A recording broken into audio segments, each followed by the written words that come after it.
Cuando yo te vi, sentí que eras para mí. Te quiero descubrir y yo no quiero compartir. Tus ojos brillan fuera de tu control. Cuando yo te vi, sentí que eras para mí hoy. Ay, ay, ay, te voy a enseñar, te voy a silenciar fácil. Quédate un rato aquí, muévete así, así. Bailamos sin parar, bailamos sin parar. Quédate un rato aquí, muévete así, así. Bailamos sin parar, bailamos sin parar. El sol está saliendo, es domingo otra vez. Te digo que esta noche no será la última vez. Ay, ay, ay, te voy a enseñar, te voy a silenciar fácil. Quédate un rato aquí, muévete así, así. Bailamos sin parar, bailamos sin parar. Quédate un rato aquí, muévete así, así. Bailamos sin parar, bailamos sin parar. Bailamos, bailamos sin parar. Bailamos, bailamos sin parar. Bailamos, bailamos sin parar. Bailamos, bailamos sin parar. Quédate un rato aquí, muévete así, así. Bailamos sin parar, bailamos sin parar. Quédate un rato aquí, muévete así, así. Bailamos sin parar, bailamos sin parar. Quédate un rato aquí, muévete así, así. Bailamos sin parar, bailamos sin parar. Quédate un rato aquí, muévete así, así. Bailamos sin parar, bailamos sin parar.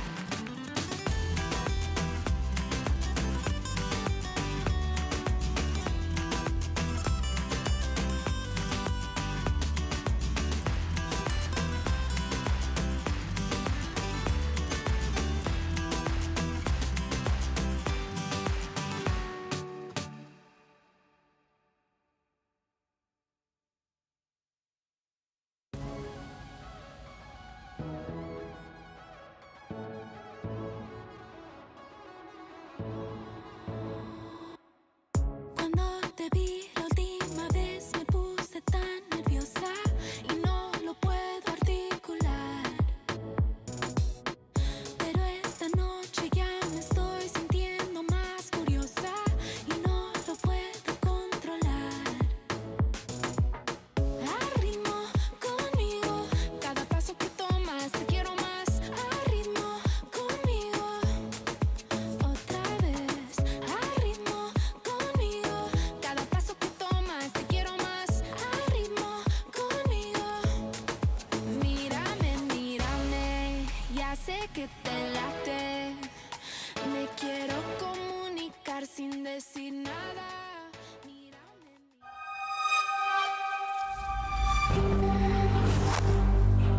I always play jungle. I am top. I am mid lane. I play bot, AD carry. I am support. No matter your position, stay true to your lane and join Kia at the League of Legends EMEA Championship. Kia, movement that inspires.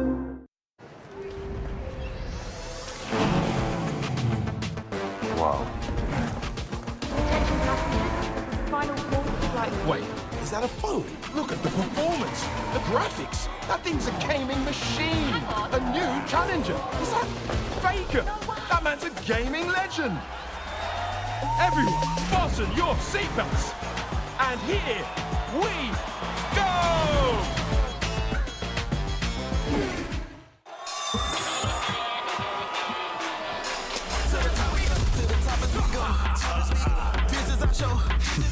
You either can get down and lay down in sometime wherever we go. We rock and re-roll.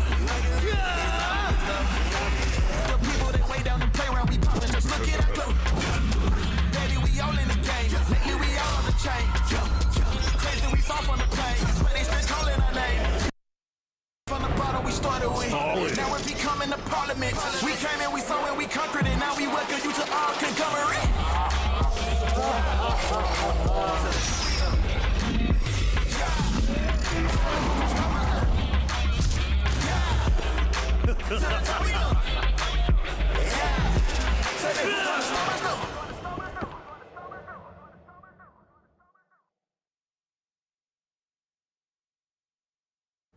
Good afternoon, ladies and gentlemen, and welcome to the first day of Ultraliga playoffs. We are finally past the regular season. We only have 6 teams left with us, and today the first 2 of them are going to collide with each other in the beautiful best of 5 series. My name is Solari. I'm joined here today by Magvayer. Magvayer, what is our prediction for today? Well, first of all, you, Solari, are shining with an amazing makeup, and I just cannot wait to get into this best of 5. It's our first best of 5 of the playoffs. It's Illuminar Gaming against Maturalni Forsaken. So up to date, it will be their first best of series, because since Maturalni Forsaken back in the day joined us in the 7th season, they have only met in best of 1s, when more often than not, Maturalni Forsaken were the better team, with the head-to-head of something like 6-2 against Illuminar Gaming. But finally, we will get a best-of-5 series between those 2 orgs, between those 2 teams, and I'm happy that we are starting our playoffs with this exact matchup. What was your prediction for today? I need to hear, because we had some predictions as always. We have them in the regular season. We have our casters in production and Twitter predictions for the playoffs as well. My main prediction, and I already filled in the prediction until the rest of the season, even though I don't know who's going to be playing who, my main predictions is to have 5 games in each series that we have. And to be honest, looking at today, I have a feeling it might be the case. Well, I'd love to see that, because last time where we had the playoffs, kind of disappointing with how the best of 5s and most of them were one-sided.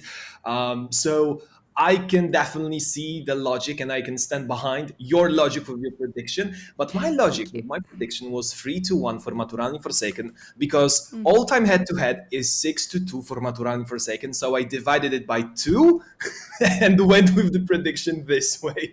And honestly, I feel like 3-1 is usually the best mathematical, the biggest possibility of 3-1, because sometimes you can slip. It's not like it's going to be 3-0. But I've seen a lot of different predictions for this matchup. So that could mean that potentially we have a lot of strong arguments for both sides, for both teams. And that's super exciting, because that means we should not be in for a one-way stomp. That should actually mean that Maturalni Forsaken and Illuminar Gaming, both those teams, are competent to show us a great League of Legends and probably get some wins and provide us with an amazing best of 5. As much as I can't wait to jump into the series straight away, I think we need to take a moment and look back at the regular season, because so many things happened there that we need to draw some sort of a conclusion to this beautiful 10th season of Samsung Galaxy Ultraliga. And I think this is the moment we need to look at the best teams, because we had our little voting system for what we call an all-pro team in Ultraliga, where we decided what is going to be the dream team for us in production. Can you roll it for us, please? Because I need to see what is the end result for it. Well, will we start with the first All-Pro team or the third one? So we have a lot of players from different teams. We'll start off with Chipsy and Sevens, both of those guys with 24 votes. Of course, Chipsy being the support from Orbit Anonymo, and then Mane. I feel like that's maybe not a disappointment, but a surprise, because last season he was in the conversation for being the best mid laner out of the league, even though he was playing for Alior Bank team that barely made it to playoffs. However, this time around, Alior Bank team, they confidently go into the 4th place. They get themselves playoffs, but it's not that much thanks to Mane. He's been having a lot of ups and downs throughout the season, and I feel like the previous one was a lot better from this guy when it comes to consistency. Well, he's still the top 3 mid laner for us in Ultraliga in the current season, but the competition for mid lane is definitely a very tough one. Can we see the All-Pro team number 2, please? Because I'm most interested in mid lane and top lane, because in this team number 3 we have Polsat sitting on the top lane. I need to see who is above him, because it is another lane where I think the competition is extremely tight. I'm happy for Polsat that he made it to the third All-Pro team, because the first two places I feel like 100% will be held by Kolor and Prime, but the question remains who will be in the first, because in this season you can definitely make an argument for Kolor being the best top laner. Let's see who it actually is in the second one. It will be Prime. So a little bit of a spoiler, we'll probably have Kolor in the first team, but let's talk about the All-Pro team number 2. Who do you think right here is, I don't know, maybe a surprise for you, or would you expect all those players to make it to All-Pro team number 2? I would say nobody in general is a surprise for me. The main surprise for me is to see them all combined in one team, because this is a team of carries. In this team, everybody wants to be the main star, with maybe the exception of Slowq and Minimagic, who are fine to swap the roles sometimes, who are fine to be the facilitator for their team members. Adi, One, Prime, and Nermin, all three of them want to be the hyper carries for their teams, and having them all in one team can be a dream team, or it can be a disaster, and I don't even know how it would look like if we had this team in reality. And at the same time, you also have the players from Zero Tenacity. Most of them, maybe besides Slowq. I'm not even saying that Slowq didn't have a great season. I feel like he had improved from the previous one. Of course, him being exchanged for Zico is another thing that you have to take into account while voting for the All-Pro team. But I expect to see 4 players from Zero Tenacity in All-Pro team number 1 and Royson in the middle, because Royson was the standout performer from Orbit Anonymo.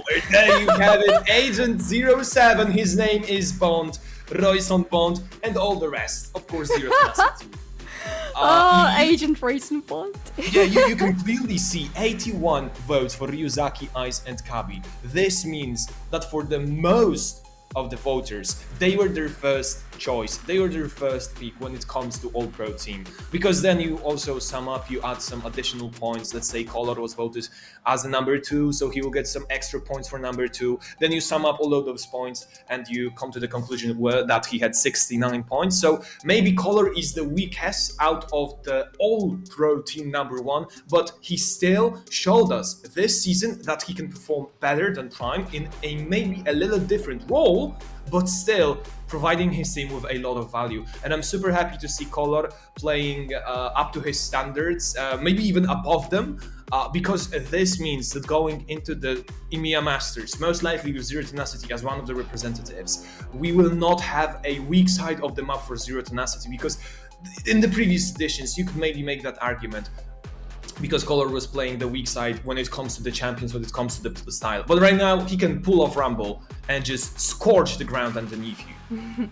Yes, I am very happy to see him here. I'm very happy with his progression throughout these 2 seasons in general, and I'm quite happy with the All-Pro team number 1 we have as a result, with Royson being a little bit of an imposter among everybody else from Zero Tenacity, but I think it looks kind of good this way, and I think Royson has proven his name enough and his position as the best mid laner in Ultraliga enough times for us to have no surprises to see him in the All-Pro team number 1 of this season of Ultraliga. But I have one more surprise for you, because there is something else we need to discuss still from the regular season. We had so many rookies in the split. Quite many, possibly even more than in any previous season except for the very first ones, but we need to choose the rookie of the split, and frankly speaking, we have already chosen one, and the rookie of the split is going to be Nikolai, the jungler for Maturalni Forsaken. Congrats to Nikolai. He really had an outstanding performance throughout this season, and he also made it to top 3 All-Pro team. That shows you that this guy, in his first professional year of career, in his first professional, let's say, setting, because Ultraliga is definitely the best league that he had ever played in, he showed us that he, besides being a rookie, can also make a smart decision, can also push his team towards the victory, and he also is not a burden when it comes to the drafting, because we will of course be talking about Maturalni Forsaken and Illuminar Gaming today a lot, but something really important, this guy allows Maturalni Forsaken to wait with their strongest picks until the later rotations, because he's the guy that will take the bullet. Of course, he has some preferences when it comes to champions, the most important one being Viego, and of course, let's see if it gets addressed in today's matchup, but I'm really happy that Nikolai made it. Also, a honorable mention from my side, Shelfmate. I was super impressed by this guy, because for a moment being, I thought that he, only a Kasansei player, but then he pulls off Jax, then he shows us Gwen, a really versatile player. And if it wasn't for Nikolai, I would probably go with Shelfmate as the rookie of the split. One of the rookies of the split for me.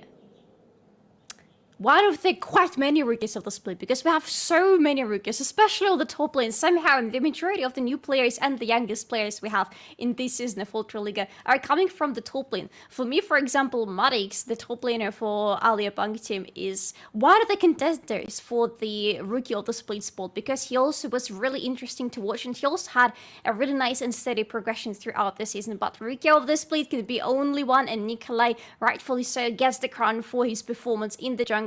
And I love how versatile he is, but definitely I'm most happy when I see him performing on Viego, because this does feel like a very comfort pick for him. Speaking of him and speaking of his team, how about we slowly start transitioning into the matches that we're going to be having today? Because while we love all the teams to have an Ultraliga, well, we can't wait to see all the 6 teams that managed to progress into the playoffs today. It's going to be just about these two, about Illuminar Gaming going against Maturalni Forsaken, and it's not going to be an easy battle for either of these, especially I would say for Illuminar Gaming, because previous year, I believe they were the ones who had the first game in the playoffs as well, and they were going against Alior Bank team, and things just didn't go well. Work for them, yeah, to say the least.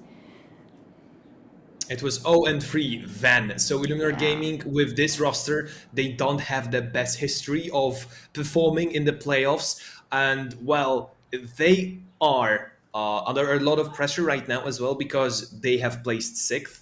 And this means if they drop this series, they will not be able to, to bounce back in the lower bracket, because we don't have one, unfortunately for them.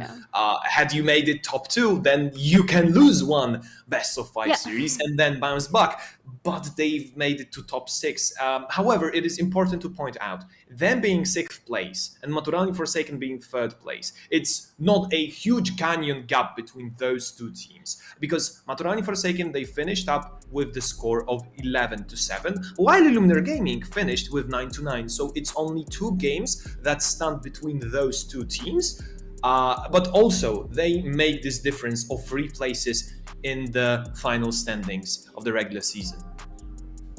These are quite similar teams to us, especially here in the English broadcast, in the sense that we, up until the very end of the regular season, didn't exactly know what to make out of either of these teams. And while Maturalni Forsaken were contesting the first half of the tournament scoreboard, Illuminar Gaming at some points were struggling to even get into the playoffs. And at some point the question was raised for us, can we even imagine the playoffs without Illuminar Gaming? Because there was quite a real possibility that they wouldn't make it. However, here they are, playing against Maturalni Forsaken today, and let's take a deeper look at both of these teams, because we have champion pools for both of them prepared for us for every single lane, and I believe we have already looked at the majority of these champions for them, because we already had these two teams clashing with each other quite recently.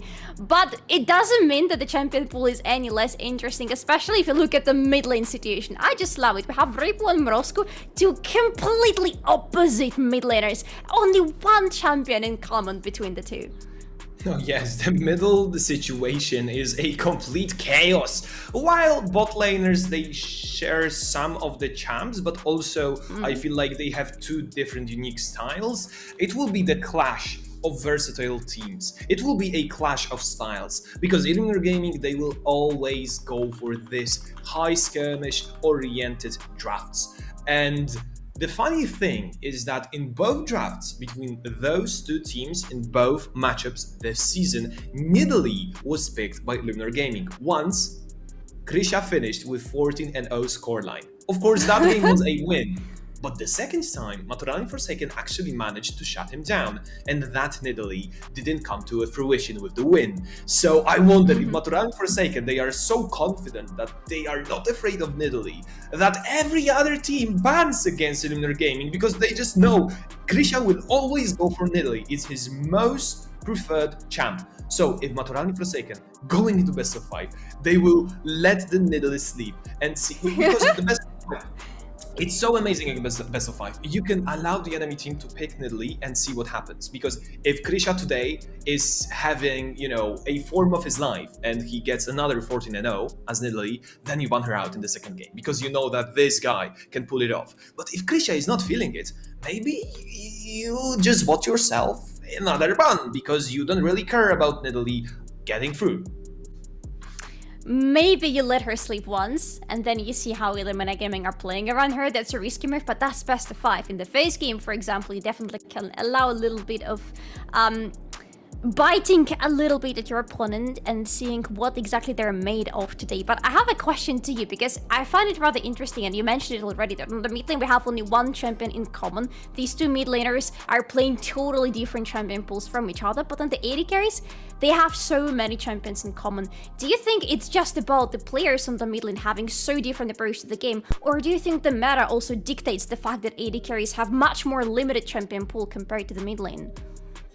I think that when it comes to ADC, you will, some players will share with you their approach towards the ADC side as, well, we still have only like 3 viable options. You go Xayah, Kai'Sa, or Aphelios, and those champs are good. The rest situational. But when it comes to Gutkowski, he actually prefers to go for those easy solutions, and this is one thing that I love about him, because his most played champs is Misfortune, Varus, stuff like this. He will go for a high presence ADC during the laning phase. He will usually get some kind of a lead, and then he will be able to transition that for the rest of the team. While Loten, he's much more focused about scaling, about hyper carries. He will go for Aphelios, he will go for Xayah, he will go for Kai'Sa, those more meta picks, while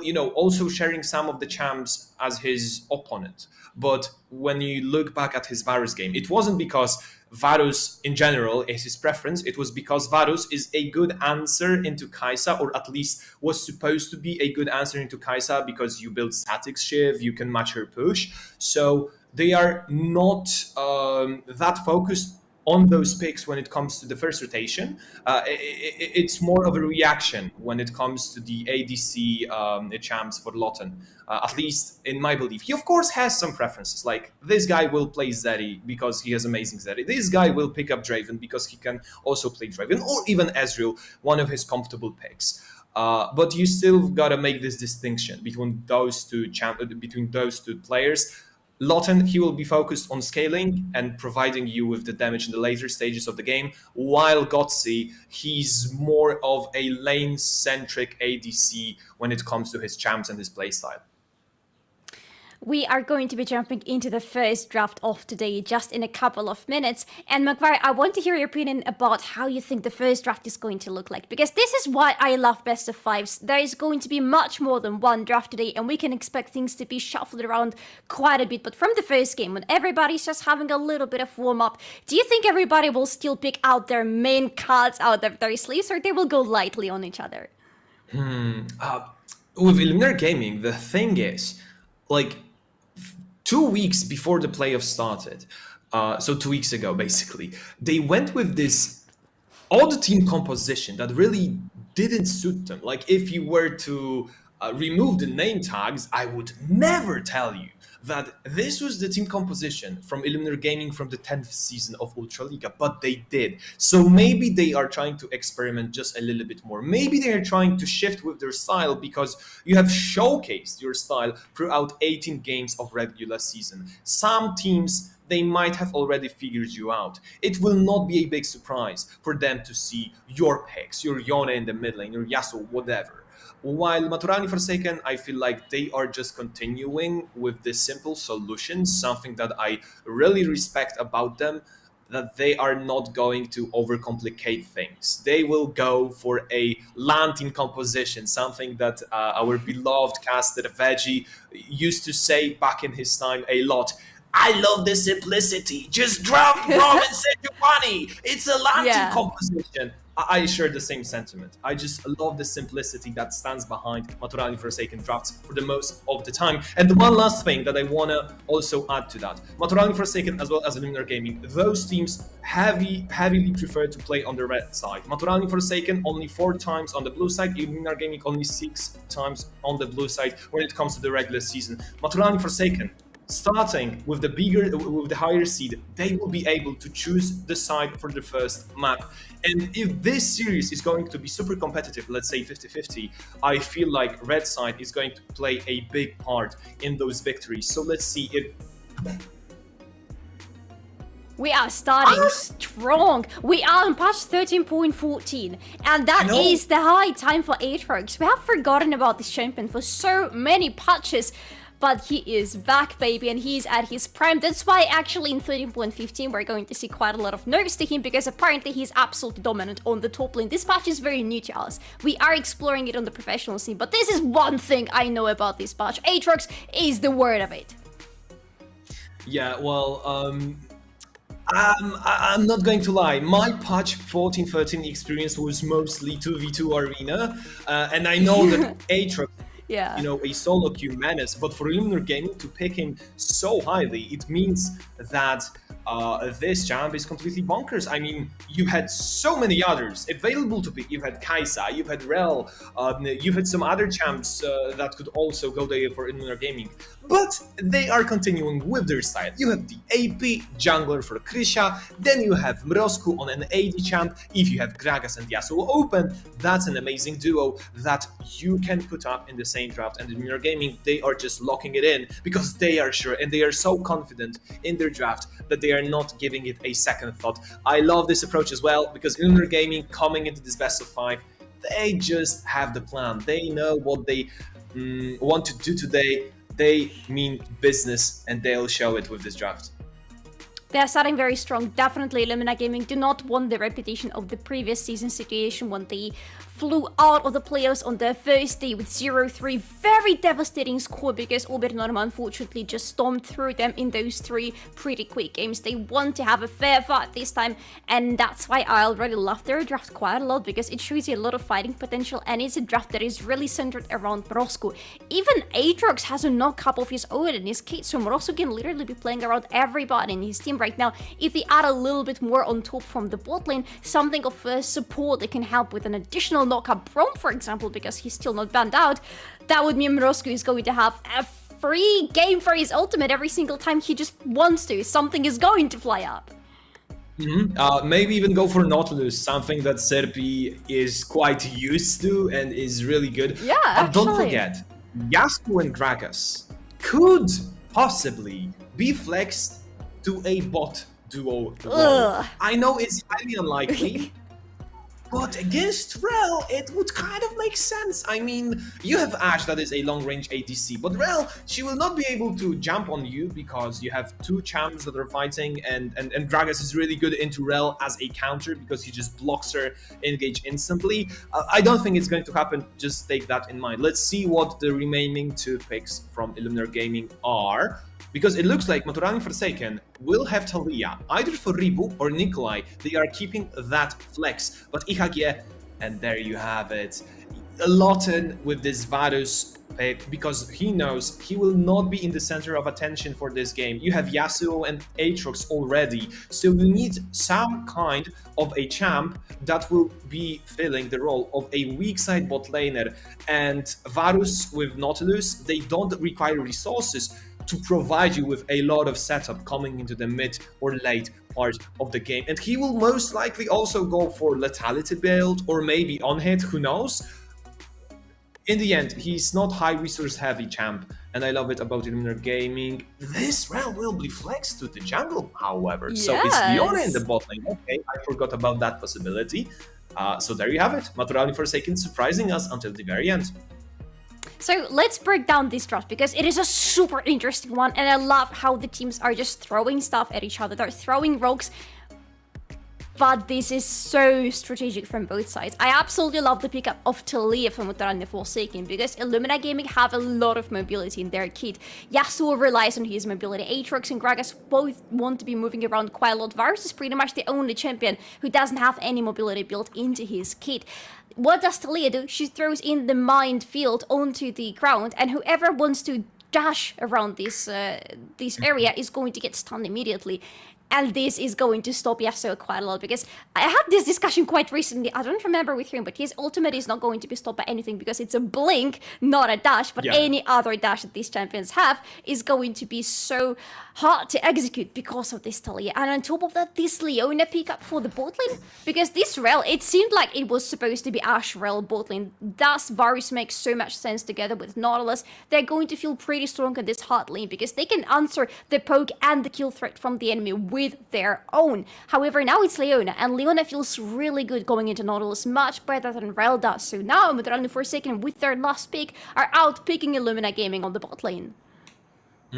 I share the same sentiment when it comes to the bot lane. However, Talia, she seems to be a good answer into Yasuo because, well, he will be dashing a lot, right? So it's easy to stun him. But after level 6, what's your issue as Talia is if you get hit by the casket from Gragas, which isn't that hard for Gragas to actually land on you, then Yasuo, he instantly ults to you, which is a blink, which cannot be stopped by the minefield, and then you are pretty screwed in the mid lane. So you've got to be really careful as Rebu playing around the mid lane. However, what actually plays in his favor is that you have a quick shove of the lane, and then you can move around the map to help some other lanes, setting up kills, setting up ganks, maybe even allowing your team to start the dragon, because the Weaver's Wall is usually used as a tool of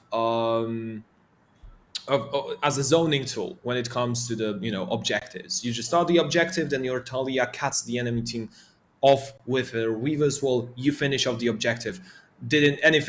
Nothing happened. And playing against Illuminar Gaming, it is important to have some kind of a tool that will allow you to disengage, that will allow you to stop enemy in its tracks. And Talia seems to be a perfect champion to do it. Now, there is one worry that I have about Maturalni Forsaken's draft, and you can agree or disagree with me, and I want to have a conversation about it, because what Illuminar Gaming have in their draft right now is a lot of carry potential. They have Aatrox, who is known to be a one-man army, they have Yasuo, who wants to be the hyper carry of the team, and they have Varus, who, if given kills in the early game, can also be the carry for the mid game. For Maturalni Forsaken, they have utility on their AD carries hands, they have utility on their mid lane, they have utility on the top lane. Where is the damage coming from? Yeah, who is going to be the carry? That is a really important question, because it seems like those two teams are not balanced equally when it comes to the carry potential. I think the basic damage out of most of those champs is quite high. You can also go maybe for an Ashe with the Ginso Rage Blade, but I wouldn't advise it. I still feel like Triforce is much stronger. When it comes to the mythic options for Ashe. Let's see. That is an important question that you have stated. And Maturalni Forsaken might not be able to, provide enough damage with this team composition. Because when they will going need a lot to the of later damage. stages of the game. Yeah, they There's will. going to be a lot of damage flying at them, right? Maybe something like Dragon Soul could be a win condition for Maturalni Forsaken. Maybe something like an early snowball out of this team composition could also allow them, because if they get ahead, if they have a huge gold lead, then the damage will be obsolete. It will not be as important that this team composition doesn't have that much carry potential across the board. What is important is Maturalni Forsaken have drafted around the lanes, and most of those matchups, I feel like they are quite comfortable with. Gnar, he can kite around Aatrox, however, Aatrox with his sweet spots on the Darkened Blade. It's a really tricky matchup, because some players will tell you, I much prefer to play Gnar. He has range, he can just just poke the Aatrox, dance around them. But some other players will tell you it's a skill matchup. If you hit your sweet spots on Darken Blade, you can definitely win that lane against Gnar because he will not be able to escape from you.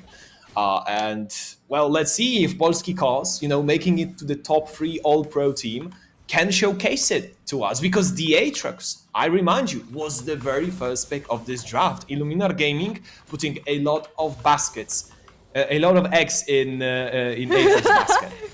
No, let's put a lot of baskets into this egg, okay? That sounds pretty fine to me. That sounds real reasonable. But yeah, I actually would be with the people who think this is more of a skilled matchup, especially right now when Aatrox has a lot of additional damage in his Q. He is also able to cut through the minions faster than before thanks to the buffs we have in 13.14.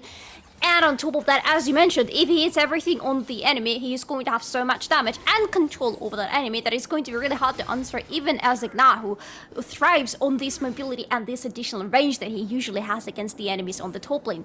So I wouldn't say this is necessarily a one-side favorite matchup. This is just an interesting matchup that's going to be really interesting to watch, because it is not just anybody. It is Polski Calls on Aatrox and Zora on Gnar. This is two players who are so good, who have made themselves a name already in Ultraliga, and who are dealing a lot of damage to each other. Look at these health bars. They're not really healthing. I wouldn't be surprised to see that the first blood will be dropped as a solo bolo on the top side of the map for either of those players. Right now, Aatrox is doing just a little bit better because you are a melee champ. You also have the Doran's Shield. Then you have some built-in extra healing as well as a lifesteal. So going into all of those trades, it just feels like Aatrox will have a slight upper hand. While Zora, he will be definitely looking to start fighting a lot more around his first item, because usually with the Triforce, you get those stats that are really required for you to start kiting Aatrox around. You have extra MS, you have some more damage, you have extra ability haste as well as HP. This all allows you with, basic levels of your abilities to dance around Aatrox a little bit more. Right now, it is Maturalni Forsaken who are dancing, and they're dancing around their mid lane and their Dragon Pit, because Rebo is pushing in. He is fighting with Morosko right now. That is what we're talking about, stopping Morosko on the spot, not allowing him to dash anywhere. There is a lot of attention from Maturalni Forsaken around the lanes, and especially around the mid lane, to make sure that Morosko, who is just level 4, so not ultimate yet, not really going for a kill confirmed yet, even though trying to go for something with Rebo, but just, making sure from the side of Maturalni Forsaken that there is not going to be any shenanigans on the mid lane, because they don't want to give any kills to Morosko. Yeah, right. So we are talking about the tools that Ribu has at his disposal to counter Yasuo. But it's not like Morosko will be left to his own devices. Yasuo, he has an amazing ability to stop. Okay, Gutkowski, I think he will be fine. Just half HP lost, unless Krisha pulls something with the flash. Or he's waiting. No, they just want to push in. They probably want to push and then go for the trade, or just allow a nice reset for Lothan and for Surpi, but especially for Lothan, to make sure that he is coming back to the lane with additional items, and he is going to try next time to go for a kill confirmed. Yeah, I don't think that going for the Dragon right now would be the correct option for Illuminar Gaming. They can get a good recall in tempo, get some items on the board, and it also shows that Lothan will be playing with some extra lethality, which isn't stupid, because if you think about this team composition from Illuminar Gaming, it's really about destroying the enemies as quickly as possible. You have Gragas and Yasuo, they want to blow you up. You have Aatrox, okay, he's feeling well in extended team fights, but he also loves to get those resets as quickly as possible. And then you have Nautilus that will allow you to get a good engage off with the depth charge. So what do you want to have in your ADC? Either something like Kai'Sa that can follow the engage, or maybe something that will start the fight and also, prior to it starting, get some damage down on the enemies, and lethality virus with his Qs. He will be able to do it. Ribu. Oh, Ribu, you're so dead. That is so much control onto you. He's flashing away. There has Ignite on him. Try to dust around. This is still going to be a first blood from Morosko, but he will have to pay for it with his flown life. It's 1-for-1, however, and a lot of summoners have been used in that trade. Look at the both sides there. Sirpi and Bonosku, they both used their flashes and ignites. On the other side is Ribu without the flash, but the most important thing is that he was instantly punished after getting the TP down, so he will not be able, you know, to come back into this lane right after that first kill with the TP. It's not available. However, Maturalni Forsaken putting more numbers on the middle side of the map, getting a kill in the return, and also adding Dragon to the collection.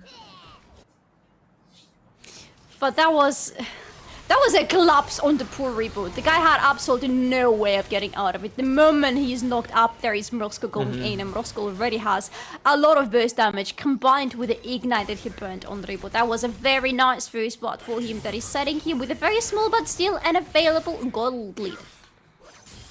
I even think that Rebo, because I was following this replay closely, I even think that Rebo could actually escape with his own life after flashing away, because he stuck around to get his Q cast off, but that's a good arrow. Certainly without the flash.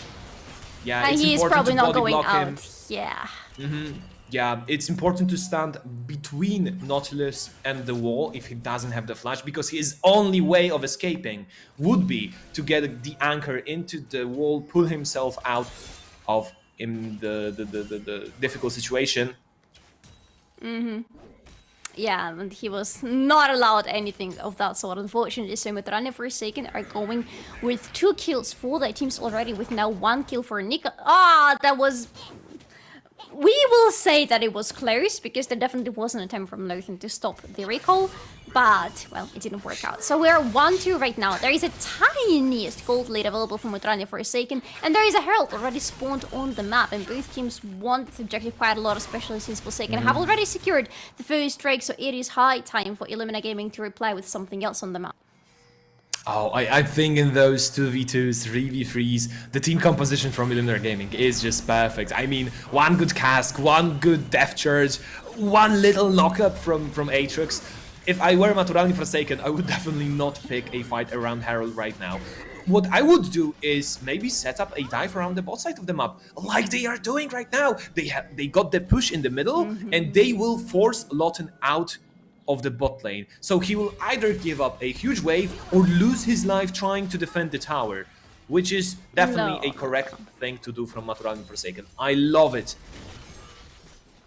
He cannot defend this turret, which means Gutkowski is going to get... Oh, he's going to try to get the gold from this plate, but I believe he already has... Yeah, he should have 1 plate by this time, so it is some gold. And yes, this is a full-on wave denied for Lothan.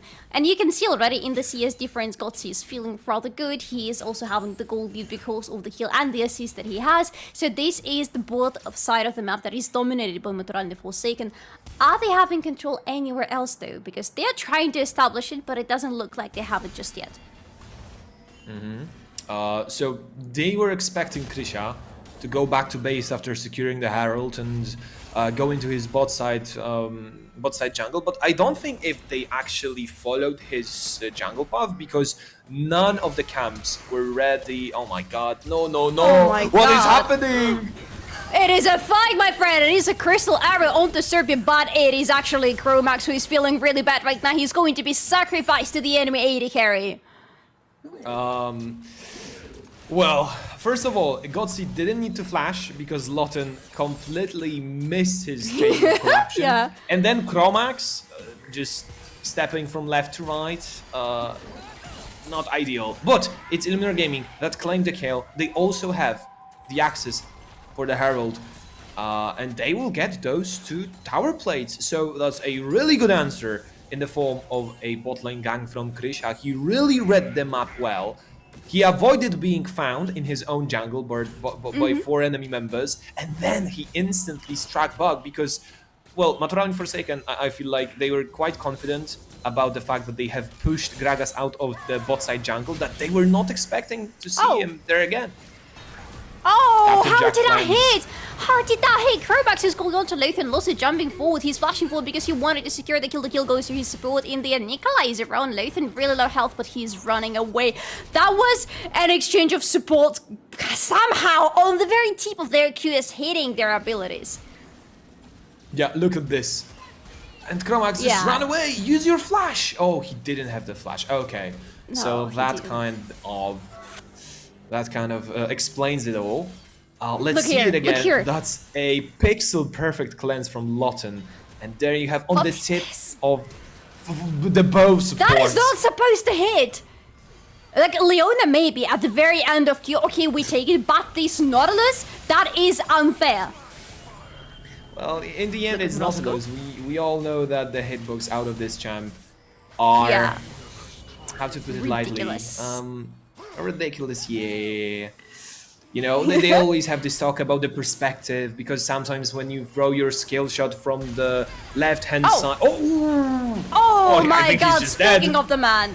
He's going golden, but he is most probably dead at this very moment. This is going to be a kill for Nikolai at the same time. There is a Herald on the mid lane, but that's one kill already. Kromax is hungry for a little bit more. Does he want to go into anybody? He tries to, but he misses his solar sword. This is going to be a nice knockout for the man, for Morozko himself, and he's very thankful for it. Claims a kill, and that's good for Illuminar Gaming. Ribo is hungry for something to answer Illuminar Gaming with, but he doesn't find any knockup or anything whatsoever, just a little bit of damage. Maturalni Forsaken not on the same page. In that situation where Illuminar Gaming, they definitely did not have them an advantage, it was the other way around. It's Illuminar Gaming that are able to turn it all around in their favor. Because Maturalni Forsaken, Gutsy, I'm not sure, was he doing the dragon? Was he helping his team in the mid lane? Was he just running left and right on the river? He wasn't, present in the fight. Of course, he got the nice arrow, but what happened afterwards was definitely not perfect from Maturalni Forsaken. That's a perfect example of the chain CC that Maturalni Forsaken will be able to do with that team composition. Something we have not highlighted, but it's really important. They have a lot of tools to start those fights, to pick the enemies off. That was a perfect casket. 3-man Draga's ultimate, and you see Gutsy is just approaching the fight so late after Kromax was already dead. Had he been there like 5 seconds earlier, Maturalni Forsaken, I'm sure they win the fight. He was dancing at the river while the fight was very clearly to continue on the mid lane. He went back to the dragon. I'm not sure what exactly he did there because we didn't have the camera on him. Maybe the dragon, maybe the scuttle crab. That is a nice flash from Surfy. That is the very corner of the wall that stopped his Q. But he has the ultimate onto Nikolai. Nikolai is jumping forward with a Magnet Storm onto the enemy. It's a lot of damage already on the creature, and creature is dead. Morozko is dancing around. Kromax is flashing away, but Morozko has the flash of his own. He doesn't claim a kill. It is AD Carry who claims a double kill in this fight. Ooh, that is huge. I mean, Lotten, he is getting out of hand, 3-0 already, and that's quite funny because we were talking about Illuminar Gaming and all those threats. You have gone for Aatrox first pick. We expect him to carry this game. Then you have Gragas Yasuo in the mid jungle duo, and Varus, he will be a weak side pick, right? He will be the champion that will be low resource, and most likely will be just used to enable to start those fights for his team. Fast forward to 15 minutes in, he's 3-0, and he has the biggest advantage of all the players on the server. Well, that is Varus, and the thing about Varus is that you can put him as a weak side and just as a utility champion, but if you set him ahead during the laning phase, he is going to deliver back the damage and the poke to the enemies, because when Varus is ahead, he feels really nice, and he's able to get to his items really quickly, going into lethality, already having the mythic completed. He is feeling good, and he is going to be useful in the upcoming fights, not just because of his ultimate, but something other that he mentioned in the draft. The amount of poke that's going to be getting out of him before the fights and in the fights is going to be insane and hard for Forsaken to match.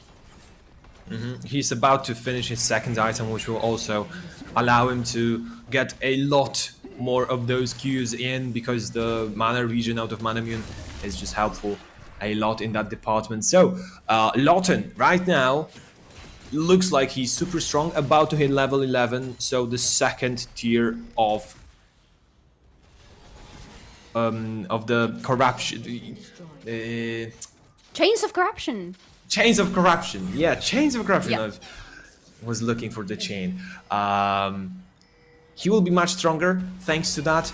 2 minutes until the next dragon spawns. However, the soul isn't perfect this game. It's not that strong, and I don't think that neither of those teams will be super happy. I mean, it's always good to have a soul, but it's not like it's a game-changing one.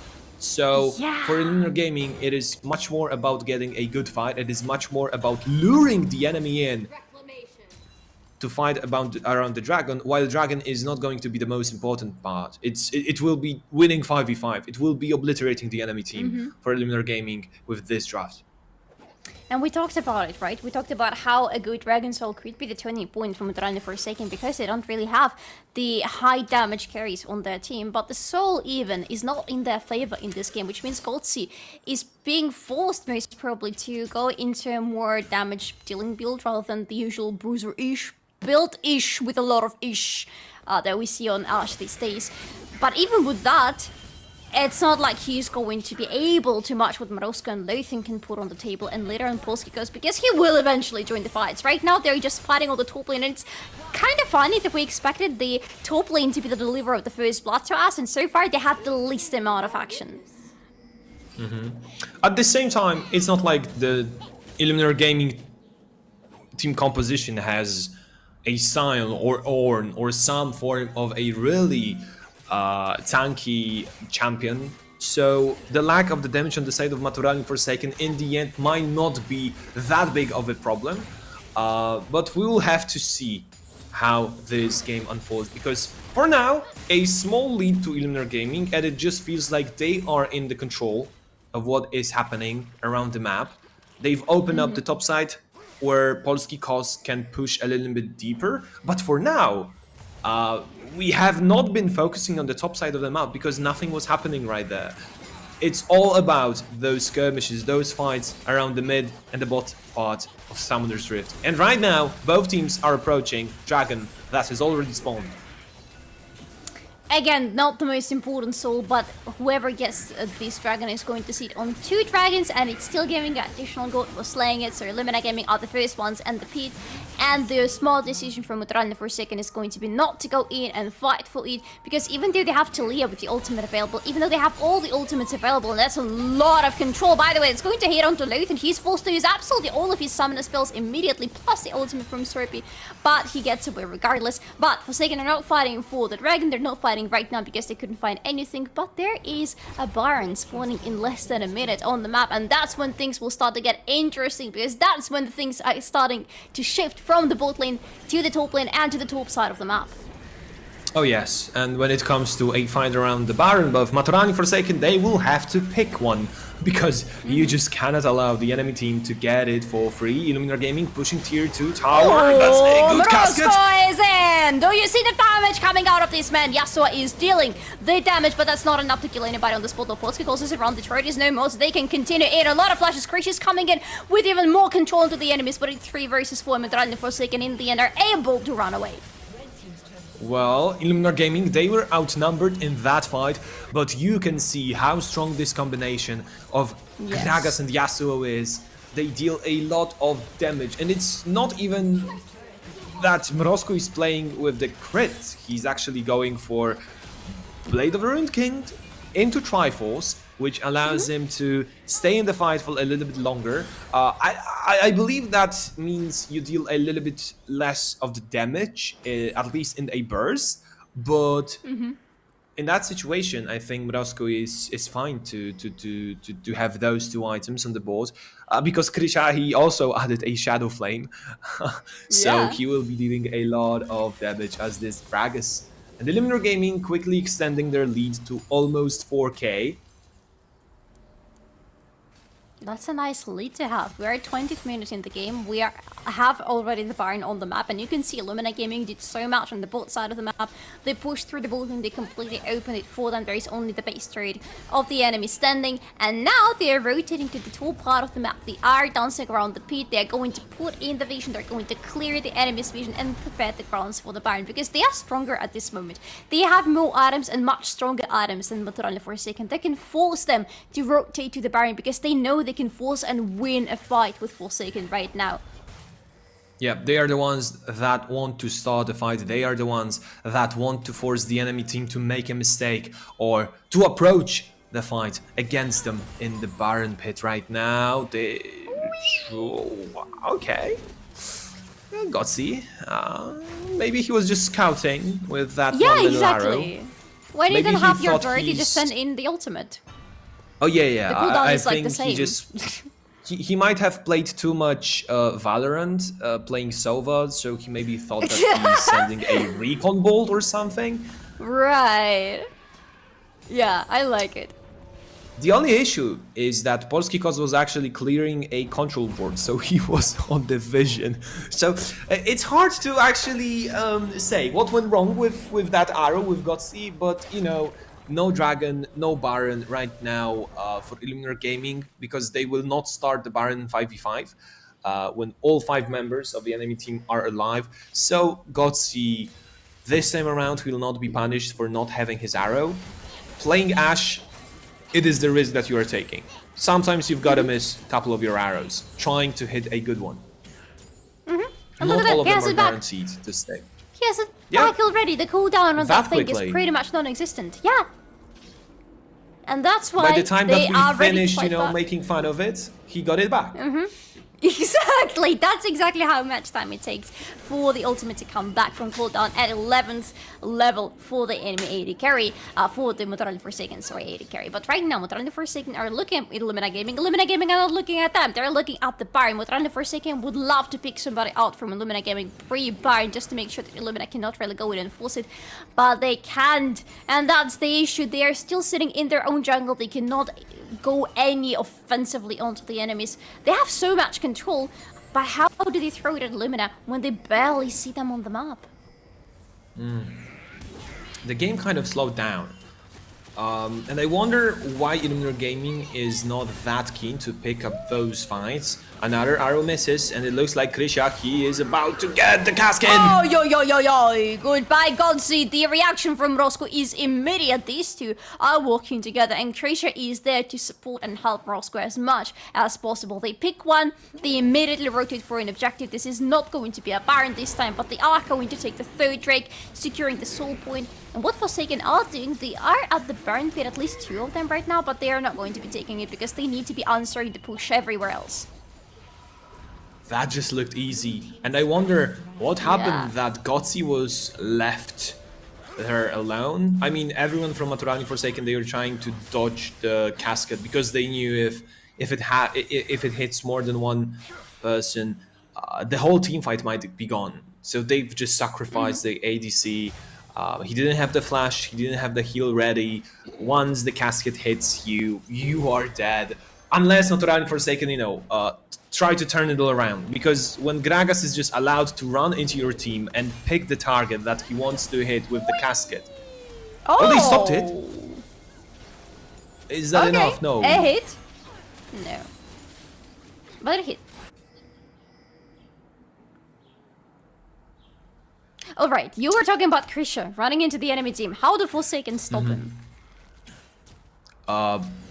Probably with the arrow, because whenever he runs in front of them, whenever he approaches, it's always when the arrow is down, because he understands that is the only long-range tool that can be really threatening to me. It's easy for Gutsy to hit it when I'm approaching head-on. So once Gutsy loses his arrow, and Maturalni Forsaken, it felt like they were pressured to do something on the map. They were pressured to make a first move, and they did, and Gutsy missed another arrow. This instantly opens up a possibility for Krisha to just run into the enemy team composition, run into all of them, and throw a casket at whoever he wishes. To be fair, there is also the Solar Flare from Leona, but it's a little bit slower than the arrow. It is a little bit more predictable and it's easier to dodge and harder to hit.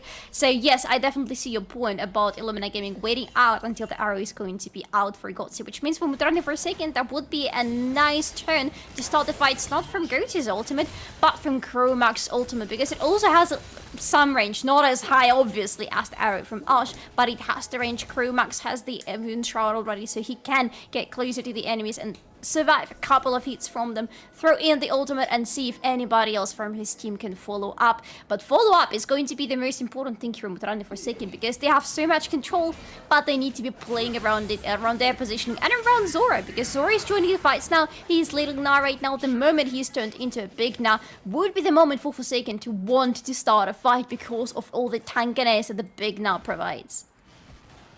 Yeah, and we finally want to see the top laners involved in that game.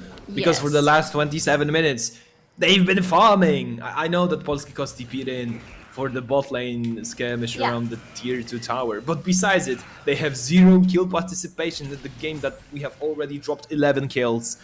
They weren't really present in all those fights. They weren't really a part of the victory or a loss for any of those teams. So I really want to see this Atrox getting involved and this Atrox showing us why he was a first pick for Illuminar Gaming in that draft on patch 13.14.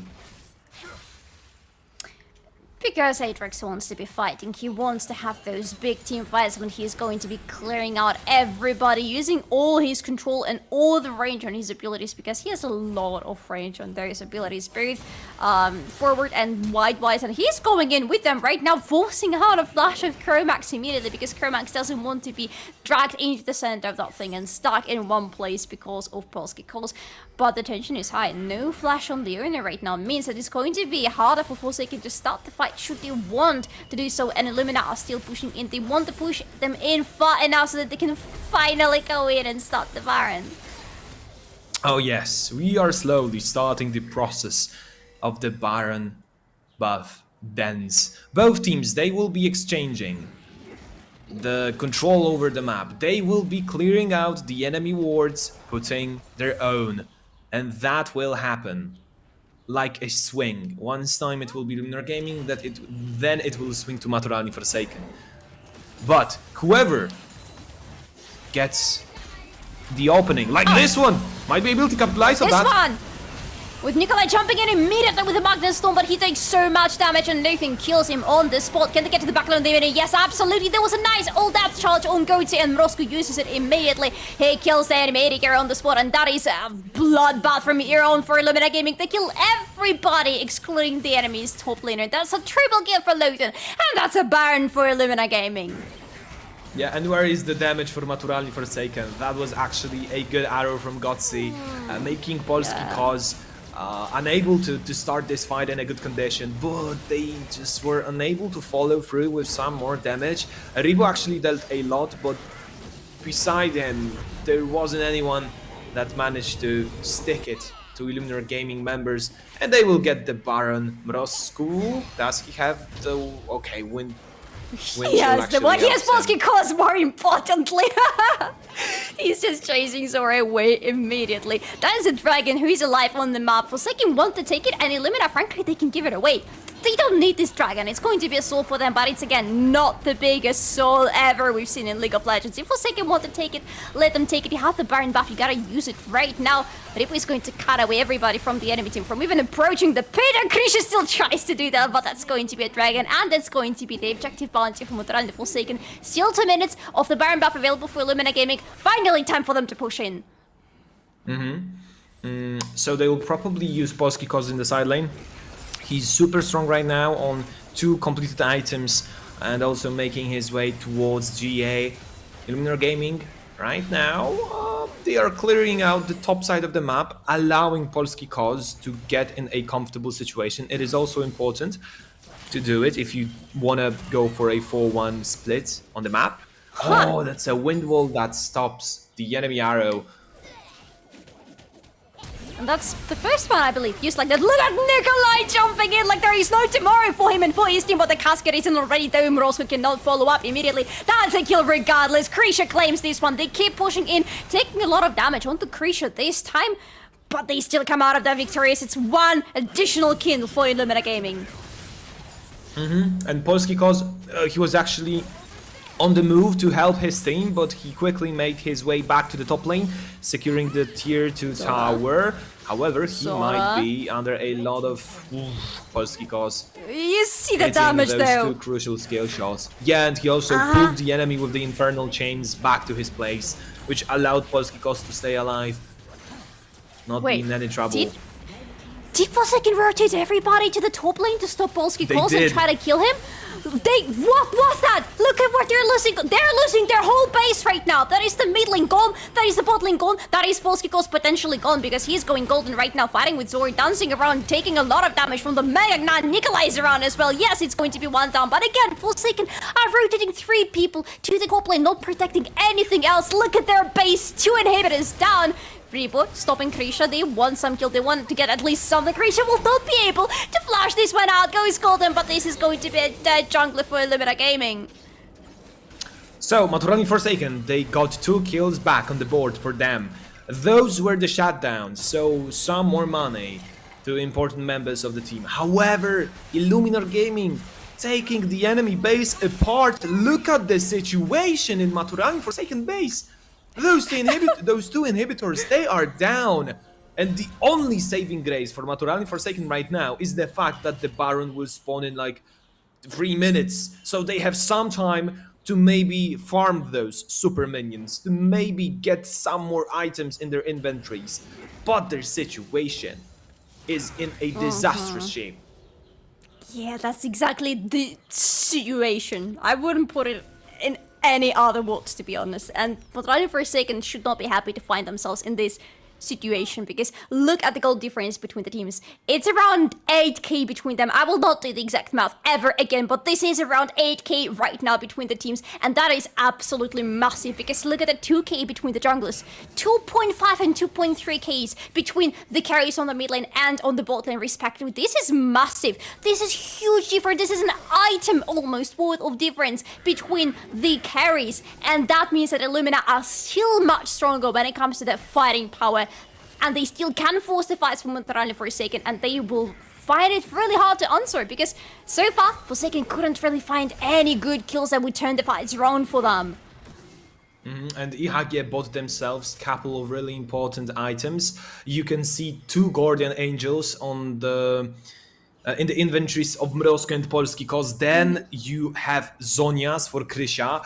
So a lot of tools that will allow you to survive the initial burst or the initial peak from the side of Maturalni Forsaken, because they can use a lot of tools like this one on Polski Kos, and even if they got him, he still has a second chance at the fight because of is going on to Lothan. He found the backline of the enemy, and Lothan is the one actually going golden as you predicted, trying to survive, but that's going to be not really useful. It's a shutdown for Nikolai. Can food. Syrupy is low, but they cannot look at what's happening at their base at the same time. This is...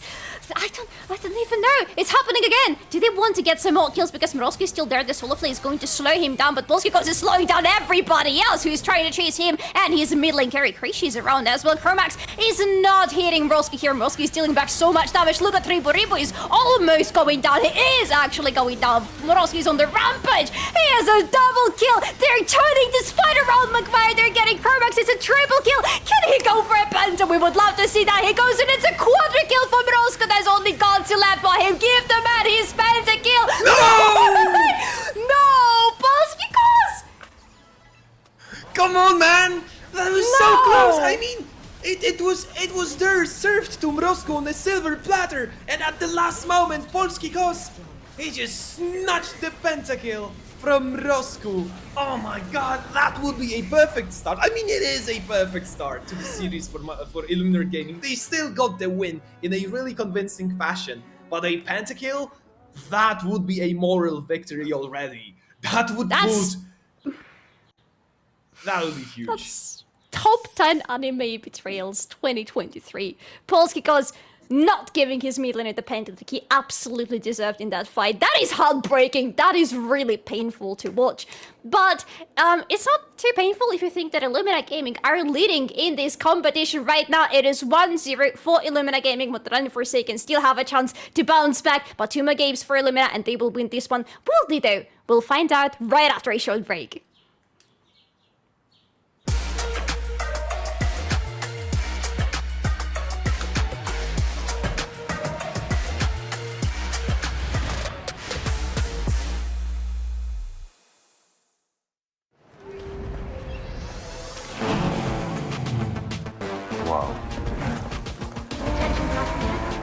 final quarter, like... Wait, is that a phone? Look at the performance, the graphics. That thing's a gaming machine. A new challenger. Is that Faker? That man's a gaming legend. Everyone, fasten your seatbelts. And here we go!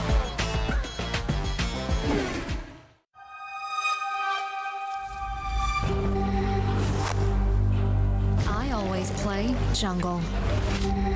I am top.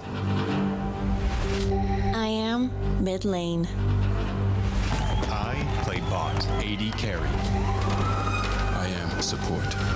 No matter your position, stay true to your lane and join Kia at the League of Legends EMEA Championship. Kia.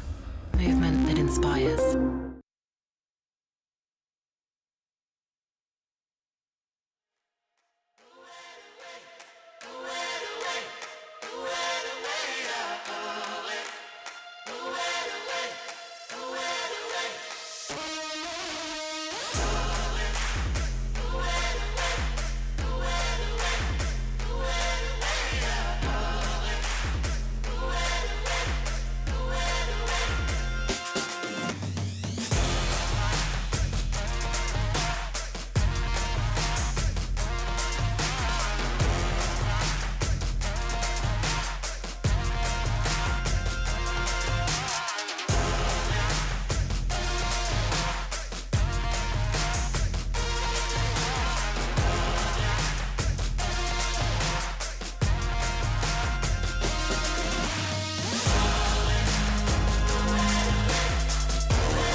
Somebody come on in. We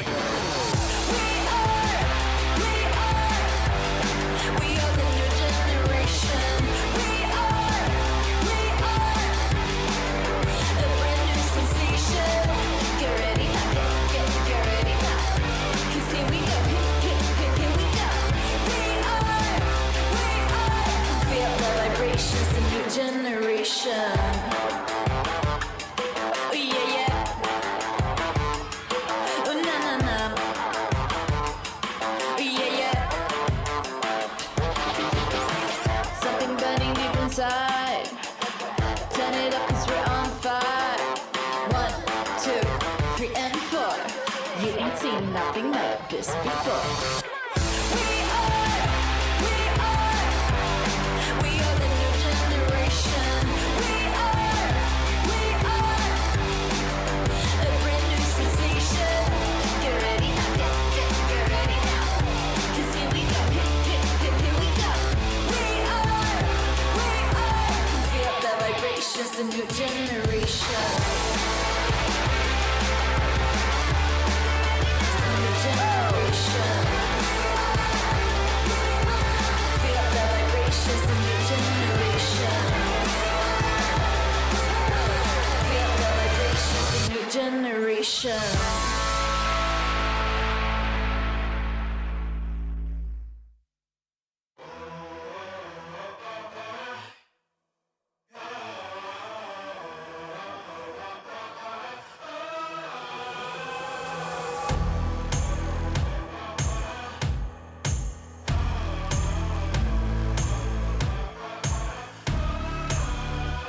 Look at me, I'm a pyromaniac.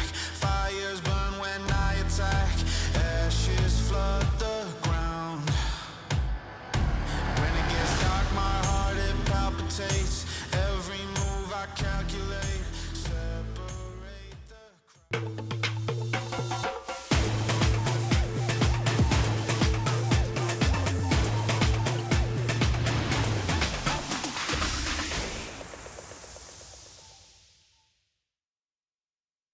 Welcome back to Ultraliga, day 1 of playoffs, Illuminar Gaming versus Maturalni Forsaken, and the first game already ended, and we had a very blasting victory for Illuminar Gaming. They're taking 1-0, but nothing is decided yet, because there are at least 2 more games that Illuminar Gaming need to win today to secure their first victory in the playoffs.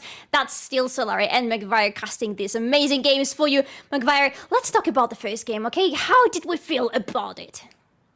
Well, at the start of the match, I felt like both drafts are going to be really competitive and close. But after the game concluded, I just felt like Illuminar Gaming had, you know, a draft exodia for themselves, because it's not entirely to the meta standards. You don't see Gragas and Yasuo every day in all of the drafts. It's hard also to tell what champs will be defining patch 14 and 14, because we started off by Aatrox first pick. But honestly, in this game, it wasn't about Aatrox at all. He held his own quite well.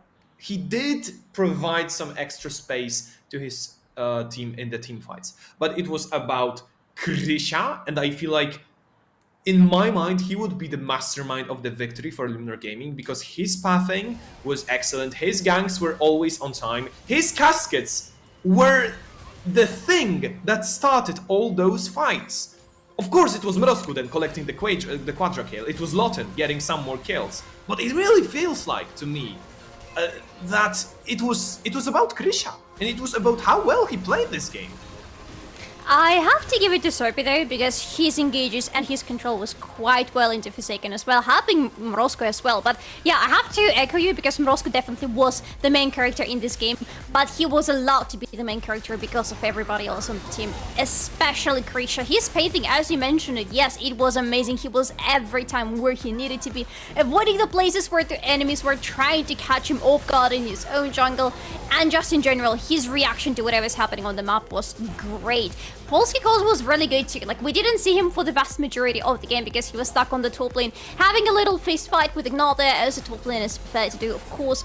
It does feel like maybe the idea was to have him as, you know, the plan B carry for the team if anything doesn't work out for them. If Morozki shut down the mid lane, because there is a possibility of that happening, then you have Aatrox on the top lane that you can unleash. But he was still super useful in those big team fights, acting at the same time as a front lane, as the additional damage dealer, as a very big controller, all of those things in one champion. Oh yes, and just look at all those highlights and how difficult it is to play the game from the perspective of Ashe. Because she can be hit by so many skill shots and she doesn't have any movement abilities. Gutkowski, he had to be pixel perfect with his positioning, which is so hard to deal the damage at the same time, because you can see right now he dodged the casket from Krisha, but he didn't deal any damage in the fight because he had to keep such a long distance from anyone else from the enemy team. And that was the start of the end for Maturalni Forsaken. They started this fight with the man advantage, but it was Mrozku collecting the quadra kill. And let's see if he actually could have gotten the penta, because I think that Polsky kind of underestimated how much damage he will deal. I don't think that was intended. Just look, 737 damage on the second Darkened Blade Q cast. That was huge. And maybe, just maybe, it is a, you know, little showcase of what Aatrox can do. Because in that game, he was kind of irrelevant. I'll put it that way. It wasn't about him.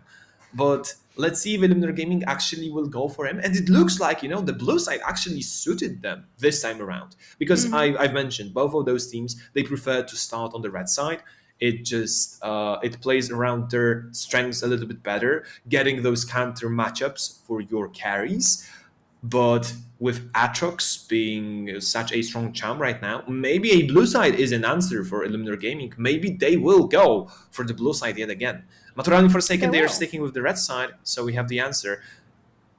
So, well, do they address Aatrox? Does it really feel like Aatrox was the problem? If he wasn't, maybe he will be in the second game because he didn't unleash his full potential. A really tough spot when it comes to drafting ahead of Maturalni Forsaken. I would say the red side actually played against Forsaken in this game because Illuminar Gaming were picking for themselves. They went with a lot of comfort into this game. We saw some picks that, for example, Mrozku and Krisha really prefer to play these champions. Lothan, you mentioned, is really confident and comfortable on Varus as well. They just picked a very strong composition that they know works for them. Does it look a little bit so dual Q? Yes. Does it work? Absolutely yes. Because on the right side, what's happening is they're using the right side. They are counter-picking against the enemies, but while counter-picking against them, they're not actually picking anything for themselves. Everything there was to do something about the enemy composition, but not really to do anything for themselves. No damage, no nothing. I really would love to see the damage graph after the first game, because I believe the mid lane and the bot lane for Maturalni Forsaken still dealt quite some damage, but I don't think it can be compared even close to what was coming out of Illuminar Gaming. I think it was a little bit easier for Ribu to actually deal the damage with all of his abilities. Yeah. I've kind of tried to showcase to you how difficult it was from the perspective of Gutkowski to play this game. He started it off with some good arrows, with an actual kill, but then going into the team fights, you've got to be wary of the casket. You've got to be wary of the chain of corruption. You've got to be wary of Nautilus, of Aatrox. It's just so hard for Ashe to stand in one place and dish out some damage. And then when a casket comes in your way, you've got to flash out. If the anchor goes your way, you've got to flash out.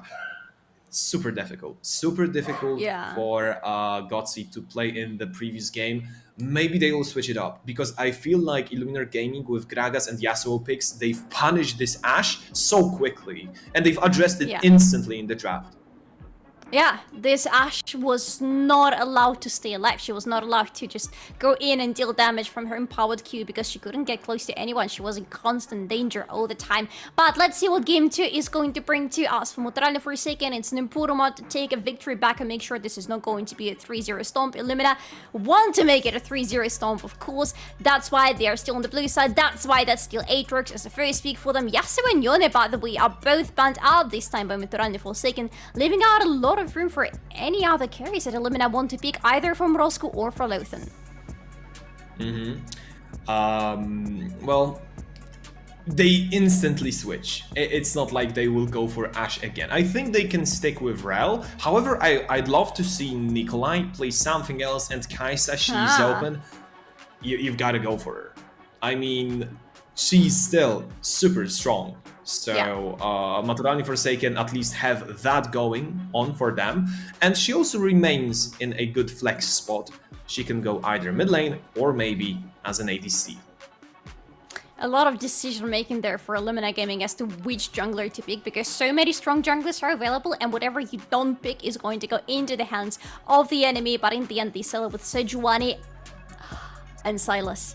Sejuani and Sylas, I love it. This is again the composition that wants to be working around their mid lane, because while Sylas, of course, he can be sort of the facilitator for the team utility champion, and Roscoe has played a lot of utility Sylas back in his MLC days.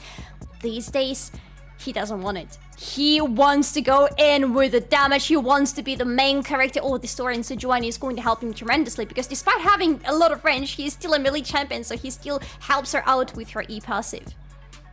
And the enemy team, Maturalni Forsaken, they've just allowed Sylas to get another strong ultimate in the form of Wukong's Cyclone. They've picked into it. So Sylas already in good spot, and you are giving Roscoe some AP damage. However, this still leaves some room open for Illuminar Gaming to maybe address a bot lane, because it is not... I believe with this matchup in the top lane, it's not going to be a complete shift of focus for Illuminar Gaming in this game. Once they have picked Sejuani, it doesn't mean that they've got to be playing towards the top side. So they can maybe focus on the bot lane matchup a little bit heavier and go for something that will allow Lothan and Serpi to have more to say in-game. They are also banning out Cassiopeia as one of the direct counters to Sylas. And you're just giving another S-tier ultimate in the form of Shurima Shuffle. I mean, Reboot playing Azir is definitely a strong pick for Maturalni Forsaken. Rel making it to the second phase of this draft is also interesting. You know, a lot of things happening at the same time at once on our screens right now.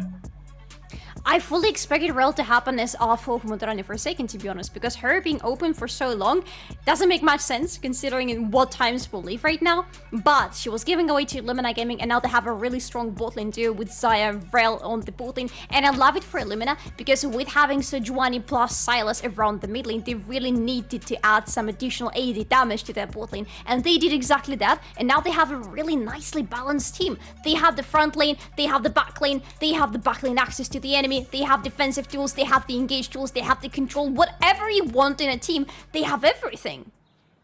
But at the same time, it feels like Azir, Kai'Sa, Rakan on the same team composition for Maturalni Forsaken is going to be a strong answer. So a complete change of colors for both of those teams when it comes to a draft. It is just the top lane matchup that remains the same. And I think it was really quick for Maturalni Forsaken to realize, okay, Aatrox is not going to be a big problem, at least during the laning phase, because we have the answer in form of Gnar. So we are completely fine to let this champion through. Unless he gets the pentakill in another game, we'll probably not address them that quickly into the draft. But they change everything about the draft going forward. They have much more damage right now. You have Kai'Sa, you have Azir, both champs with high possibility of getting into that state where they can carry the game themselves. You have then some extra facilitators in form of Rakan and Wukong that will enable you to get the good engage on, to get the fight starting. So I think that Maturalni Forsaken making much welcome changes into the second draft, because they definitely need some more tools, need some more damage to face Illuminar Gaming. I have to fully agree with you. I love this draft from Maturalni Forsaken much more than what we saw from them in the first game. They needed to address the situation that happened in the first game when they couldn't even answer to what Illuminar Gaming were doing on the map and with them in the fight. They added a ton of damage, and I love that this is a scaling damage from them. Because I'm working with the Brazilian League CPL right now, and we saw quite some Azure there. And the thing about Azure these days is that if you give him time, he is going to make the game absolutely unplayable for the enemies with his Shrimmer shuffles, with everything else that he has in his kit, and of course a lot of scaling damage. The moment he puts a head on his head, this is going to be pretty much the game over for the enemy team. Though not maybe necessarily in this case, because Silas on the side of Illuminar Gaming really acts as a kryptonite to this crippling scaling damage that is on the side of Maturalni Forsaken, because he's going to steal their ultimates and he is going to turn them against them. So the team fights later in the game are going to be so damn fun to watch. I think that on one hand you have this high carry possibility of Azir, what he brings into the table with a lot of damage, a lot of range, a lot of scaling into the later stages of the game. But Illuminar Gaming, they are completely fine to get their hands on Silas, because it's the champ that fits their playstyle. It's the champ that fits the role of Mrozku. He's a playmaker. He can get a lot of strong ultimates for himself, and maybe without as much damage and as much scaling into the later stages of the game, you know, maybe without that much safety when it comes to the range, he still will be a favorable pick for Illuminar Gaming, because it is just it's who they are and how they play. So I'm happy with the team compositions for both of those teams, because they are playing around their strengths. They are playing around what those teams have been showing us throughout the season. And the clash of those two styles is about to unfold in the second game of this series. Let's see and find out which style is actually better, and if Illuminar Gaming can get to a point where they have the match point of the series. That is going to be a very important game for them. If Illuminar Gaming win this one, they only need one more victory to secure their spot in the next round of the playoffs, and it will mean that we will have to say goodbye to Maturalni Forsaken. We will have to say goodbye in the end of this day to either of these two teams, even though we love them both absolutely equally. But let's see how this game is going to look like, because this time draft is much more spicier in my opinion compared to the previous game, and I love it from both sides. However, I'm still looking back at Illuminar Gaming here for a second, because I think their 2-item power spike is going to be deadly for Maturalni Forsaken, especially if they get ahead in early game and get to this spike very quickly, because Xayah on Navori plus the Kraken Slayer is going to be ready to fight. Silas needs the Everfrost and the Zhonya's to go into the enemies and obliterate them on the spot. And the fights at that point are going to be huge for Illuminar Gaming, while Maturalni Forsaken will need to wait. They want to get Kai'Sa to 3 items, because judging by the health blades and common sense, this is going to be AP Kai'Sa. They need to get Azir on as many items as possible, ideally 3 items. He would want his Mythic, he would want his hat, he would want his Void Staff, he would want something else on top of that, quite possibly too, because that's the bird, he's really greedy. So it will take a lot of time for Forsaken to really get going to the point where they are unstoppable. The only thing that I would love to see happen with those two drafts is the exchange of the ADCs. Because first of all, Xayah and Rakan, they just go well together. They go together so well. But at the same time, it just feels like with Silas, with Rel, with Sejuani, with Aatrox, Kai'Sa would be perfect to follow up with her ultimate. While Xayah, she's more of a champ that likes to play the way that the enemies are approaching at her, because then she can put a lot of feathers down, she can get a good root collar. Of course, she will have still... Mrozku! Oh my god, he doesn't have Ignite this time, but if he had, that probably would have been a kill onto Ribu. Poor Ribu. He's just going back to base and TPing in. Ribu doesn't want to risk it. He knows that this Silas is about to make his life a lot harder. And I think that TPing in back to the mid lane will also force Mrozku to go back to base. The question remains whether he will be able to shove the wave in and get back to the mid lane without using TP, or if he will also just use the TP back, or if he just sticks around the lane because he's quite healthy. Stick around and find out, says Mrozko, apparently, because he's still on the lane. He has Sejuani quite around him. So if Illuminar Gaming want to have something early accelerated on the mid lane, they could possibly go for it, especially now with Ripu shoving in the wave. He probably is not going to recall right now because he just went back to the base, so he's staying on the lane with not much to do. So Mrozko is in a fine situation, and that's the thing about Sylas. He is fine for the majority of the times going into a ranged matchup because it is very easy to underestimate just how quickly he can get close with the enemy. That's why I kind of find it fun that he's a melee champion, but at the same time with his abilities he has so much range into the enemies that he kind of makes the lane much easier for himself going into ranged matchups.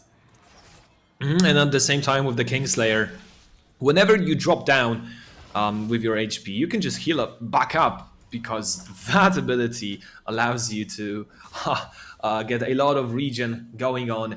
And Mrozko, I thought that maybe with Krysia they will join forces to shove this wave in, because Mrozko is definitely looking to get his first recall back to base. He has not gone for it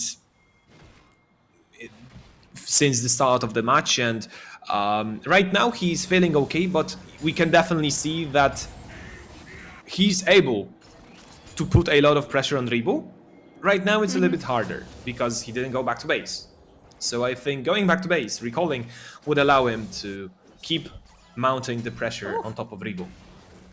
He doesn't have health and he doesn't have any mana whatsoever, so yes, recalling as soon as possible would make the most sense for Mrozko. So it's a little bit sad that Krysia wasn't there to help him shove the wave in, but he's still fine, he still leads in terms of CS, in terms of gold, in terms of the pressure on the lane. Speaking of pressure on the lane, Serpy is going in on the bot lane, right onto the enemies. That is Chromax rooted in. He is still alive though, because a little bit not enough damage on the side of Illuminar to go for a kill confirmed right now.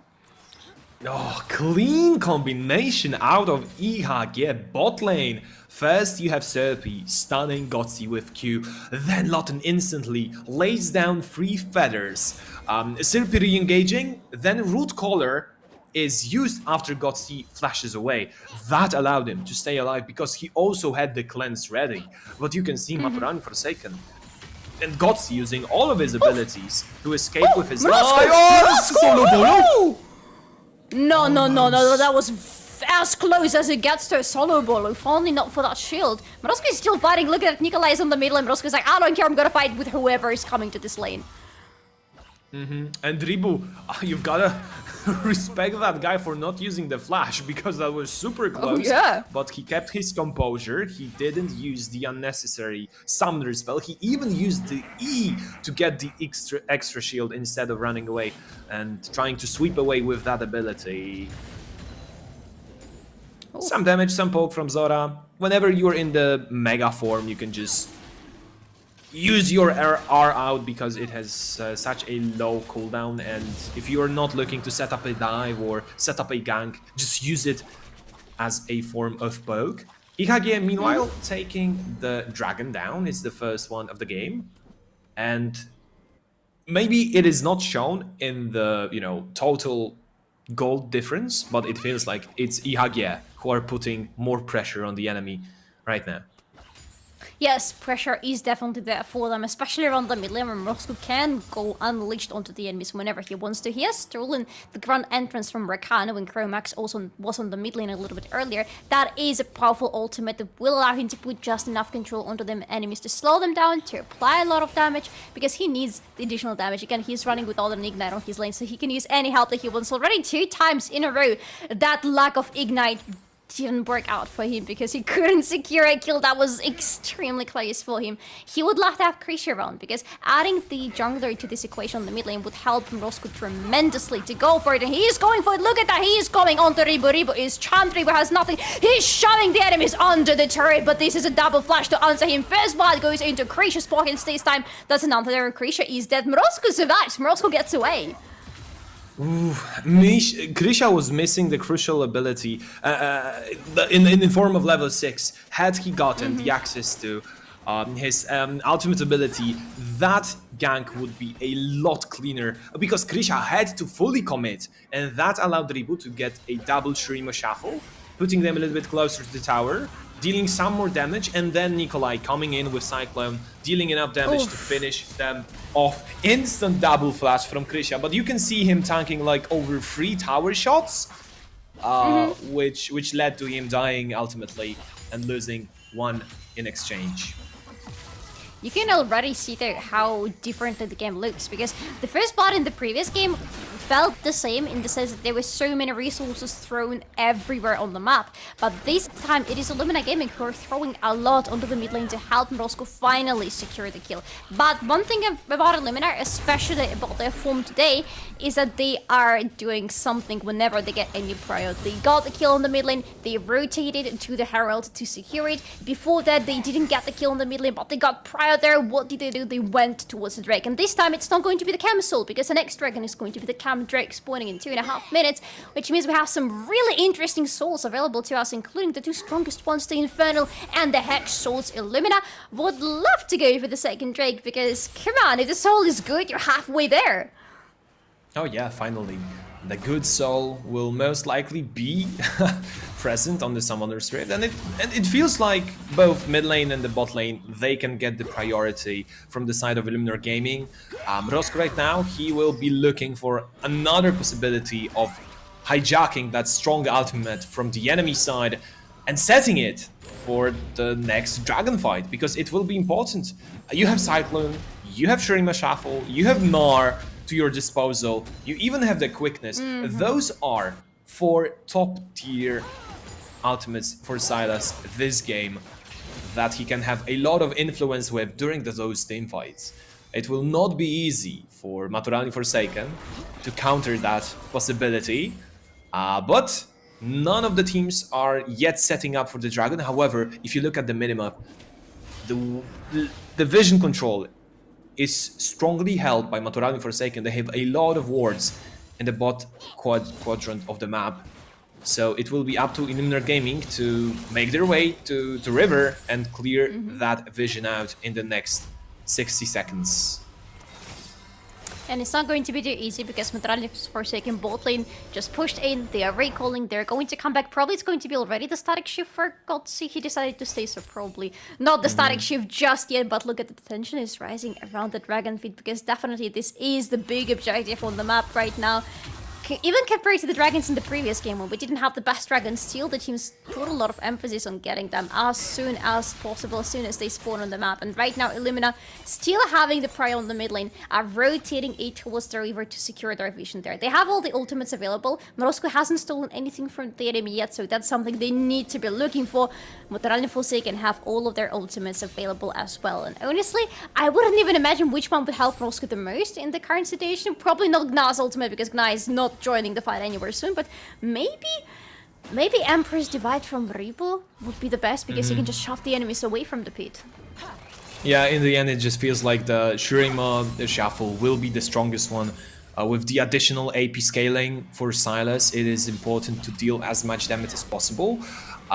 So I think he will be fine, but also quickness and the Cyclone, like I was saying, I feel he will be fine with either of those. Let's see, because Mrozko, he's still waiting with the hijack.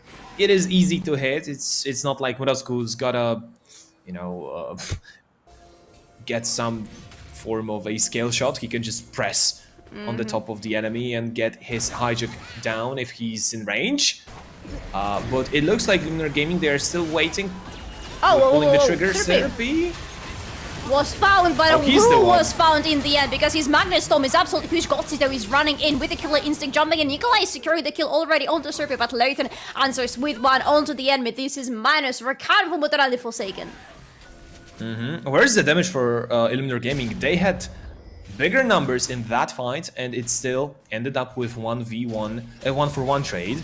Maturalni Forsaken right now under power spikes. You have the Divine Thunder for a Wukong, definitely his strongest point, and then also Static Shift for Kaisa, so a lot of burst damage with that Hail of Blades. Mrozko approaching the fight from behind. Doesn't fight absolutely anybody, doesn't fight anybody. Krysia had a slight attempt to do something about the dragon, but it is going to be the Drake from Maturalni Forsaken, and we have the Hex Soul in the end. With both teams sitting on one dragon, they will be fighting for the next ones with a very high priority. IHG just not feeling like they are ready for the fight yet. And maybe that is smart, because Illuminar Gaming, they will definitely need some more items for that team composition to have that damage, while I was just telling you about the power spikes for Gutkowski and Nikolai. Losing one dragon is not the end of the world in the end for Illuminar Gaming. They can slow this one down just a little bit. Both teams have decent chances at late game with their scaling. Kaisa and Zaya, really good scaling into the later stages of the game. Azir and Silas, the very same thing can be said about them. So it's not like IHG has a timer above them, above their heads with this team composition. They can definitely slow down, and if they are not feeling like fighting around the dragon, they are not forced to do it. 45 seconds before the Herald is going to be up. Ribu already had a very nice recall. He is returning back to the mid lane with the Liandris, but look at the top lane because Nikolai is here. He's looking at a way to go on the Polsky because Polsky has everything available, including the flash. He's going on to Solari just one step too far. Nikolai is jumping on top of him and Polsky is trying to fight back, but he's not up. He still gets the kill though. That is Atrix. That's why you first being it on the blue side. Are you sure, Maturalni Forsaken, about taking that fight? Because the plan was all along for Zora to bait Polsky Kos. Because look at the items. Zora he didn't recall back to base. He was on boots and 2 longswords, while Polsky Kos was fighting with him on a full mythic item in form of Eclipse. That gave him the upper hand. And that is why Polsky Kos went for this trade, because he understands he's much stronger right now. So Zora baiting the enemy to planer to go in, but he was not expecting that much damage. And Polsky Kos running away from that fight with his own life, even getting the kill. Morosco, are you sure about that right now? Oh, he's flashing away. Oh, look at that. He has his own Empress Divide. Just throw away Cromax, who is trying to go in with his own ultimate to slow him down, to charm him. That's an interesting and a very rapid exchange in there. And also Krisha getting a Herald. Meanwhile, can maybe set up a gank around top. Zora without the flash, he will be an easy target for him to lock down. Look at this. He's going in with a Glacial Prison. He is locked down and he's not getting out. Poor Zora is not having the top lane of his life. Oh, Krisha got the kill. That's not perfect, but they will still just open up the top side of the map. Probably the first tower will fall down. Zora has TP, and the Herald wasn't used. Okay, so maybe not just yet. Maybe they are looking for a better usage of Herald, like somewhere around the mid lane, because Silas, he has kill pressure on Azir, but he is nowhere near his tower, so it will be so hard to get any chip damage on the structure. Look at that damage from Krisha. That's a jungler for you, by the way. He is cutting through the enemy's mid lane. And Morosco is back with the teleport. Cannot go for kill confirm because mobility is the second name of Azir, in case you didn't know. But that was a statement made by Krisha. And it never ceases to amaze me just how much AP damage Sejuani has in her kit. You don't usually think about her as a damage dealer, but she is a very, very hard-hitting damage dealer. Ooh, there's a teleport coming in from Ribu. He's back to his mid lane. Will it be enough to protect it, though? Because the Herald is still there on the hands of Christian. They want to release it. Now they want to go into Morosco immediately. He's running away on the quickness from Rakan that he stole a little bit earlier. So handy for him, and Polsky Kos is here as well. No kills, again, but so many abilities just thrown into the air. Yeah, so a TP used by Ribu, but those two ultimates exchanged between Morosco and Nikolai, but it feels like Wukong without his Cyclone is just a little bit weaker, and he relies on his ultimate a lot more than than Silas does. Because Silas, you know, whenever we think about champs and how they are designed, usually their abilities, they go well together. You have Wukong with his clone, with his E gap close to get the Cyclone, to get the knock-up 2 times.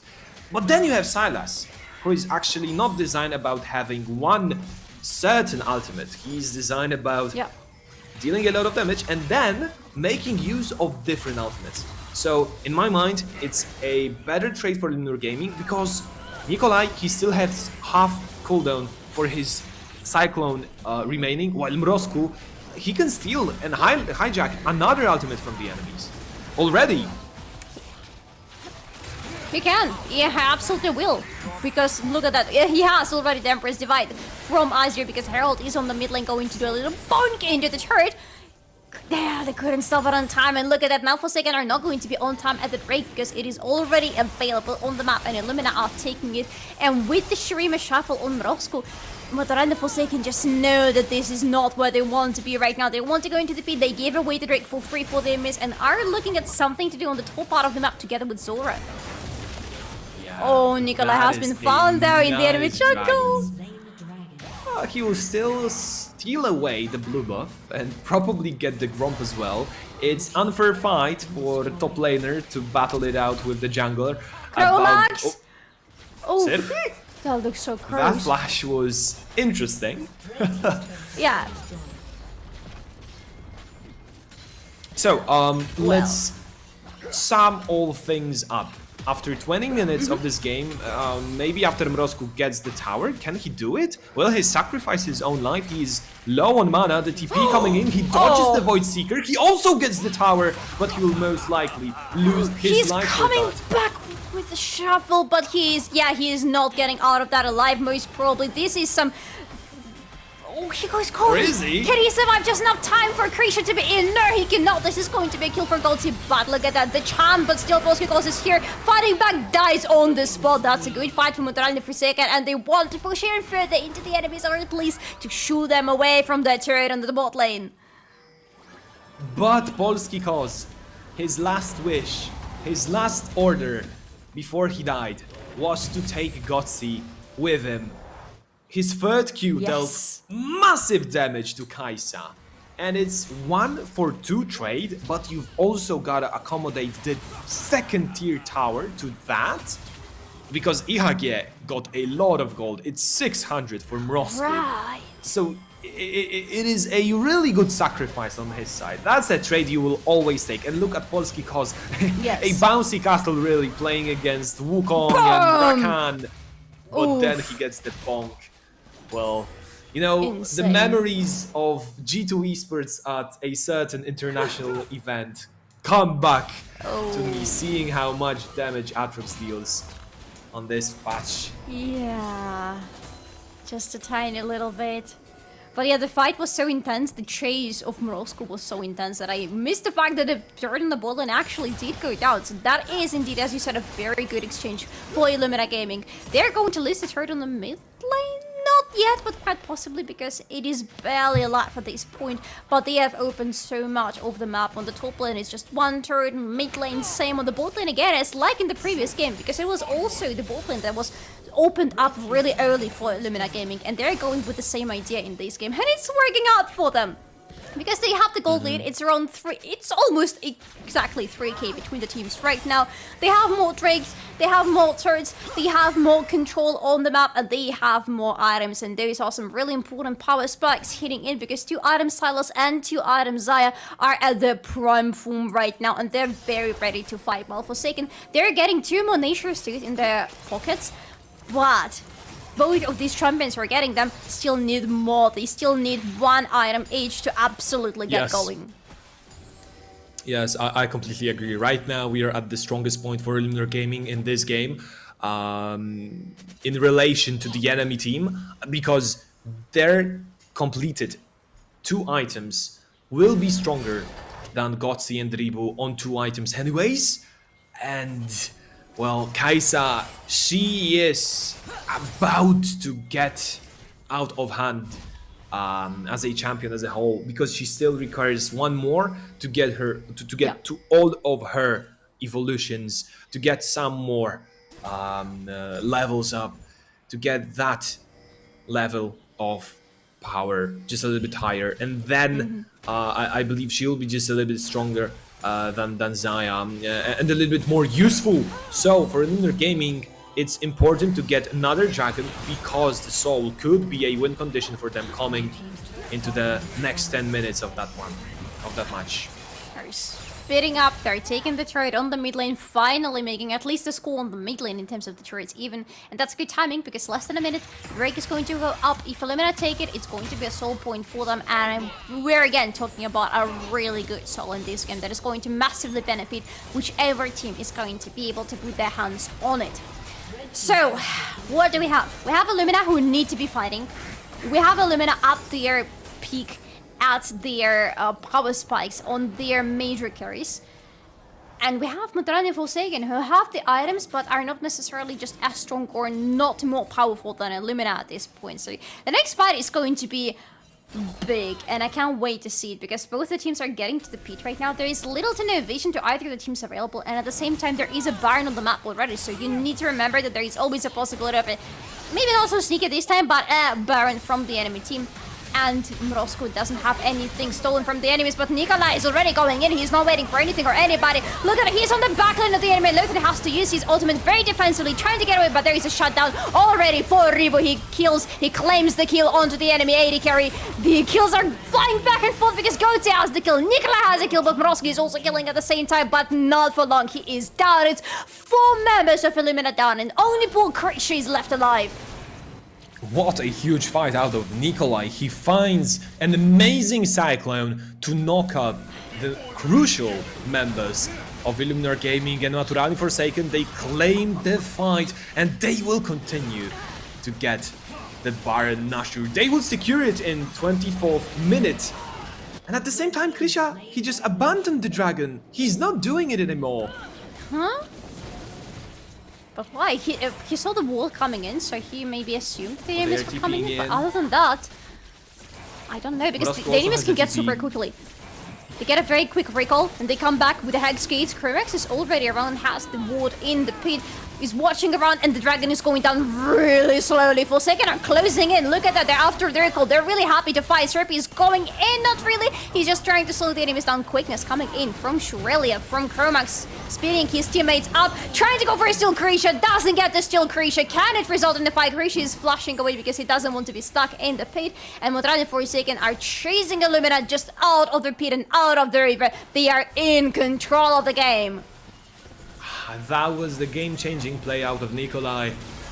Maturalni Forsaken, a little bit behind, but this Wukong in his hands, you can clearly see how much influence he has over that fight and over that game. Yes. In the blink of an eye, he pretty much changed to the favor of that one. Kromax! Oh, Sherpy, that's a good ultimate, but you barely survived this one.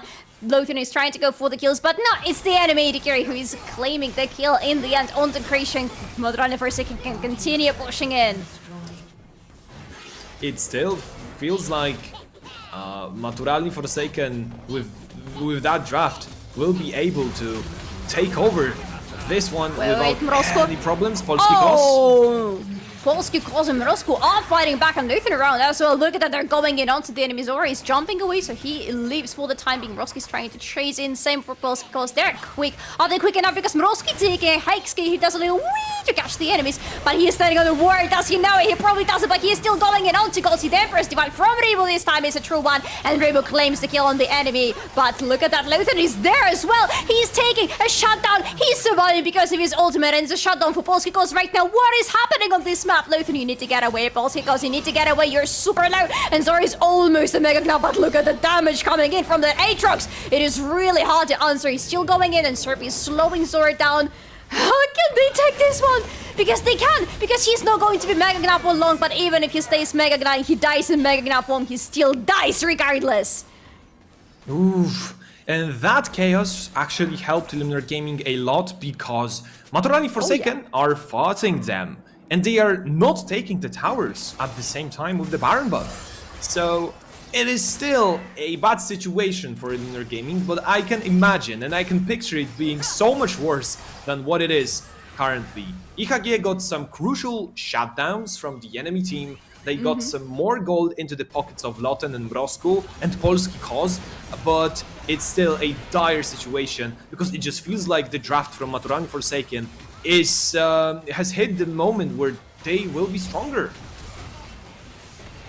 They are getting more items, they're getting more levels in. Those levels are going to be very big for them. So yes, they are going to be getting stronger and stronger from now on. But Lothan was so good. Lothan and Polsat were absolutely unmatched in this fight, to be fair. They were so good with their positioning, with their abilities, with their damage, of course, because Polsat is on 2 items only, but he is hitting like a truck. And finally, the 3rd item is completed for Lothan. It's not as huge of a power spike as Ginsu is for Kai'Sa, but it's a very important bloodthirster for Xayah that will allow her to stay alive in those fights. She's going to be much harder to just shut down on the spot as long as she is not controlled and able to fight back at the enemies, to auto-attack them back. And that is going to be important for Illuminar coming into the next fights, because they will have to fight. In a minute and 40, that's going to be the next Drake. Right after that, in 2 minutes from now, that's going to be the next Baron. They cannot give away the next Baron. But look at Maturalni Forsaken. Look at Ribu. Ribu got so many kills. Ribu is sitting almost on the hat. He just needs to get a little bit gold right now and have a good recall. Kai'Sa and Azir right now at their peak level, at their peak form. Oh yeah.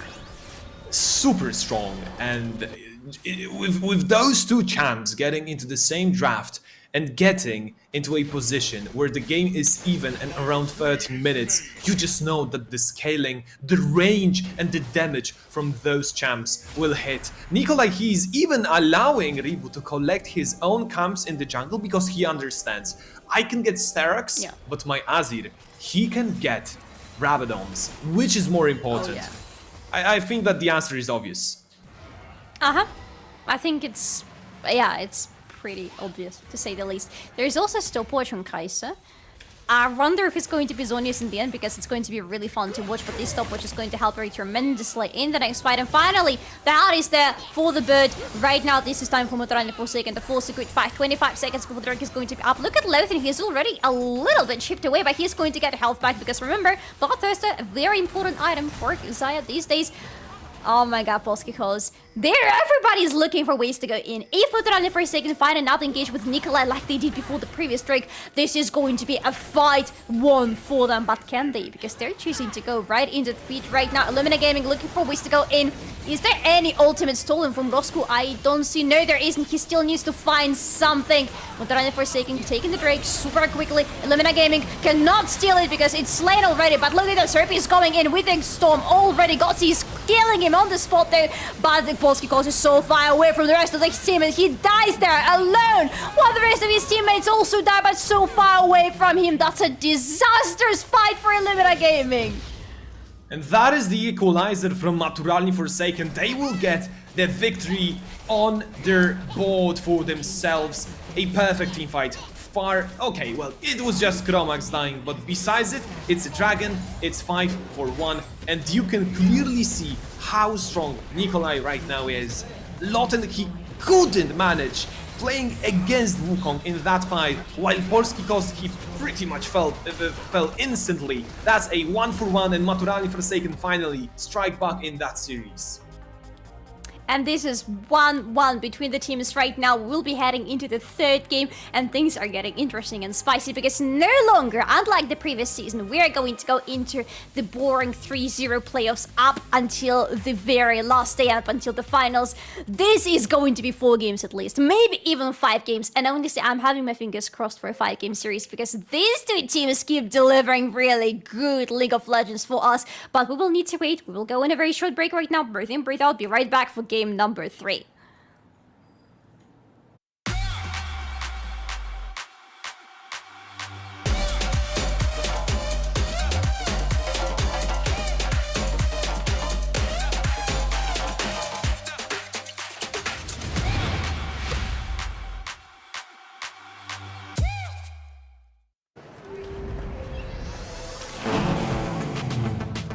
Wow.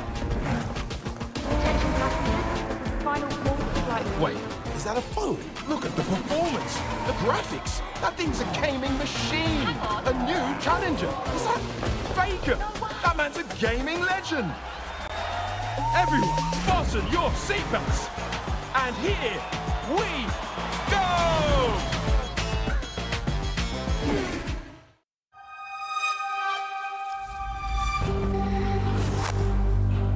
I always play jungle. I am top. I am mid lane. I play bot, AD carry. I am support. No matter your position, stay true to your lane and join Kia at the League of Legends EMEA Championship. Kia, movement that inspires.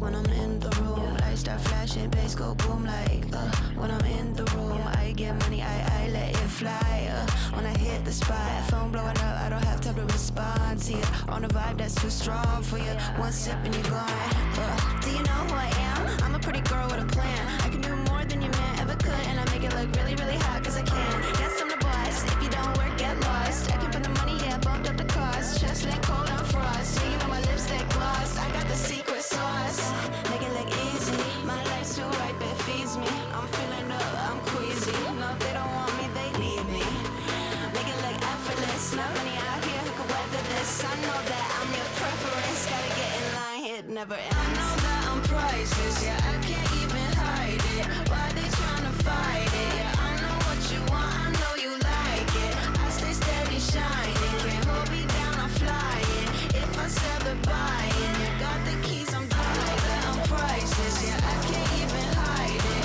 why they tryna fight it, yeah, I know what you want, I know you like it, I stay steady shining, can't hold me down, I'm flying, if I sell the buying, you got the keys, I'm driving, prototypical, you can find me nowhere invisible, make them miserable, when they can't get a taste, they wanna replace me, but they can't find a grace that can save them, so they stay waiting, one of a kind, it's such a real statement, I got them craving money, they save to see me on stage, it's really amazing, yeah, how I keep them coming back, give a little taste, just a snack, only speak facts, I know what the world's been lacking, give a little listen to what I've been tracking, oh yeah, now you're hooked, only took one good verse and it's cooked, stick a fork in the beat and I make your feet jump, turn the heat up and I get you on the re-up, yeah, make it look easy, this life's too ripe, it feeds me, I'm feeling up, I'm queasy, no they don't want me, they need me, make it look effortless, not many out there who can weather this, I know that I'm your preference, gotta get in line, it never ends, I know that I'm priceless, yeah, I can't even hide it,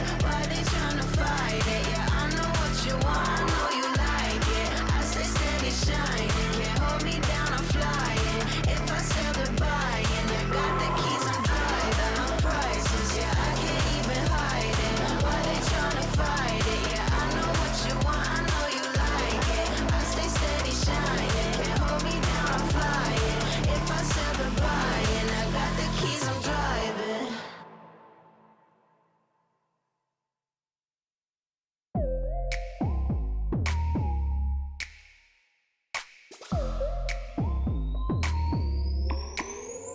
길어진 밤, 해가 뜬 다음 다시 날 비추는 거울 속 가슴 속 막혀있는 my pride 조금보단 가치를 봐 내 안에 흐르는 온도도 겉으론 볼 수 없잖아 I've been waiting for you 왠지 머리카락 주변 맘으로 들리지 않던 난 beautiful 지난 모습 잊어가는 시간 똑딱똑딱 At last I know my worth 이제는 수면 위로 올라와 착각 At last I know my worth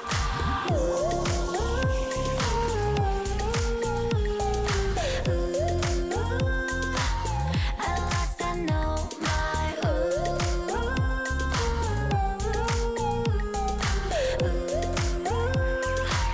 At last I know my worth 다시 멈추지만 내 자신감 몰랐을 대로 안 돌아가 안 돌아봐 말리지마 잊혀가는 과거 속엔 아직 바랄래 에이 고개 들어 길을 걸을 때 This feeling seems so natural I've been waiting for you 왠지 머리카락 주변 맘으로 들리지 않던 난 beautiful 지난 모습 잊어가는 시간 똑딱똑딱 At last I know my worth 이제는 수면 위로 올라와 착각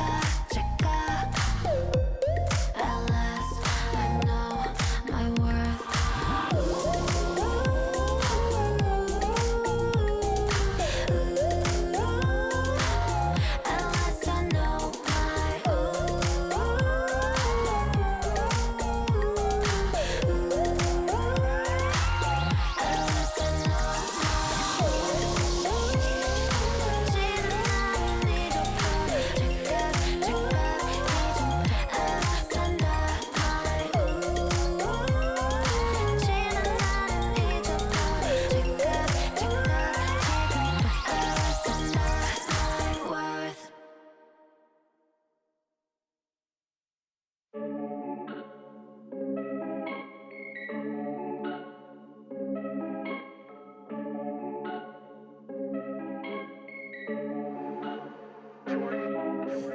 breath, time running to the bank. When you winning, they gon' have something to say. Was broke, now I got expensive taste. When I was way down, I always kept the faith. Out of breath, time running to the bank. When you winning, they gon' have something to say. Was broke, now I got expensive taste. When I was way down, I always kept the faith. Yeah, I always kept the faith. Look my problems in the face. Thank the Lord I saw the day, cause I ain't know another day. I've been cutting to the chase, but don't cut corners that ain't safe. There's a will and there's a way. You stay strong, you won't break. But hey, hold up, tell me what's your motive. Tell me what's your motive. You gon' grind when it goes unnoticed. When it goes unnoticed, where's your fate? Even at your lowest, you gon' keep on going. You gon' keep on going. You gon' keep on going.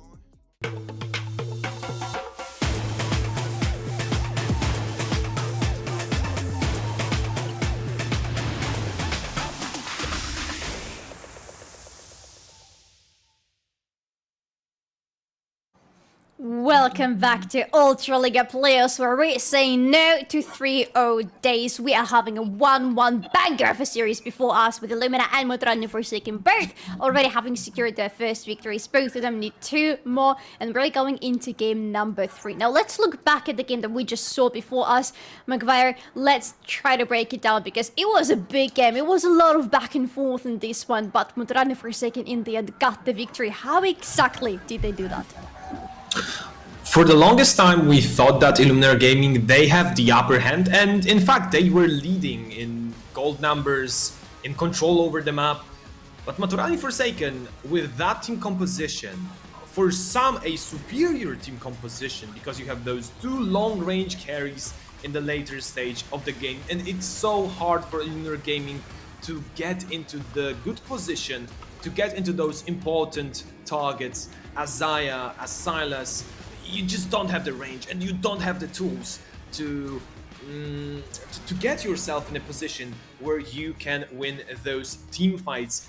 And well, honestly, one team fight allowed Maturalni Forsaken to turn this game around, and Nikolai, our rookie of the split, our 3rd all-pro jungler, did really put a lot of effort into making that team fight possible. It is about to happen on our highlights. It's still not that fight, but this is the one where you get a knock-up on Krysia and Sirpi, and then you get a knock-up on Polski, Kos and Lofen. All the other members, they follow up, and then it's just easy cleanup duty for Revu and for Gutkowski. This was the fight that pretty much turned the game around for Maturalni Forsaken, because it allowed them to buy more time to get their items in, to get their power spikes in. Even though Illuminar right after that found a good fight, found a good answer into the enemy, slowing down their Baron progress a lot throughout the map, getting back in some gold for their carries, of course, including Lothar and Polski, of course, mainly. It still wasn't enough to slow Maturalni Forsaken for good, because they skyrocketed too far after the previous fight.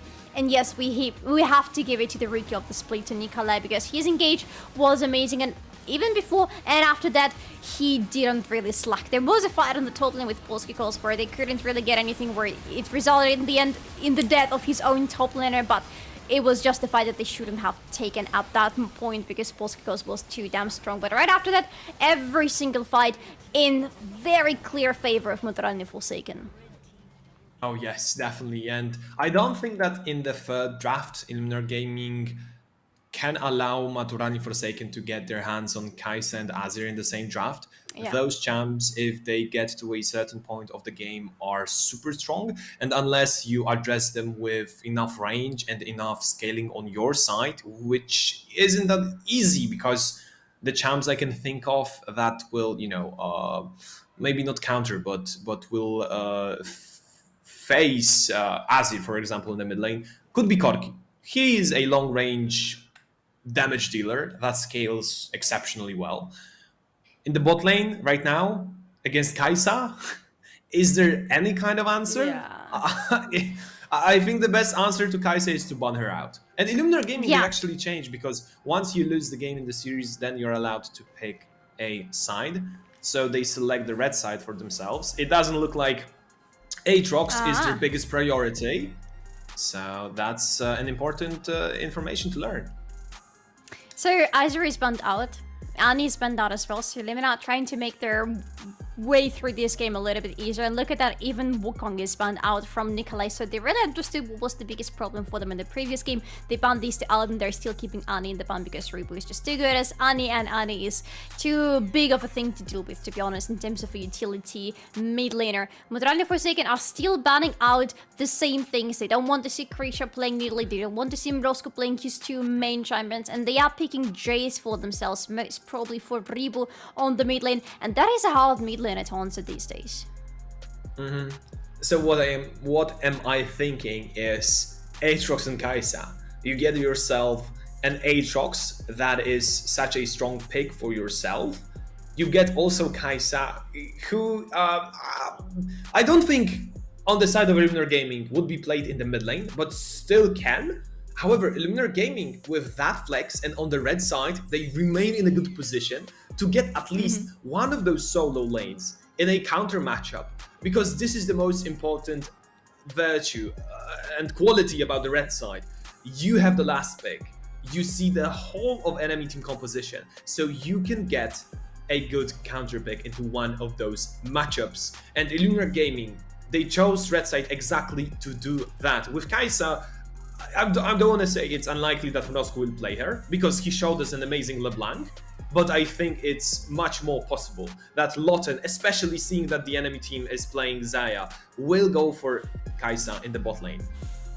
Yeah, most probably, to be honest, it is going to be Kai'Sa for Lotten. Mrosco just prefers slightly different champions for himself, and they have, as you said, a lot of opportunities to pick to keep the last pick for Mrosco to make sure that he has the best counter. But they decide, no, hey, listen, Sylas still works for him, and we're going to keep the Sylas Sejuani combination because it is indeed a very strong one, and they are very important ultimates, especially with Maokai picked for Maturalni Forsaken's jungle. This is going to be a massive ultimate for Sylas to steal away. Well, this Sylas, last time around, he really put a lot of pressure during the laning phase, but then it just felt like he didn't have a huge impact. It was really difficult for Mrosco to find himself a good opening despite having a lot of strong ultimates. However, Sejuani and Sylas, the basics or the the fundamentals of the last Illuminar Gaming draft remain the same. Those two champs work together exceptionally well because of so much CC, and they could punish Maokai or Jace as a duo. However, for Maturalni Forsaken, it is also important to remember Jace could be played in top because Zora, he's a big enjoyer of that champion in the top lane, and I was thinking about Rakan the whole time because a lot of teams have this preference to play with Xayah Rakan instead of Kai'Sa because it's just easier. So Illuminar Gaming, by picking Rakan, you complete a lane that is maybe not the strongest, but then you also deny the possibility of Xayah playing with Rakan on the side of Maturalni Forsaken. Is it just me, or it looks like a possible Komil angle for Polsat in this scenario? Because Illuminar Gaming decided their last pick, the R5, is going to be dedicated to Polsat and to the top lane, and they really want to see what Maturalni Forsaken are going to throw in and where in the end they want to pilot this chase. Is it going to be mid lane? Is it going to be top lane? They are picking Jax to the top lane. He just saw some pretty minor nerfs to him, even though the mana cost for his ultimate is not even the mana buff, it's like halved from what it used to be. But Illuminar right now can counter pick on the top. Come on, picking R5 all this way just to go again with Aatrox. What's the point of it? Illuminar Gaming, I don't wanna surprise you, but by showing Aatrox already 2 times in previous drafts, you will not impress. I mean, maybe impress. You will not shock anybody with that Aatrox being the last pick. So Polsat, he didn't have a universal answer into Jax. There wasn't a special pick for him to counter that matchup. It will be Aatrox then. And I wonder how this matchup actually plays out, because usually the champs that make Aatrox's life hard are the ones that can stick to him. This is why, for example, Yone used to be a really good counter into Aatrox, because he just jumps into his face and sticks to Aatrox, which makes it so hard for Aatrox to hit the sweet spots on his abilities. And I think that Jax kind of shows the similar quality. He just leaps on top of you, stuns you with the counter strike, and then wants to bash in as many autos as it's humanly possible for him. So let's see how well can Aatrox address it, because I know there's one interaction. Whenever Jax wants to jump on top of you, you just use your first Q and instantly deny it with the knockup, which is again a part of a scale matchup in the top lane, which is fun, which is amazing, because we get to experience a third scale matchup in the top lane. So far, not that much was happening in the top side of the map, but maybe we are in finally for some skull bashing and bones cracking in the top lane. I don't know.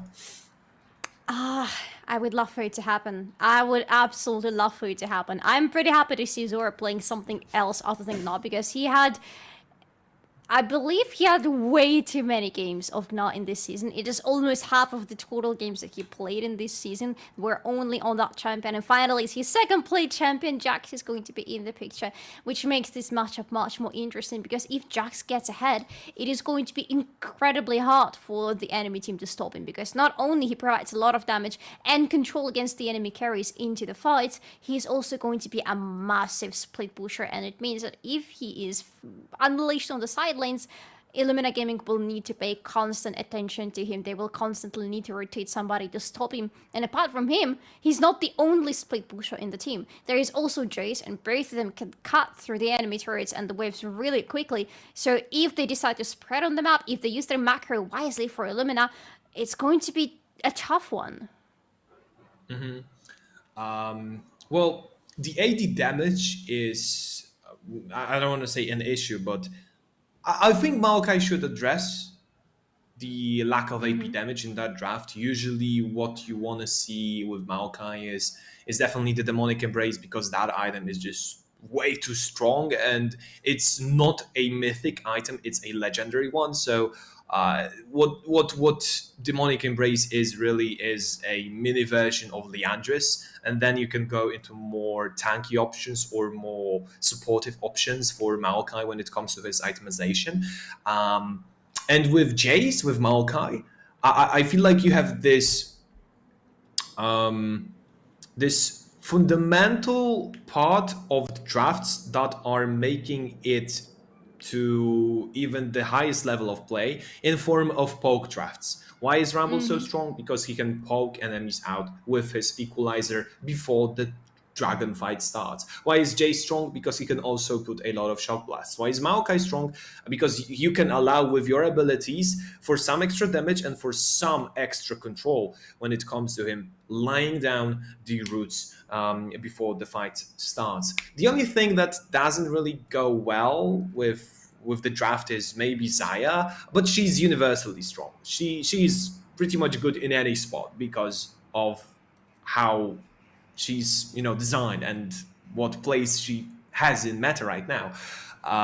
So I think that Maturalni Forsaken, they have several options how to play this game out.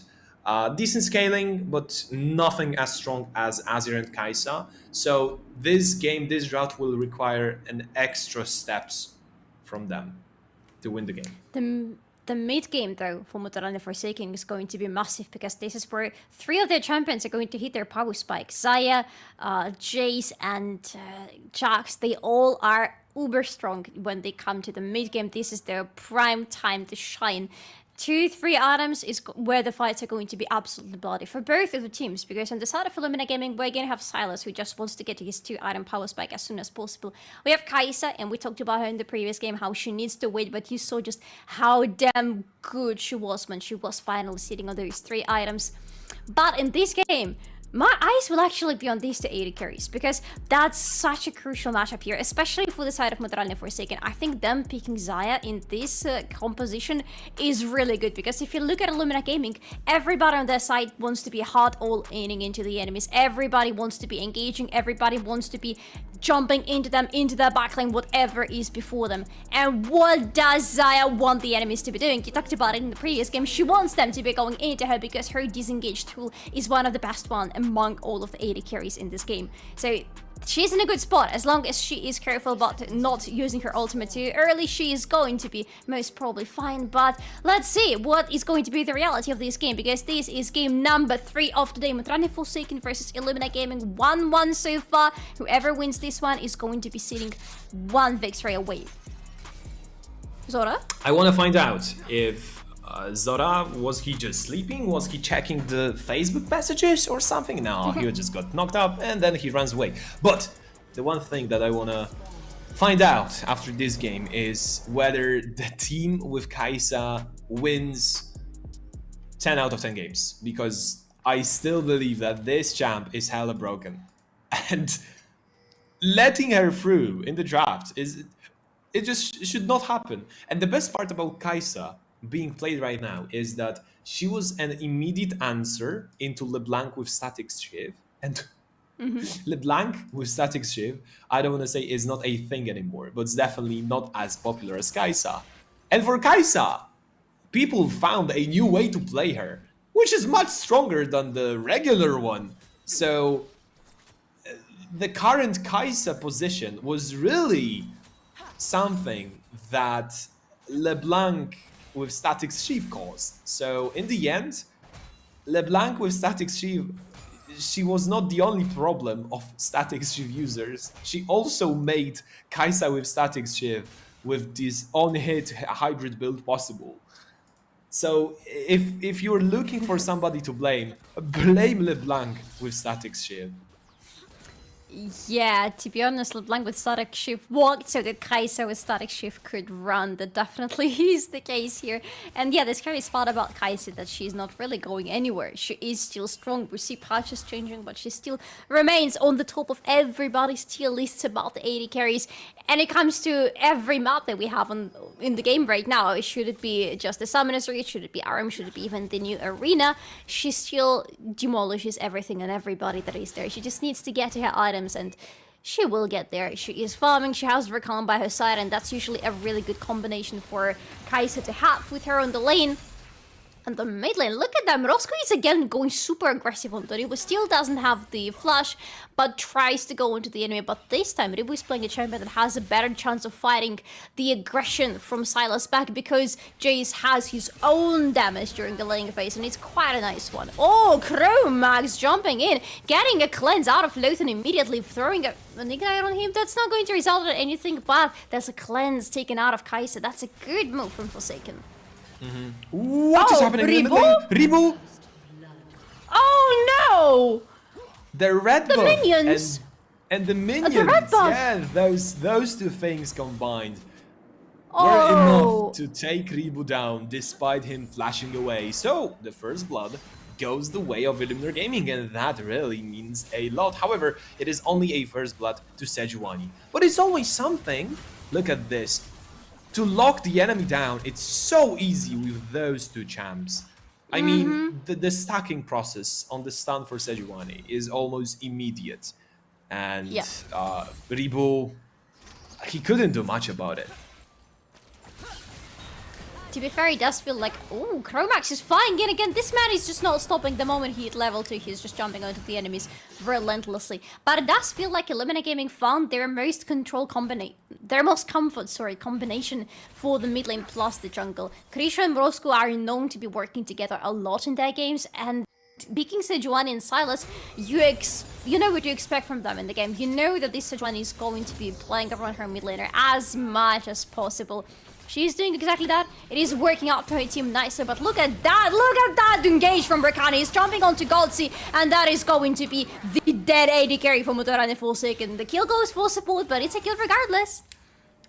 I love this confidence that whenever bot lanes have their jungler just behind their back, they are like instantly going for a fight.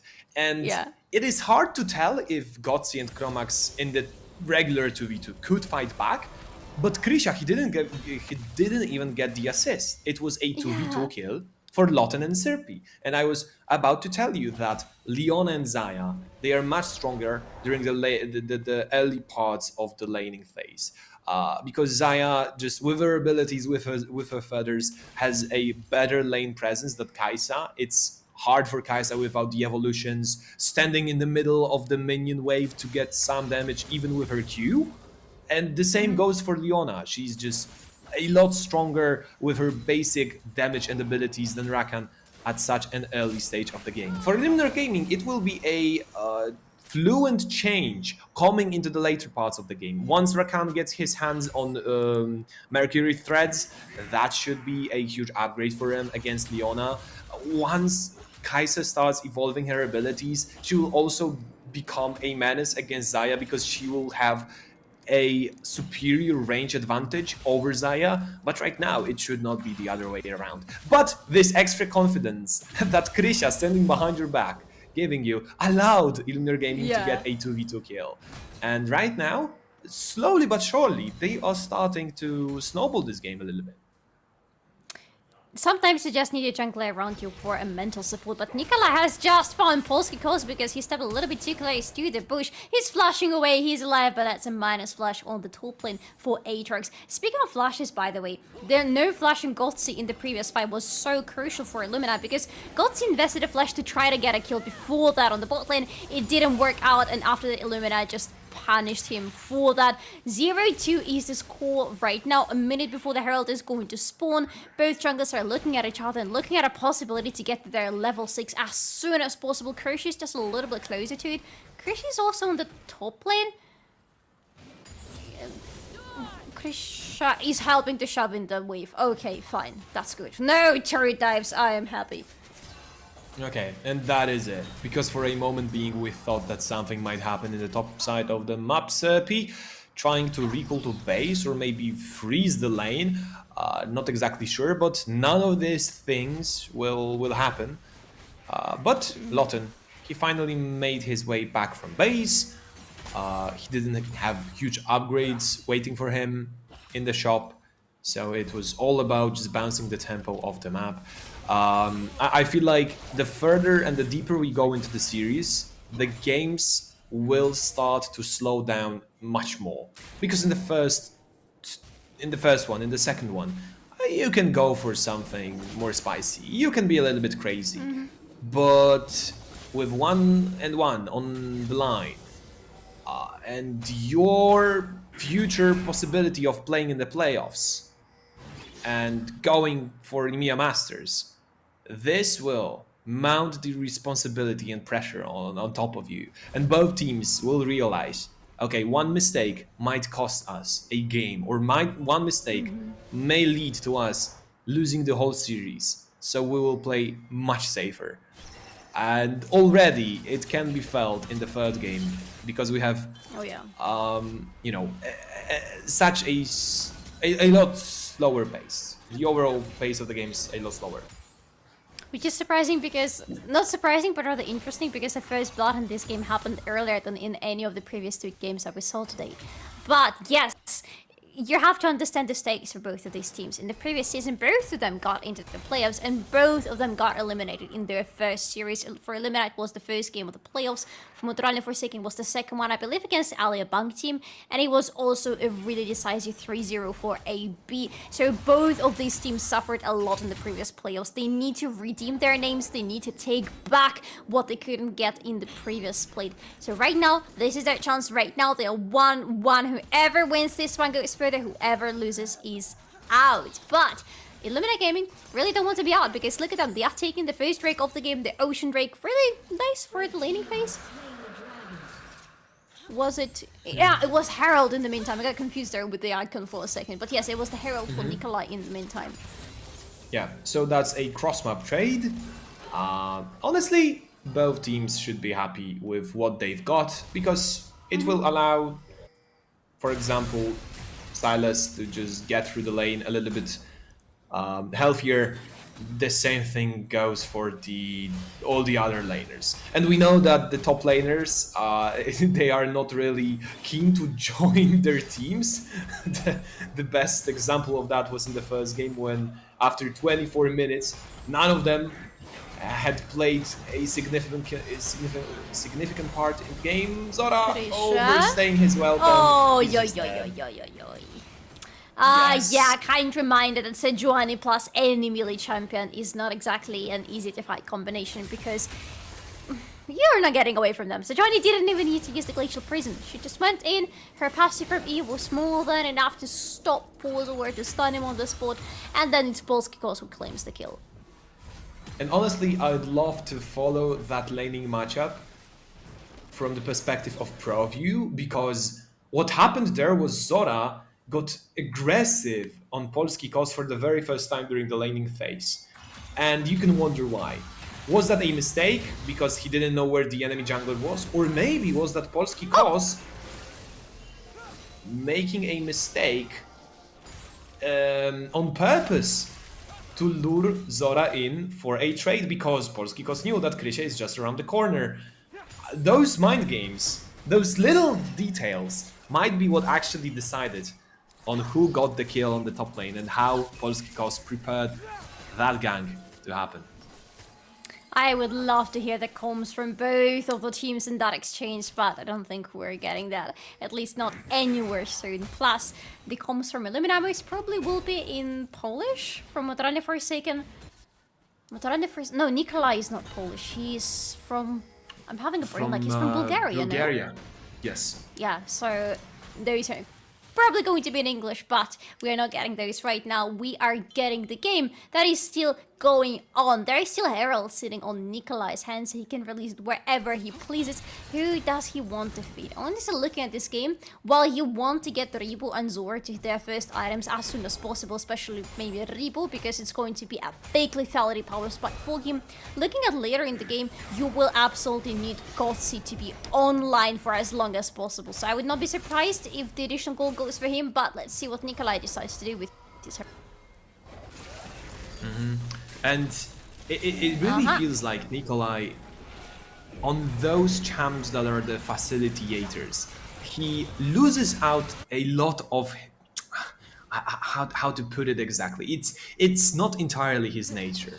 He would rather play Viego, Wukong, those fighters, those skirmishers, than something like Sejuani or maybe Maokai, where you're supposed to bring in a good ultimates, a lot of CCs, set up the fight for your team instead of, maybe being the hero of it with Amazing Cyclone or a good reset on Viego.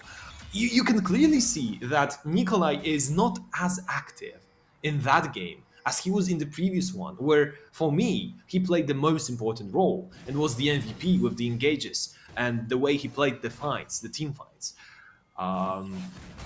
It's a really tough situation because Maokai a strong place in the draft. Oh, speaking of him, yes, that is a little bit of the OO situation too. Onto all the top lane with Polsky goes down to ground. Krysia flashes away there because Zora has the damage and he was the one rooted by Nikolai. No kills in the end, just all the ultimates exchanged across the map. But maybe now kill Zora was really close to going down, but did not. Ribu is close as well, but also does not go away, despite Mirosko stealing away the ultimate from him. Alright. If only Mirosko activated the form half second quicker when Ribu was between the wall and the tower, that would be a sure hit, a guaranteed one. A lot of happening, but none of the players falling down. In top, Krysia flashing away, but then Zora playing with his own life, jumping into Polsky, who has his third Q Darkened Blade ready with so much damage in the sweet spot underneath him. But at the same time, an important thing is that Zora went for Triforce instead of the Divine Sender, something that is becoming more and more popular on Jax, and honestly, an OG item for Jax. I just wanted to ask you about that because it has been quite some time that I saw, I think, Triforce on Jax, and it does feel to me like he's lacking quite some damage because the Divine Sandra is a very huge power spike for him. And it does feel to me like maybe this is the angle of more of a split push potential from Maturalni Forsaken with Zora instead of him completely unleashing himself in the fights, but you tell me.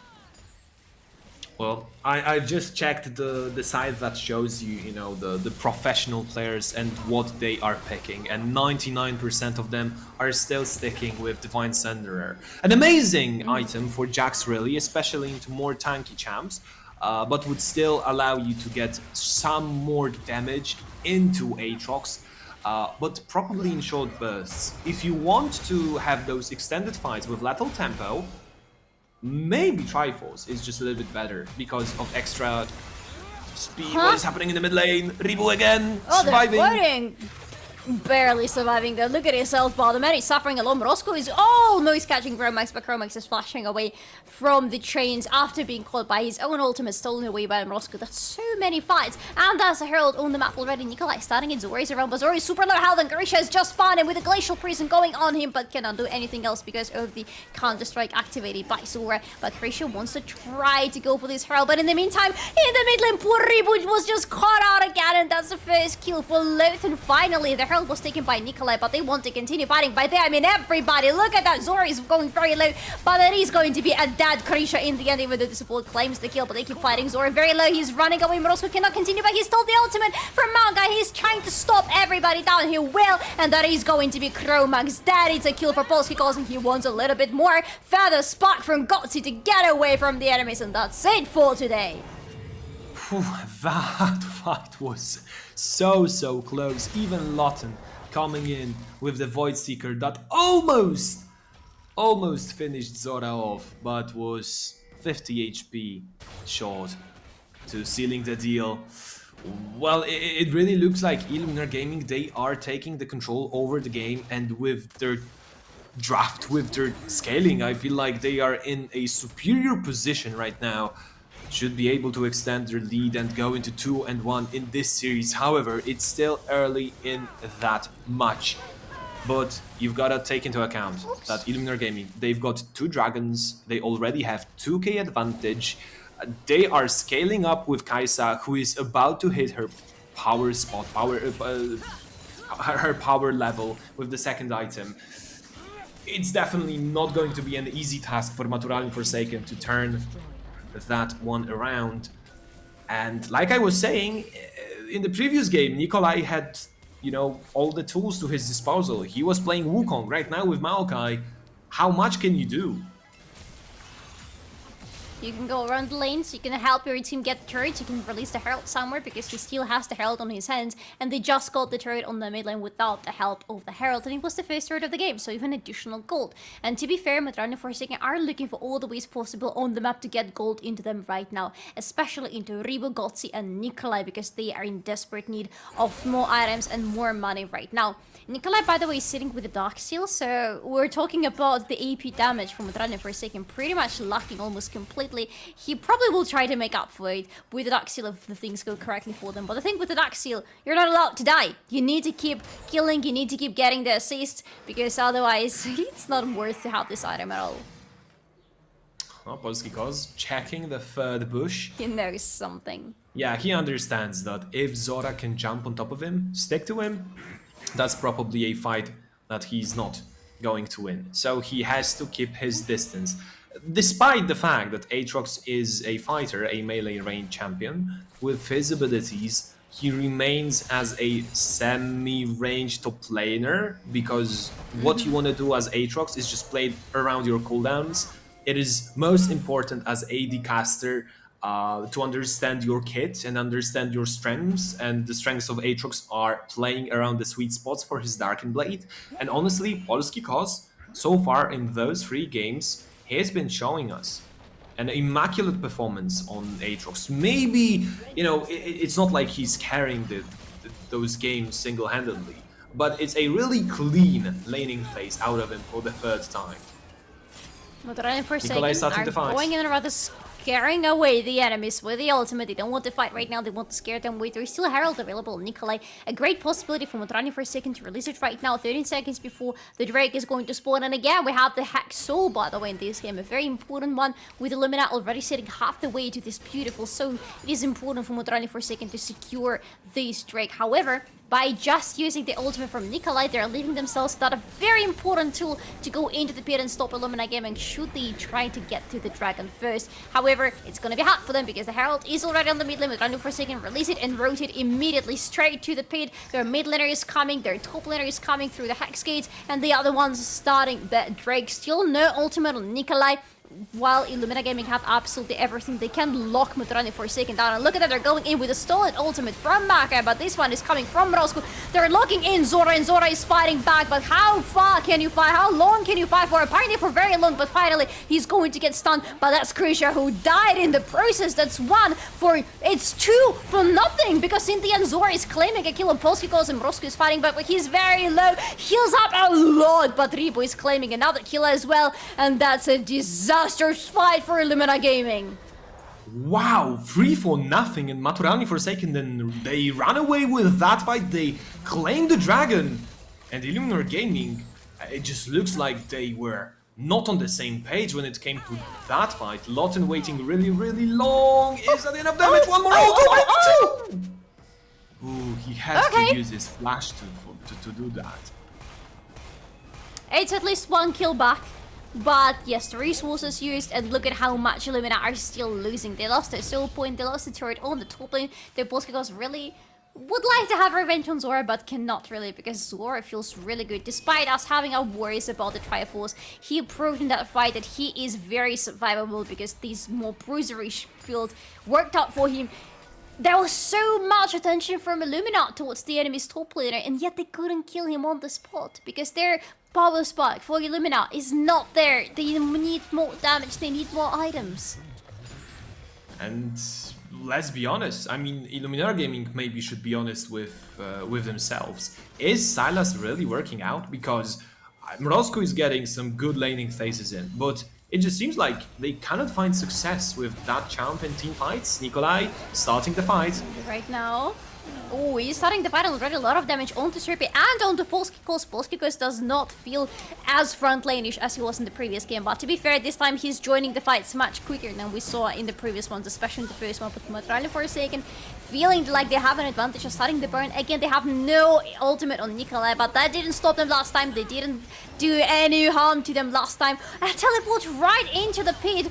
That is a statement from Mrozku. He's coming in, and Maturalni Forsaken, respecting the statement, are going back from the pit immediately. Chromax doesn't find anybody with his little sword, but Krisha has been finding himself together with Serpent. They're surviving a lot of damage. Rebo also, he's getting away on 12 HP right now. Lothan is claiming the kill on him in the end, making sure that these 12 HP do not save him. That was not enough. Maturalni Forsaken have to retreat urgently, leaving the Baron and leaving the battlefield to Illuminar Gaming. Though Nikolai might not be the one to live, to be honest, because he has just been fine. He's flashing away, but Serpent and Lothan are not exactly the champions who are going to care about your flashes. Or okay, maybe a little bit in this case, because no mana is there for Lothan. Chromax wants to continue. Because Solari is around, and Lothan has no mana, and he's dead, and Serpent might just be the next one. Jumps over the wall to Polsky, who was there to support his support.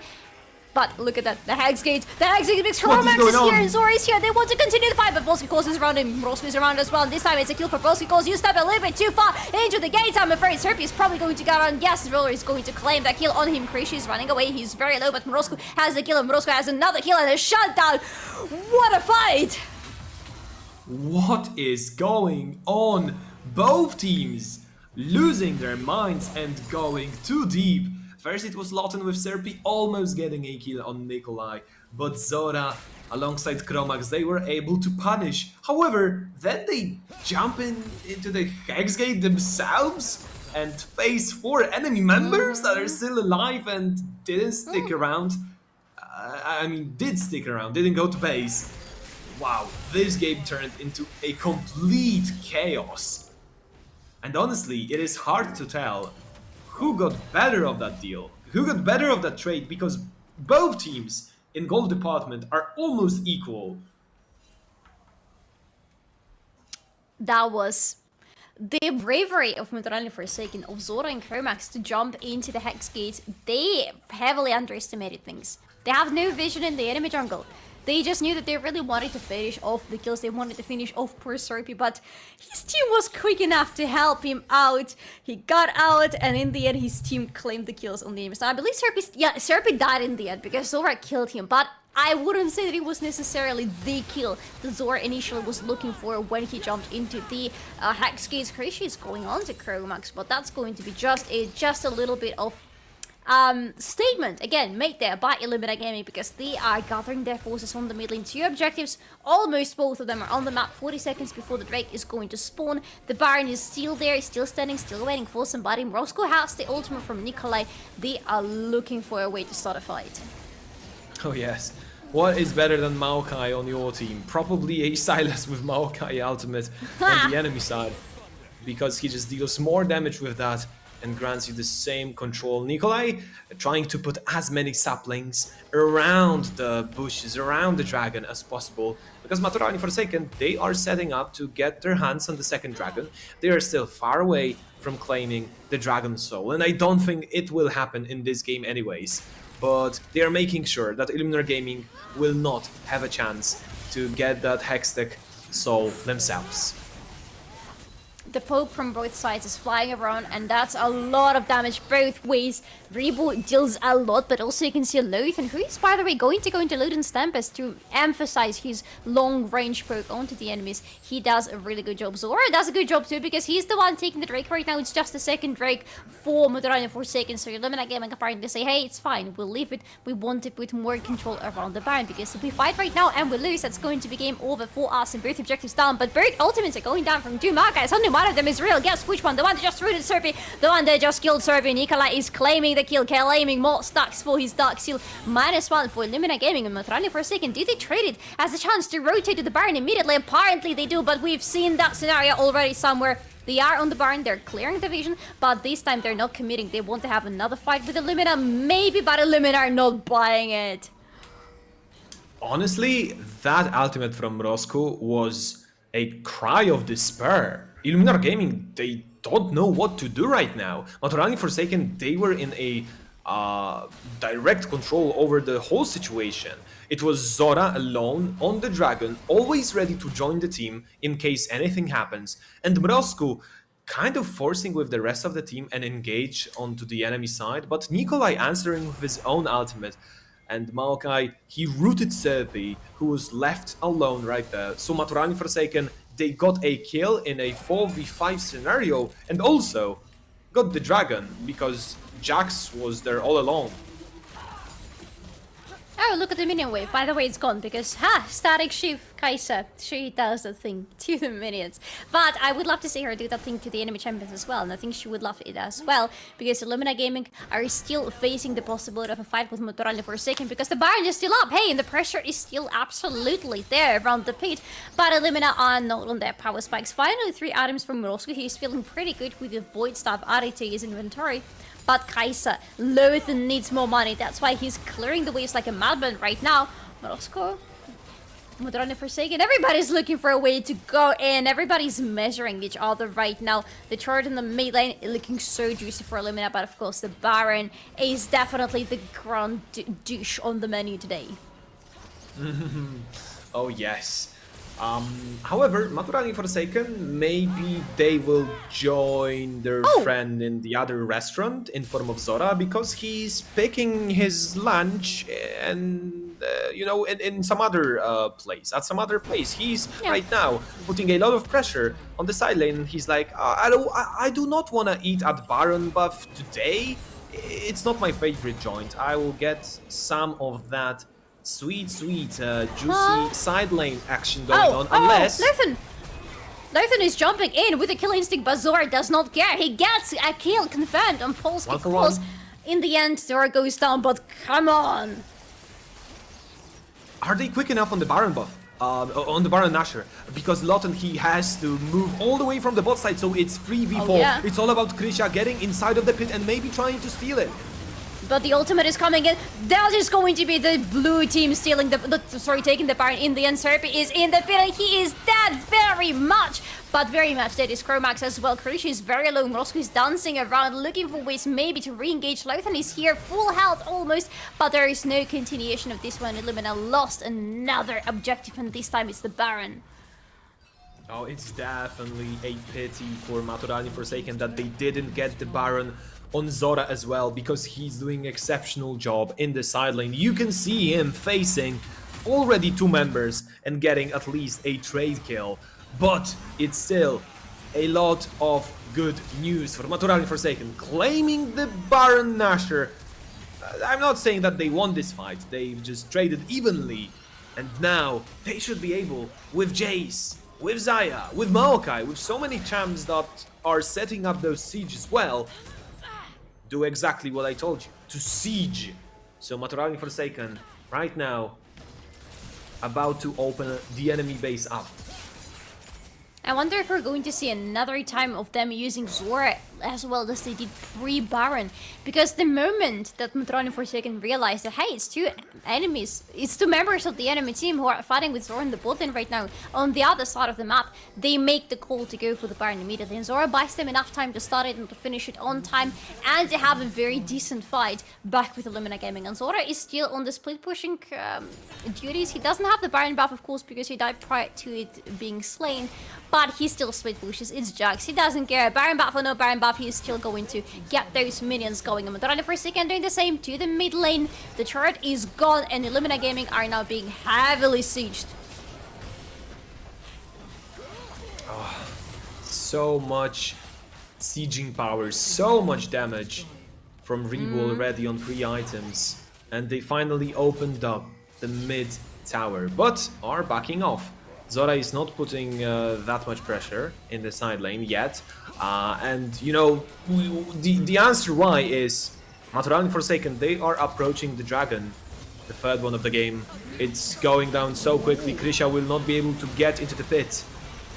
Max is jumping really far away, but his team is following him. Roscoe goes golden because otherwise he would be dead immediately. He is actually dead. It's a shutdown for Zora and they can continue right now. Gutkowski is getting a kill on the Polsat because Serpi is dead in the meantime because Zora was sitting on him. Krisha is running away, but that is not the fight that he can really run away from. And Rebu is chasing Lothan, the last man standing in his team. Lothan, can you run away? He's getting so much damage in his face. He's doing some damage back, but it is a shutdown for Rebu. He wins this fight. And that's 2-1 for Maturalni Forsaken, recovering after game number 1 and also striking back on the third map of this best of 5. You asked for a competitive series and we got one. Can Illuminar Gaming regain their composure? Can they strike back in another one? Because right now they're just one map away from dropping out of playoffs entirely.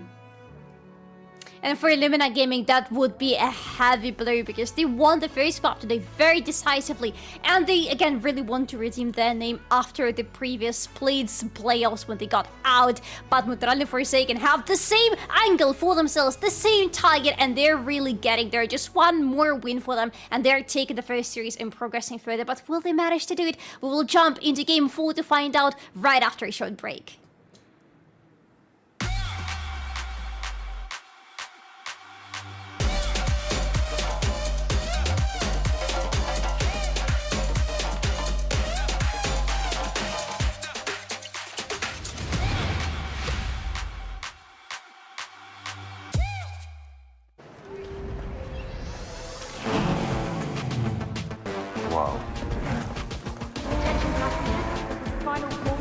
Wait, is that a phone? Look at the performance, the graphics. That thing's a gaming machine. A new challenger. Is that Faker? That man's a gaming legend. Everyone, fasten your seatbelts. And here we go!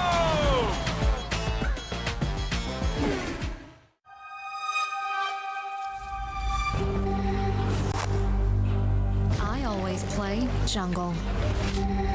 I am top. I am mid lane. I play bot, AD carry. I am support. No matter your position, stay true to your lane and join Kia at the League of Legends EMEA Championship. Kia, movement that inspires.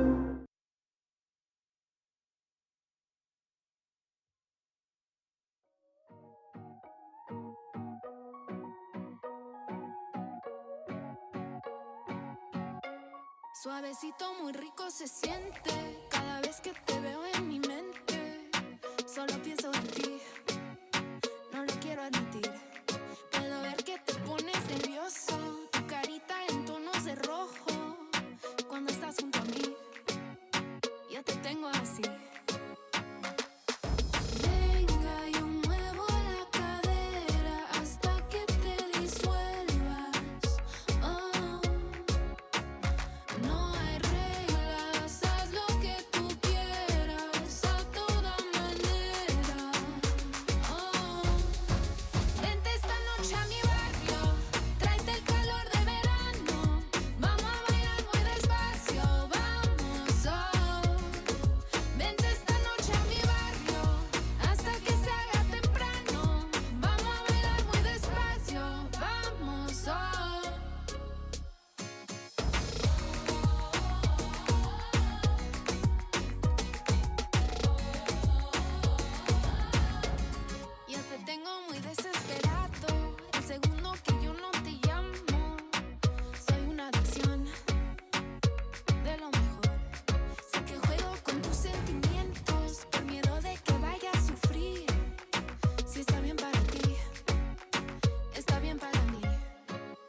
Cuando yo te vi, sentí que eras para mí.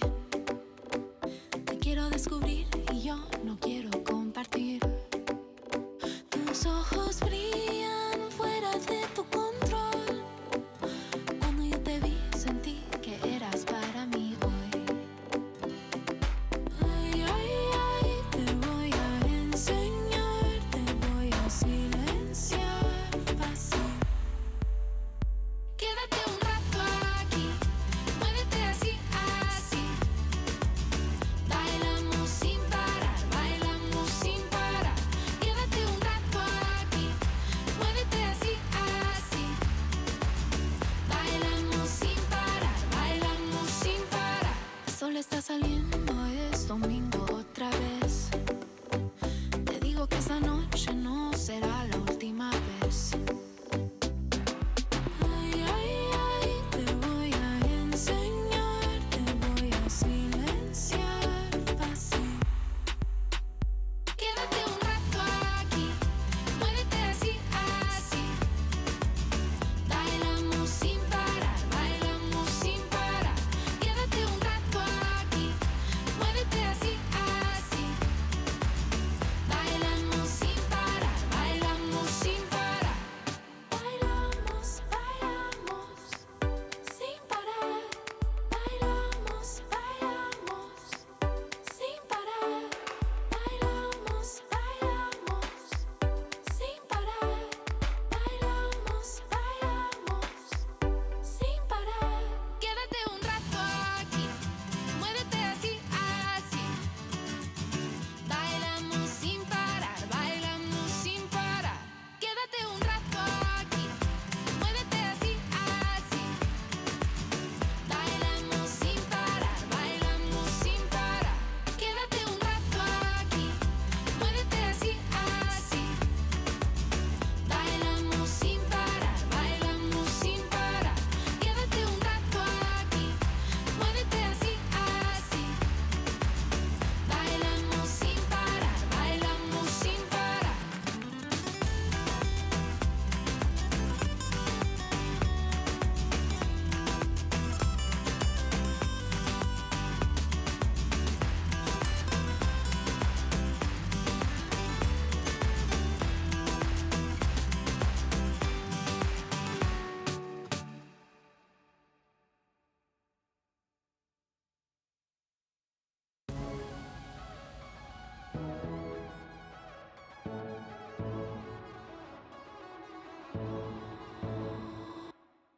Cuando te vi la última vez.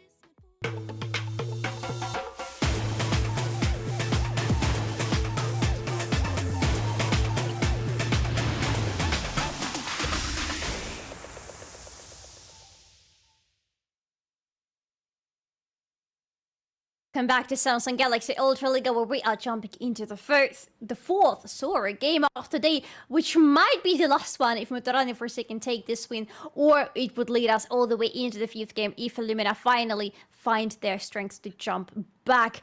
Who is it going to be? We don't know, but we're very excited. I am Solari, joined here today by Magvayer. And Magvayer, let's go back to the previous game for a second, because it was a really explosive one. Illuminar were trying to find their ways. They were finally on the red side that you mentioned being the comfort side for him, but it didn't work out. Oh, they definitely have a strong plan for their game. They are going yet again with Silas and Sejuani as a mid-jungle duo. Aatrox, despite being picked into Jax, he's doing fine during the laning phase. You can clearly see the influence of nerfs towards Jax and some recent buffs for Aatrox. Polsky cause was doing well during the first 15-20 minutes, but then imagine playing Aatrox into Jace, into Maokai as a concept, as a whole. It is so difficult, it is so hard, because finding those openings, finding those little spots where you can actually do something in the team fight is just almost impossible for Polsky cause, and this is one of those fights that is showcasing you how hard it was to actually use that Aatrox picks as an advantage for Illuminar Gaming. So I think what should be done in the next game, first of all, you've got to... Sorry, I can't hear you. Oh, so, can you hear me now? I'm not sure if it's on my side. Yes, I can. Okay. So I was talking about Kai'Sa. I lost you at the very beginning of your point. Yeah. Okay. This time around she didn't win, but it also didn't feel like Kai'Sa was the reason why Illuminar Gaming couldn't get that victory. So probably for IHG it's about changing things up. It's about giving up on, you know, Sejuani and Silas duo. It's not working. It's not getting them W's. And so show us something new, or maybe something old that have worked out in the past for the team. Gragas Yasuo was a cool combo. It was a great combo, but I don't think it's going to be allowed ever again, because Maturalni Forsaken were very quick to realize that giving this away to the enemy sentence for them. I really think that the bans from Maturalni Forsaken in the upcoming game are going to be the same, because those are still three most prominent hyper carries for the side of Illuminar that they find the most success with. If you allow them, it could just be the game over for you. However, with everything else, Maturalni Forsaken have improved so much all the way from the first game into the second and into the third, claiming really good victories with very nice and well-rounded drafts for themselves, that I want to see the same from them going into the fourth game, because they just need to continue whatever was happening for them in the previous two games. I think that Forsaken is showing us that they are a versatile and well-rounded team that has adjusted correctly to the meta, because the champs that they are playing, I feel like some other teams in the playoffs will also be sharing those, while Illuminar Gaming, with their unique play style, is not finding as much success in that best of 5 series. And honestly, it feels like CDP, he has gotta be back on either Brom or maybe not lose, because those two champs for that guy really important. Some others maybe not as impressive. So I will just make my point and go back to something that we were talking about in the beginning. Simplicity. Don't overcomplicate your drafts. Go for something that you're comfortable on. Go on something that you have confidence in. And also a good track record when it comes to the stats, because it will generally help you feel confident about the champ that you are playing. So for Illuminar Gaming, really important, they are staying on their red side for the second time in this series. And honestly, that Aatrox into Jax was not the counter pick that Illuminar Gaming were looking for in last game. And honestly, it just feels like Aatrox, probably a really strong champion during the screaming period, you know, during the period where Illuminar Gaming were preparing for the playoffs, but it is just not adding that much value in the official games. So I think that Polski cause should probably look for something else than Aatrox, at least in my opinion, in my mind. They are banning out Jace. Illuminar are banning out Jace. With Maturalni Forsaken opening up with Jax, they can still opt into Wukong for Nikolai, because in the previous game this was the third ban from Illuminar Gaming, and we saw already, and you talked a lot about how Nikolai really feels super confident and so important for the team when he's playing such a champion. But look at that, finally we see some changes from Illuminar Gaming, because we have Cannon locked in for Polski calls as an immediate answer into Jax on the top lane. They're going into Lurk, most probably jungler. This is going to be Rel, who can be flexed into support should it be needed, but she feels rather confident in the jungle these days.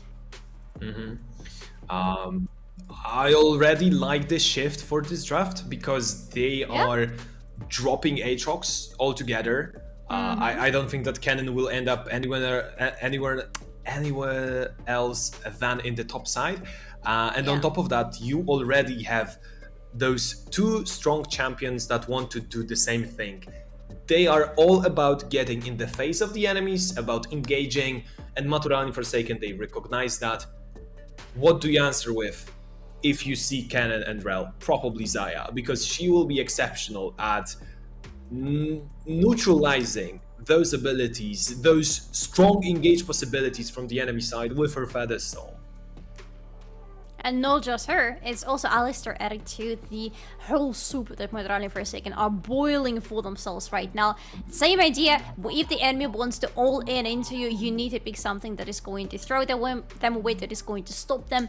That is still Mrosku for Illuminar Gaming though, for their mid lane. This time they don't have Sejuani locked in the first phase, which gives Maturalni Forsaken possibility to ban her out if they consider this royal still going into the hands of Syrupy and not Crucia this time. If they still think that this combo of Sylas Sejuani is too strong for Illuminar Gaming to simply ignore it, and honestly, that would make sense for Maturalni Forsaken, but at the same time, there is Kai'Sa still open, and that would make such a good ban from the side of Maturalni Forsaken, because despite her not really finding success in the hands of Illuminar Gaming in the previous game, she still deals so much damage, but okay, she was allowed, look at that.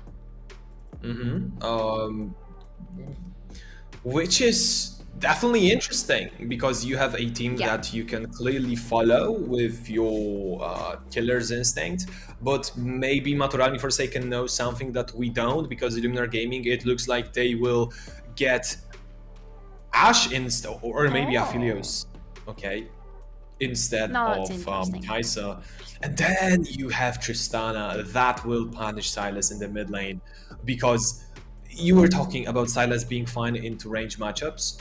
Yeah, he is. Usually because he goes against control mages that are not that strong in the early parts of the game. But Tristana, she will go for fleet footwork, she will go for, I don't know, lethal tempo. She will get her second level and just jump on top of your head, deal a lot of damage with her explosive bomb. So it feels like Tristana can definitely put more pressure onto Sylas, and I like this draft from Maturalni Forsaken. Nikolai and Ribu can work together, get the prior from the mid lane, and then transition that into either top lane or maybe the bot side of the map. While Illuminar Gaming, more comfort champs. You have Lotten on Aphelios, you have Krisha on Lee Sin, his all-time favorite champ. I know that this season in Ultraliga, it didn't work out as intended, but it was just one game, so I will give him the benefit of the doubt. And then you have a team composition that is clearly stating its purpose. You have Kennen, you have Rel. They want to go in, they want to burst the enemy down, they want to have strong teamfight presence. So I like this draft a little bit more in comparison to the previous one from Illuminar Gaming, but I will still go with Maturalni Forsaken, because you know what? If they make 3-1, I will hit my prediction. I'm not taking any sides, but I need some points in the predictions. Okay, so that's one extra. I mean, that's a totally valid reason, to be honest, and I cannot really say anything to that except for I'm not gonna hit my predictions, because I already told you in the beginning of the show today I predicted 5 games for every single game already, not even knowing who's gonna play against whom. I don't care, I need 5 games every single time. But in this game, I have to go with you, and I have to say that your prediction might just turn out to be correct, because this draft from Maturalni Forsaken, it again screams a lot of comfort for them, and it screams just all well-rounded composition that is good on its own and very good into what enemies are bringing at them, because they have so much disengaged tools from the enemies to throw them away, and the 280 carry setup for them. It is just working so well these days. It is so hard to counter, especially globally on the map, because they are cutting through objectives. They're cutting through the side lanes. Tristana just cuts through the turrets like a hot knife through butter, and it's really almost impossible to stop her. The thing that makes me happy on the other side of the map is that Lee Sin pick that you give the benefit of doubt to, so it's okay. We take it, we give it, but it is not Sejuani, of course, but it is still a very strong mid-jungle combination that has a lot of damage in the early game. It's going to be hard for them to do anything on the mid lane because there is Tristana, but if you'll catch Tristana, if you lock her down in a misposition, it could be a very good kill confirmed for you, for your mid laner especially, and from there on, they again can try to snowball Mrosku further. So it looks like Illuminar Gaming with their mid-jungle duo, they wanna be going into a lot of 2v2s because they are stronger in the 2v2 brawl, while Maturalni Forsaken, this Maokai should be shadowing his laners because he has strong laners, so what he needs to do is to grant them, to give them the space, to give them the safety. And Maokai will be probably setting up counter ganks or helping set up good waves. So, I don't know, he just walks into your lane, crashes the wave down, and allows you to move around the map, while he will not be so keen to pick up so many fights. Because if you allow Tristan and Maokai to move around the map, setting up a 3v1 dive on the top side of the map will be much better than picking up a 2v2 against Set and Lee Sin. Let's see if Maturalni Forsaken can close this series with 3-1, or maybe if Illuminar Gaming will take it to the great length and make it 5 games. Let's see. That's a good question. And I don't know how to answer it, but for Illuminar Gaming, definitely they think they know the answer, because that's the answer that they need to be hoping for. And it is winning this game and dragging the series all the way to game number 5, because they need the victory. And right now, if they sleep once, Maturalni Forsaken are very happy to take it into their hands and progress further through the playoffs. Now, let's look at Illuminar Gaming for a second here, because Lothan is what interests me. Yet again, for the second game in a row already, I'm looking at the bot lane, because there is Aphelios. And Aphelios, if given 3 items, if given time, if given money, will become a menace later on. He's trying to be one already, because Chromax is fighting around with Serpy. That's a lot of exchanges here and there, and a lot of health taken away from the cow. Looking pretty good for the bot lane of Illuminar Gaming. But Lothan's pick makes me happy and makes me worried for Illuminar at the same time, because Aphelios is his comfort pick. He feels exceptionally good at this champion, and he can do a lot on the map and in those fights. But when your whole team wants to be engaging into the enemies, it is scary being Aphelios, because you are short range and you might not be able to follow up on time with the rest of your teammates. So the important thing is that the only range that Aphelios has built in his kit is Moonlight Vigil. That is, always at his disposal. And then if he has the correct setup of weapons, of course with Calibrum, maybe with Crescendum, he will be able to join those fights from a longer distance. There's color. Can you say the colors? Because I never remember the names of the guns. Oh yeah. So the long range one, the green one, is Calibrum. Then you have Graviton, which is a purple one. Then you have... Yeah, makes sense. And then you have 3 others, which I would probably remember, but you stressed me out a little bit. I'm just kidding. Oh, look, I'm sorry, but look at that Lothan. He's getting caught here with double flash coming in from him and from Nikolai, but Lothan is in a tough spot. He cannot flash anymore, and he doesn't have the damage. It's a very quick first blood, this time for Maturalni Forsaken and for Godze. Wow, usually Maokai, he doesn't really gank until level 6, and he usually doesn't gank that often anyways, but he got a good punish towards the bot side of the map. They will allow Gutkowski to get the first blood. And also, look at the wave state. Oh my god, it's a disaster for Lothan. He wishes that this gank never happened, because right now, he has only lost his life, his summoner spells, but also Krisha on Zora. Can anything happen? I don't think so. The wave is bigger for Maturalni Forsaken. So they have the... And Nikolai's around as well. Yes. And this is exactly what Maokai is supposed to do. You see, he wasn't the one ganking, he was the one making sure that Zora is not in any trouble. And it's as he said, he wants to be shadowing the lanes there. Right now, that is not really shadowing, that is full on fighting. 2-on-2 on the top lane, with Zora taking a lot of damage, but that cannot result into anything. That's just it, leaving a little bit of kittens behind next to the top lane, and living is Nikolai. Oh yeah, Zora being a little bit overzealous. That also happened in the previous game against Aatrox, when he jumped in to tank the level 3 Q. Oh my god, what is happening in the bot lane? Oh my god, Lothan! Look, he's just dropping yet again. Oh no, he's gone! Just like that! With Alistair, so much control. We've got to see the replay of what happened in the bot lane, but Lothan, he didn't have any summoner spells. He's leveled down, and it just seems like Maturalni Forsaken, they were able to punish him again. And this Aphelios starting this game with 0-2 scoreline, that might be the beginning of the end for Illuminar Gaming in the game number 4. Unfortunately for them, but yes, it looks so, because that is not a good spot for Aphelios to be in. He will need so much more time right now to get to his item, while Xayah is going to be happily almost 1k ahead of him there on the bot lane, collecting more and more items into her pockets. She will get to her power spikes quicker than him. And this is not going to look nice for Illuminar Gaming in the nearest future, because Maturalni Forsaken, they are going to have really strong level 6 power spikes. They're going to be super strong around the first objective. Speaking of, by the way, the first drake is already up, and it's Infernal Drake this time, so a really high stakes first drake to take. And then the Herald is going to be up in 2.5 minutes. And by this time, as Maturalni Forsaken are going to be really strong, because Tristana is super strong in her early levels. Xayah will get her items quickly the moment she gets to Kraken Slash. She will feel rather comfortable. Well, Illuminar, what are they going to do? Because they're not in a good spot, and I'm worried for them.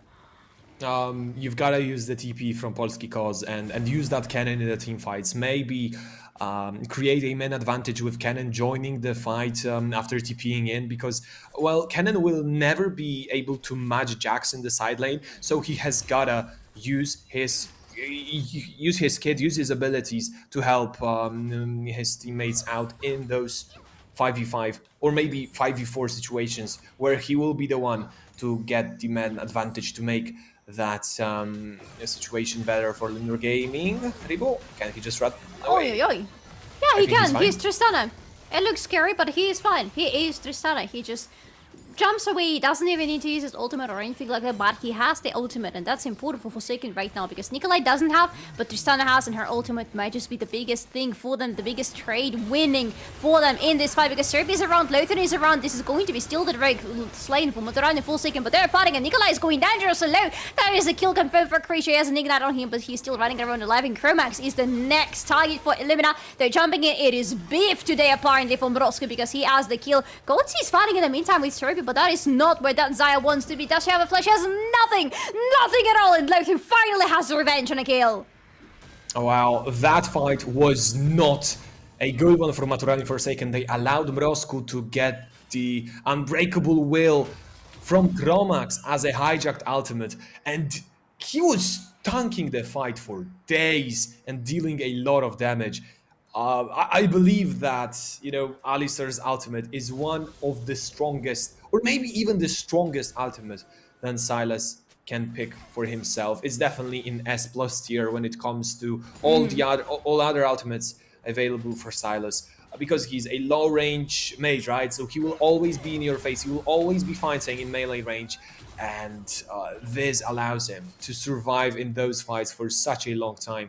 And honestly, no one from Maturalni Forsaken even considered attacking Sylas because he's so tanky while the ultimate's on. And at the same time, Chromax didn't have his ultimate ready because he was only level 4.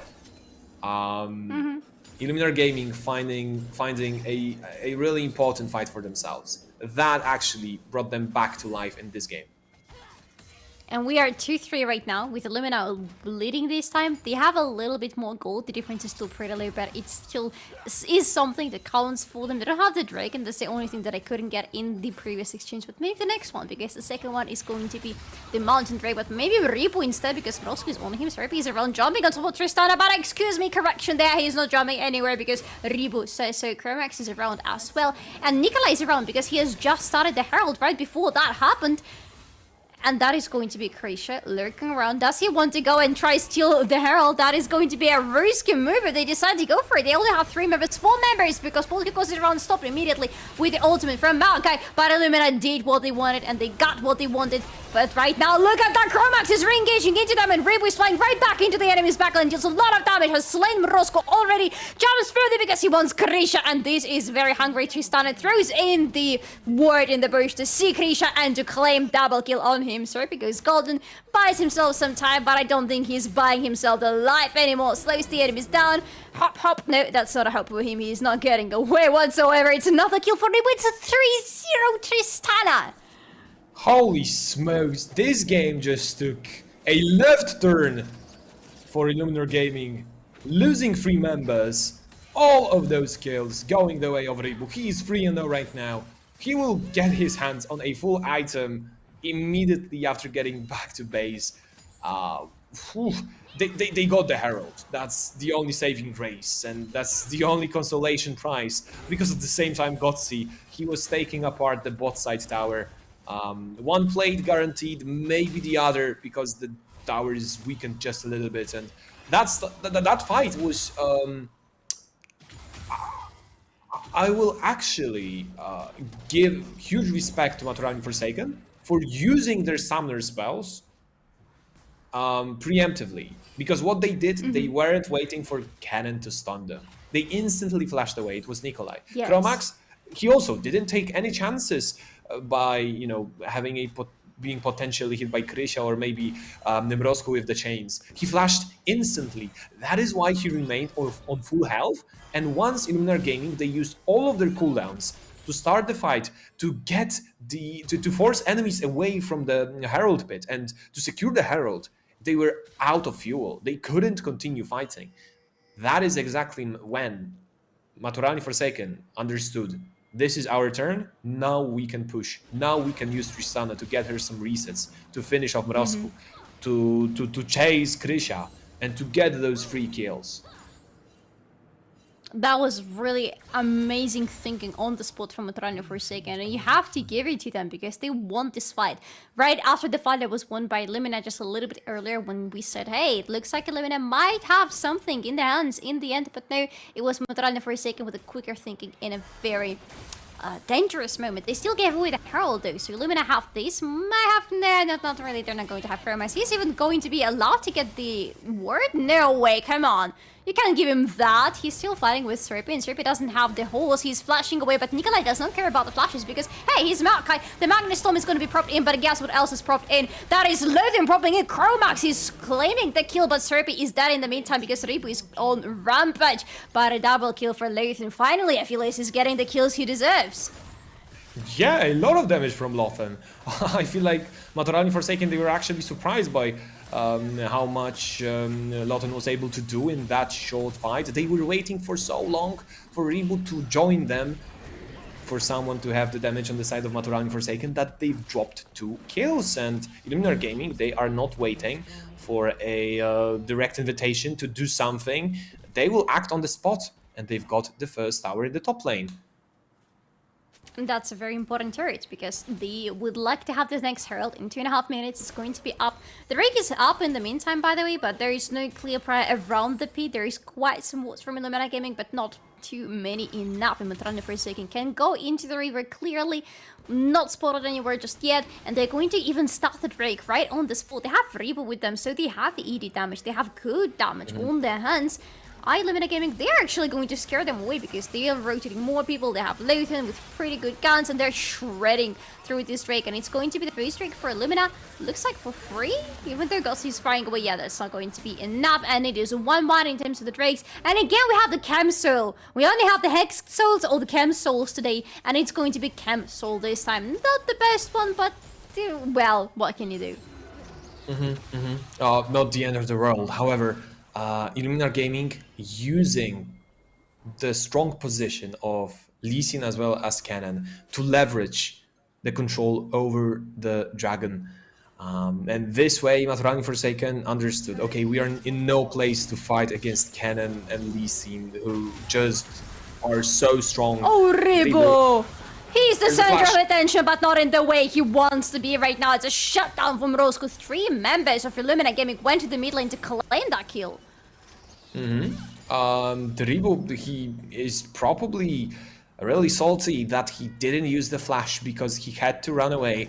He gave up a huge shutdown, and right now 4 kills that he claimed throughout this game are almost equal to the 2 that Mrosku just got to his own name. Zora, he's in a tough situation in the tight spot. Krysia is going to miss his Q. They're still trying to catch him, but it's not going to be too hard. Zori's on guard, but look at that teleport is coming in. He's away from Ripu. The mid lane is going to be there for the safe, and Illuminar recognize it and immediately disengage because even though we talked about how right now Roscoe is feeling almost as good as Ripu, you still don't want to be fighting a full 1 Tristana. You're not taking any chances because if you feed her anymore, she will just become a complete beast. She's about to do it anyways. clearly ahead of the curve when it comes to how much gold she acquired throughout this game.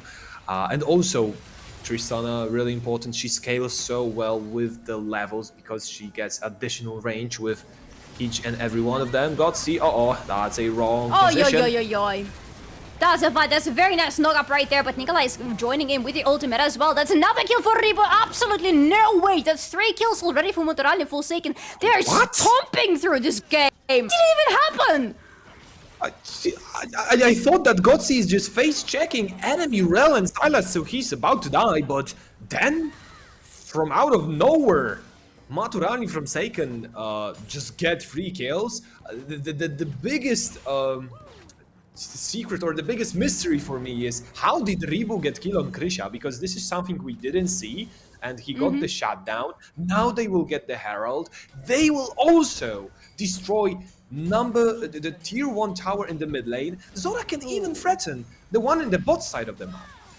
Yeah, Polsky goes there. He has already 1 item completed. He wants to be fighting with Zora right now, but Zora doesn't want to be fighting with Polsky because the feeling is not mutual, unfortunately, on the bot lane, but on the top lane it is very mutual because Gutsy is fighting back with the enemies right now. The teleport is coming in for Illuminar Gaming. They're going to be 3-on-3, and because of that, Nikolai is throwing in the ultimate. They managed to lock down one. That is going to be the Chromax, but Polsky is jumping in. He wants to find a target for himself. While Chromax is dead, Polsky is still chasing. He needs somebody. Gutsy is going to be the best target. Serbia barely doesn't catch Gutsy with his jump aim, with his dismount, but Gutsy is not getting out of that alive regardless. Wow, Rel was super quick, and meanwhile Zora, he was back in base, so he was not putting the pressure on the boss side of the map. Usually what you would like to see in that type of situation is Maturalni Forsaken. They are giving up 2 kills on the top side of the map, but they are answering with a push. For example, Zora gets the tower to equalize the score, to at least get some gold back, but he is not doing that despite the fact that the tower is really low. He's just trying to waste as many minions as possible for the enemy or set up a slow push, because on the slow push he will also be able to get that tower down, while all of the players preparing for the next dragon that will spawn in just 50 seconds.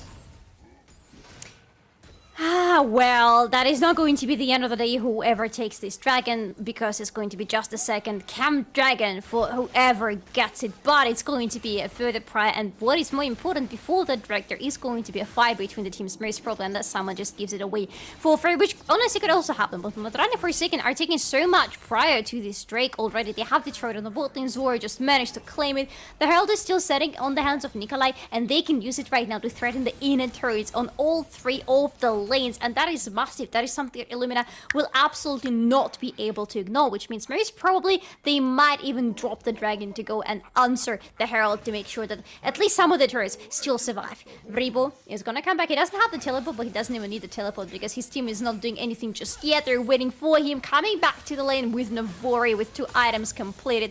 That's a good spot for Tristana. That's a good spot for the team. That's a good spot for them to fight, and Illumina have to respect that. Well, you have Kennen and Rel on your side, so Illuminar Gaming, I think they will be still looking to get a fight anyways. Mrosku is on the sign. He has been found, and Nikolai's ultimate is going right on top of him, and Roscoe is deleted immediately. Chromax is jumping onto the enemies, knocking up Serbian. Might have to pay with his life, but it doesn't matter for him and for his team because he's a sacrificial cow that they're willing to take. Serbi is down. It's 2 down for Illuminar Gaming, and Maturalni Forsaken feel victorious after this fight. Krisha there is disagreeing with that quite heavily. He's jumping onto Chromax, but Ripu is around. Are you sure you want to be going like that? Because Chromax is going golden, still dies in the end, but Krisha, are you sure you can run away from this jumpy Tristana? She really wants your blood, and she gets it, and she gets a shutdown. And the Herald gets a turret on the bot lane, and it looks like Zora might get Polsky causing the process. That map is insane! Wow, and Maturalni Forsaken really putting up a great show in the last 2 minutes, because that was the worst case scenario for Illuminar Gaming, losing a member before the dragon even starts, before the fight even commences, because what Illuminar Gaming wants to do is to get all 5 members and face the enemy team, because your abilities are area of effect. You have a lot of damage with Cannon and his Slicing Maelstrom, you have a lot of damage with the Magnet Storm from Rel, but if your team composition is disjointed before the fight even starts, and if Maturalni Forsaken can find a single pick, then your plan is gone. Yeah. You don't have be anything honest, to leverage with in the fight. Yeah, because to be honest, with a composition that wants to be going all in and that has cannon within, you really need to be grouping up. And even before going into fight, you need to make sure that the enemy doesn't have things like Alistar, like Maokai especially, because they are stopping you on the fly. You're not even allowed to reach anybody on the enemy's backline. You cannot get to Ribu, but it's a hard task on its own, to be honest. You barely managed to get to Gotti in the majority of the fights. So for Illuminar Gaming, the fights are not looking good and in their favor whatsoever. But right now, the map is not looking in their favor because the Baron is already on the map. And Illuminar are still under pretty heavy siege from Maturalni Forsaken. Look at Nikolai, he's going so far into the enemies. The Mountain Storm from Serp is trying to lock him out of the turret, but it's not going to result in anything. Nikolai gets away alive. Nikolai is cooking a little bit too much, because he almost paid for that with his own life. And Maturalni Forsaken, definitely something that they do not want to do or see is the mistakes on their side. Because right now it really feels like it's about Maturalni Forsaken not making mistakes, and then they will be able to finish that game off. Look at those two ADCs.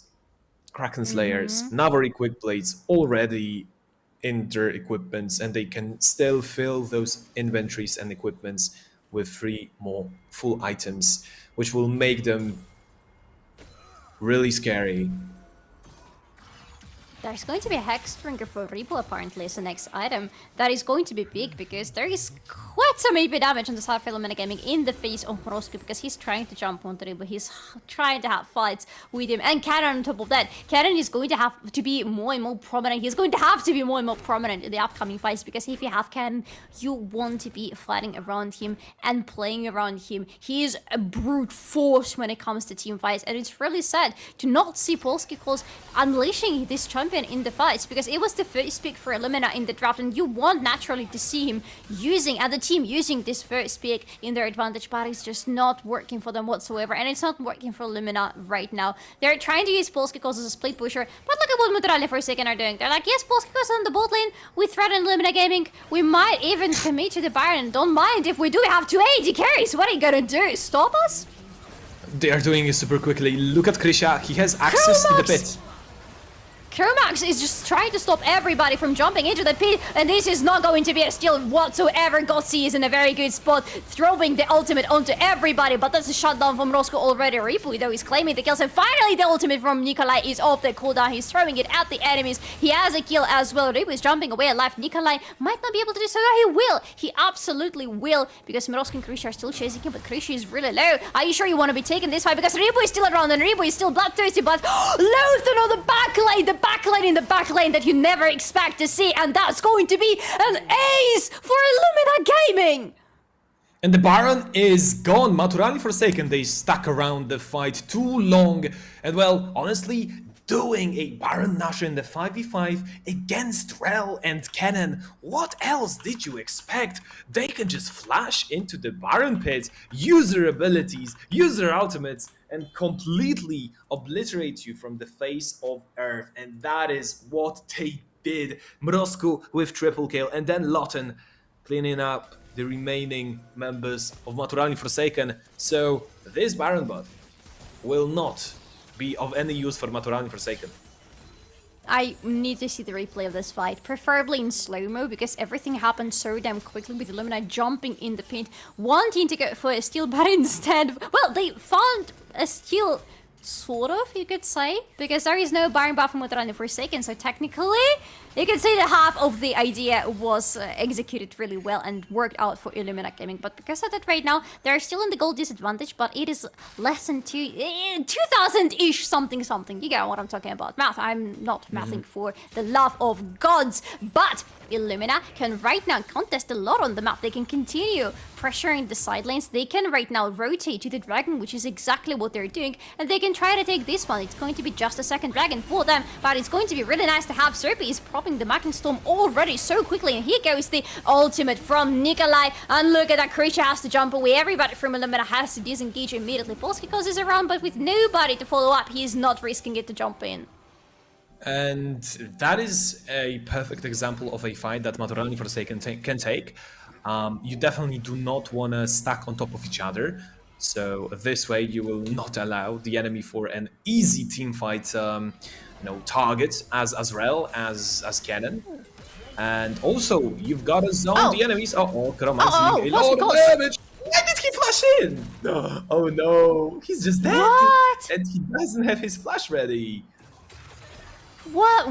I have questions, but I don't think they're going to be answered because we have no time for replays in this game. Everybody keeps fighting non-stop. Polsky's chasing Nikolai, has the ultimate from Nikolai, but doesn't have Nikolai himself because the tree is surprisingly fast and it's moving, which is also surprising for a tree. But Illuminar are fine with that. They're going to the mid lane. They really need to crack open this mid lane turret right now. That is going to be the next target for them. And judging by 4 members of that team on the mid lane, it looks like they're going to be able to do that even with the ultimate from Markai properly. And just, to make sure that everybody's stopping them. Well, Illuminar Gaming still showing us resilience, still hanging on in this game, but it really feels like with each minute, each second, Maturalni Forsaken are just growing in power because those two ADCs coming into the later stages of the game, those two ADCs completing, 4th, 5th, maybe even 6th item, they will be huge. And IHG, they are slowly, maybe regaining some ground back, but also losing some of these towers. Just look at the map state, at the current map state. Maybe it's 27 minutes in, but one fight, if for whatever reason IHG takes a disastrous fight and they lose 5 members, it is game over. Because Maturalni Forsaken, with so much damage done to the enemy structures, they can take the enemy nexus in one swift push. It also means that the Baron buff, if they manage to claim it and actually keep it next time, is going to be absolutely devastating for Illuminar Gaming. And Illumina, by losing the fight, could as well today lose their spot in the playoffs and their run of the playoffs. Chromax is really relentless. He has no fear in his eyes. He's walking in the enemy jungle. He's jumping into the enemies non-stop throughout the game. Has died 6 times already. However, you have to give it to his team. Usually, whenever Chromax dies, he dies for a reason. The team just lets the enemy team butcher the cow because they get somebody or something in return. But they don't. No, they don't get the red buff. So it's fine. Everybody has the red buff on their team right now. So it's good. And they continue dancing around the pit where in 1 minute the Baron is going to be up. Polsky is hunting! Oh, look at the damage! 2 item cannon finally dancing around, and Zora is trying to jump on him, but it's getting harder and harder with each next item the Polsky is collecting. Zora is 2 levels up, but it's so hard to pin cannon down. He's so mobile, so quick. Really hard to catch for Zora, who is making advances in the side lane, who is actually pushing a lot harder than Cannon is, but cannot punish him fully. He cannot get the kill. Nikolai getting a good flank. Look at this maneuver. The TP coming in from Zora. That's looking very good for the team. They're going in, and the Magnet Storm is not going to do much. Polsky though is dancing around, but not for long because he's dead. This time all the damage, but it's for what is for nothing. Ribu is claiming the kill. It's 2 down for Illuminar Gaming, and guess what Maturalni Forsaken going to be doing? If you've been watching the series today, you know exactly what they're doing. They're rotating to the Baron. That was huge from Zora.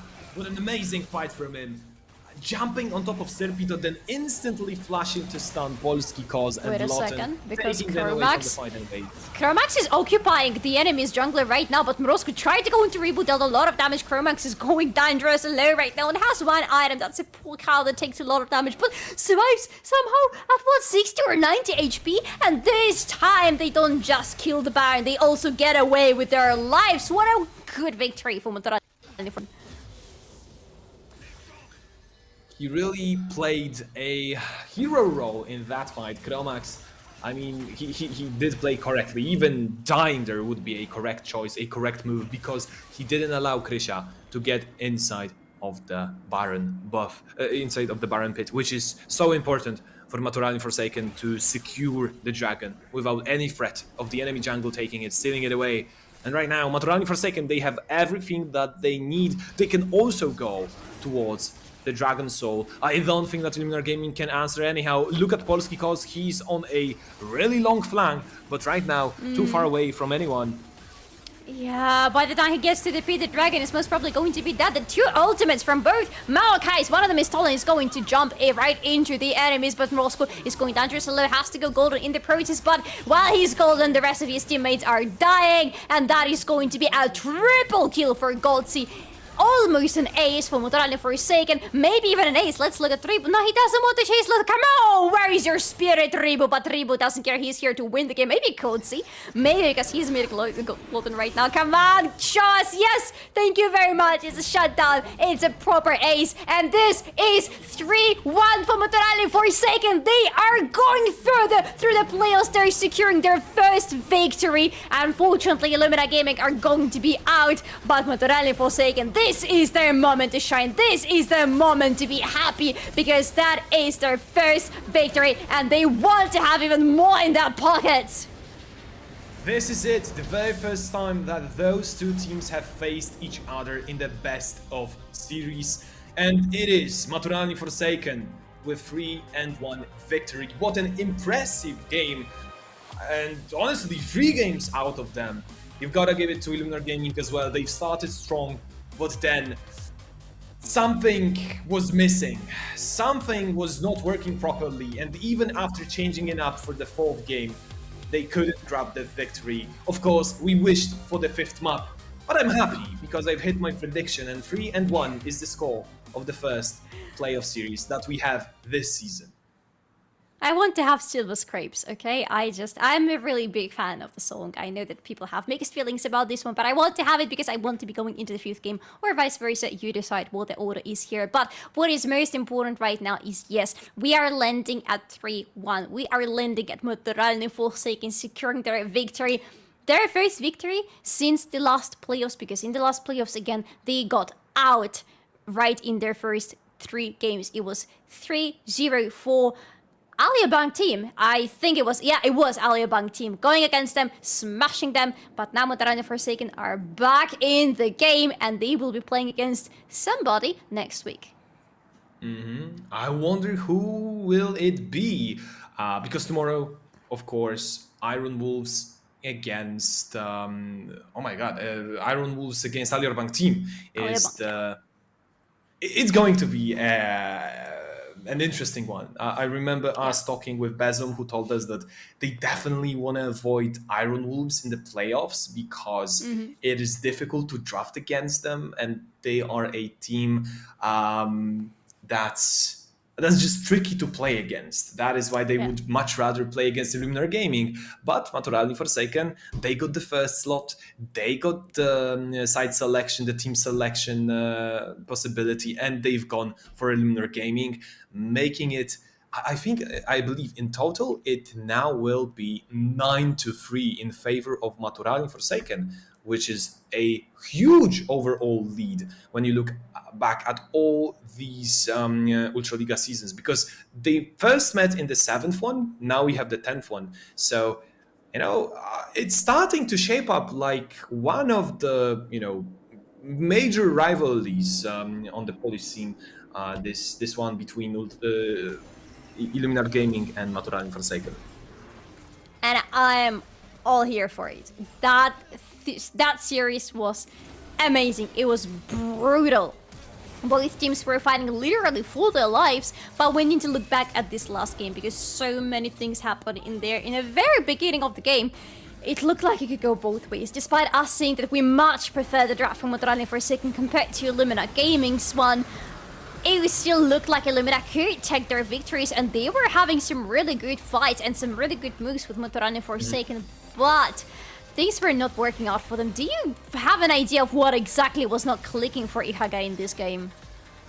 I think the fight that we actually have on our screens is the one where Mrozku got the ultimate ability, which was really important to take it away from Alistair. But what happened next was, I believe that Illuminar Gaming could never be on the same page when it came to the engages. You, on one hand, have Leeson and Silas doing their own thing, and then Rel with Cannon that are supposed to be your main driving force, your main motor.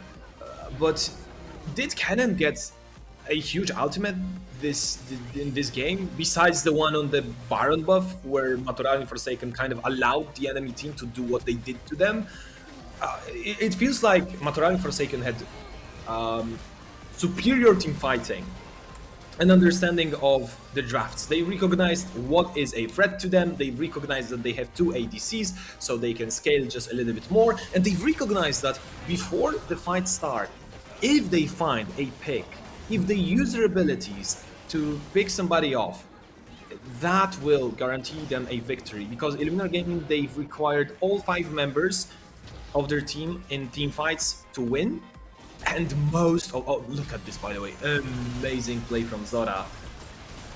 Really setting up his team for a victory in that fight.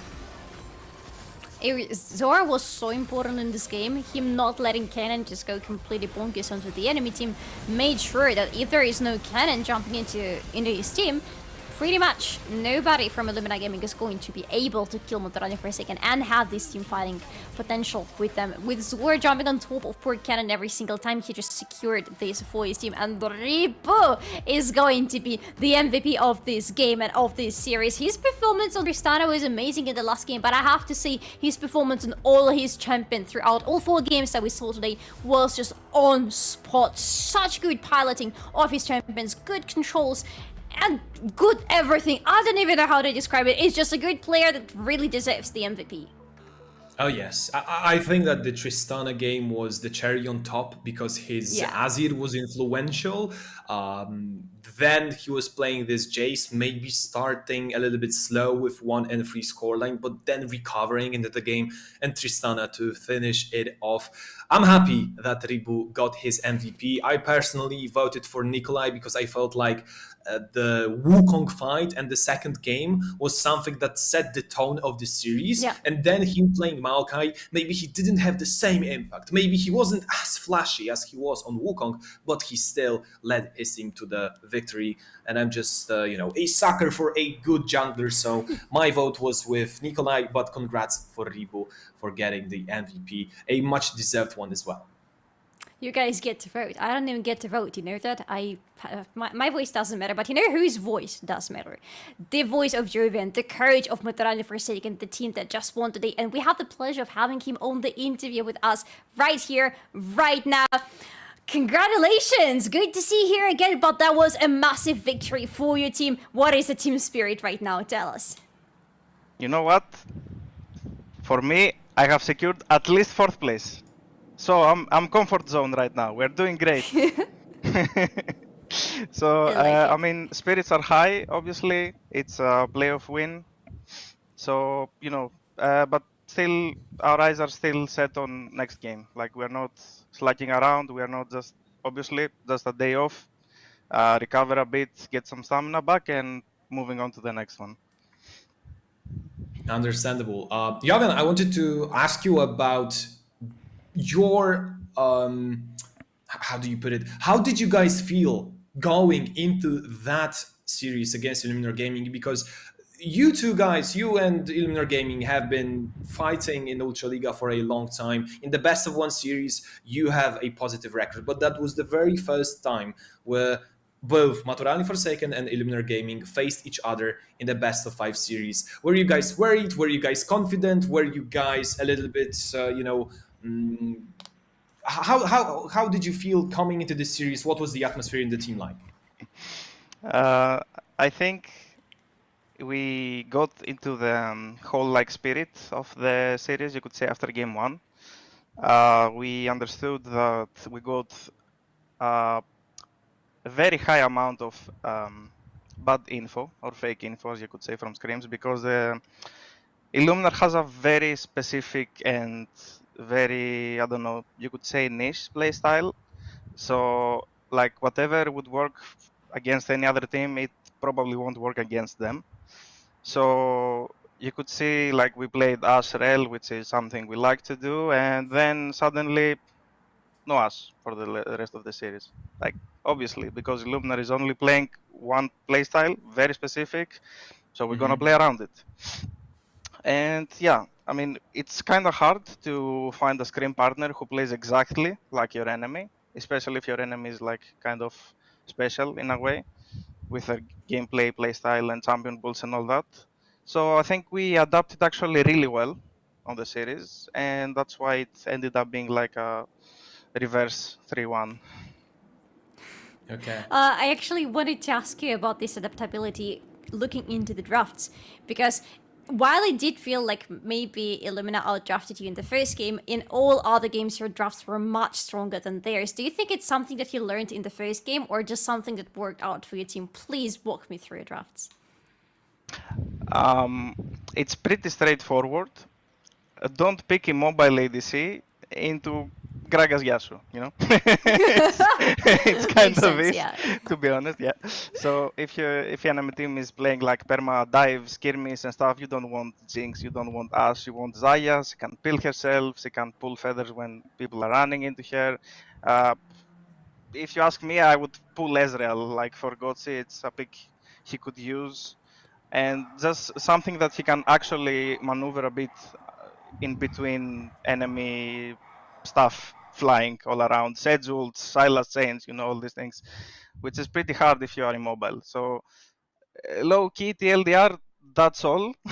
And then I think Illuminar just gave us a lot of power picks for us, you know, Jace, Jax, all these things, and probably they didn't expect Tristana, but who doesn't play Tristana? I play Tristana, so Ribu obviously plays Tristana as well. So yeah, it wasn't really hard. We just needed kind of a slap in the face to be like, yo guys, it's this series, it's not any series. So we had to be more specific about it. Well, my last question. Who do you guys think you will be facing in the next Best of 5 series? Because I believe most of us think that Alior Bank team will be able to overcome Iron Wolves, but when we were talking to the coach of Alior Bank team, he told us that he would love to avoid playing against Iron Wolves. So it looks like they might be subject to, you know, their playstyle, their champion pool. Who do you think will come out on top in that matchup, and maybe who would you like to face as well in the next Best of 5? Yeah, I think Alior Bank is very similar to Illuminar in the sense of they play very specific things. They haven't really shown any diversity during regular season. So obviously you want a team that is predictable. In total contrast to what Iron Wolves is doing, Yaunatis is probably doing A to Z in the jungle. He's trying to play every champion. I don't know at this point. Mid lane, I don't know. Like everyone is playing different things. So obviously you would like to go for the most predictable team. We probably hope for Alior Bank, but I'm not really sure who is going to win. But my prediction would be Iron Wolves actually.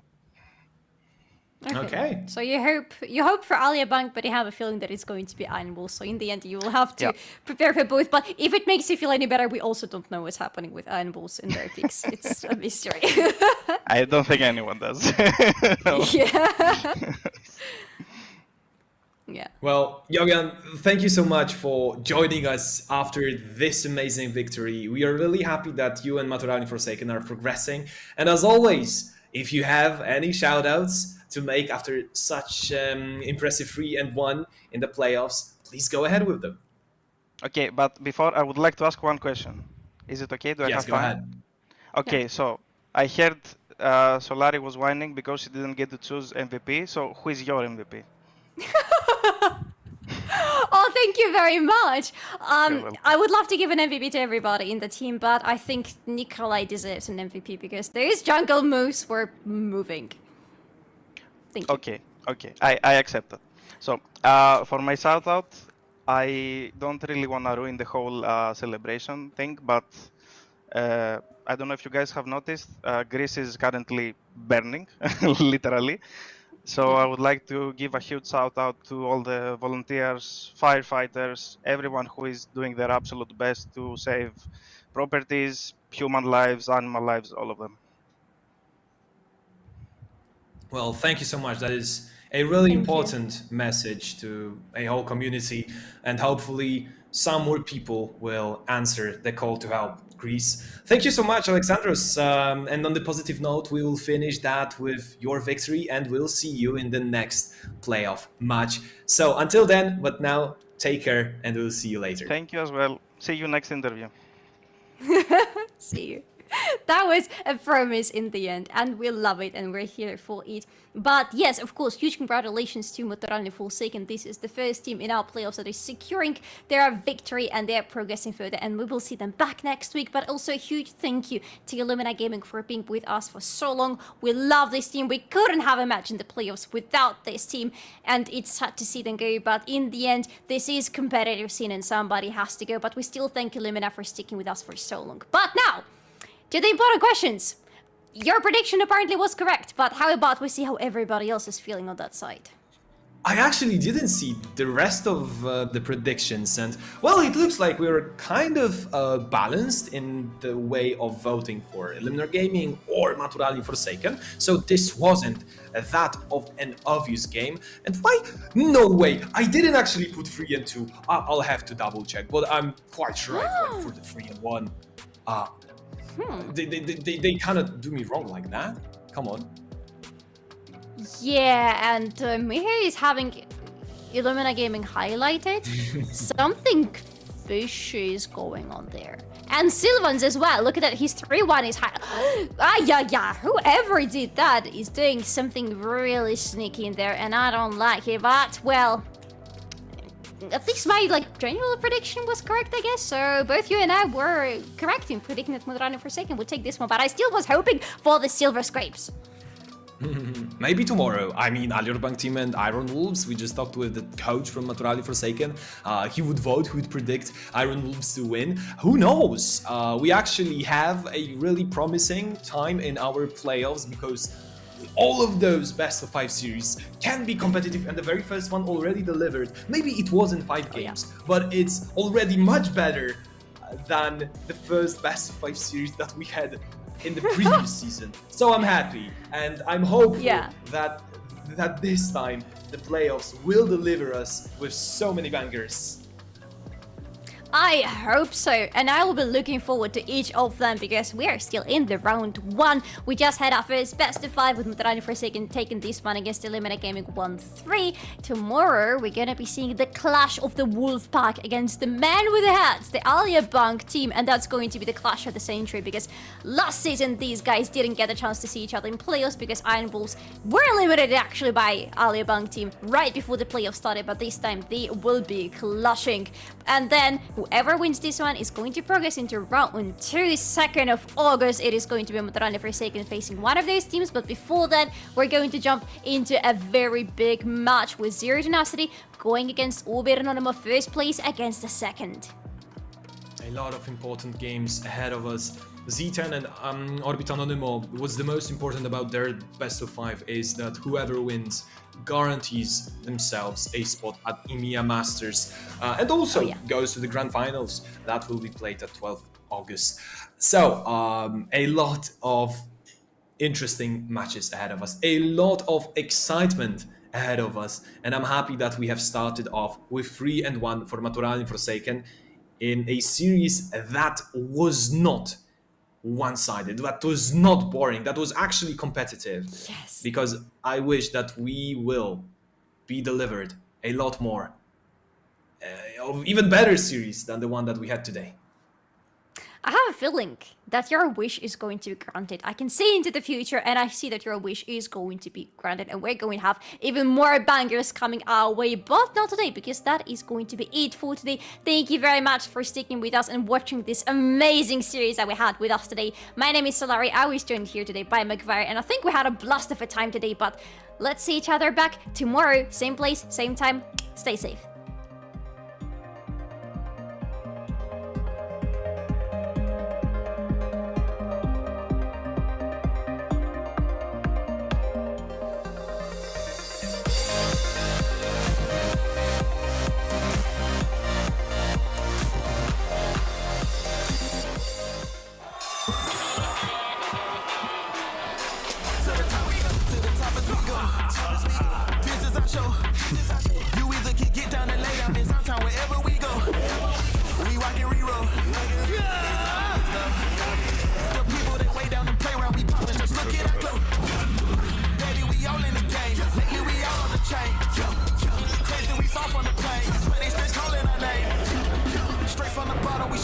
solid. Now we're becoming the parliament. We came and we saw and we conquered it. Now we welcome you to our conglomerate.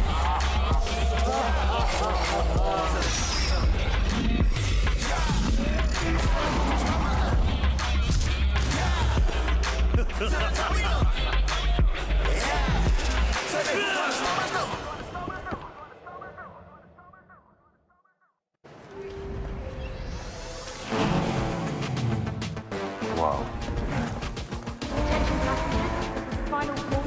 Wait, is that a phone? Look at the performance, the graphics. That thing's a gaming machine. A new challenger. Is that Faker? That man's a gaming legend. Everyone, fasten your seatbelts. And here we go!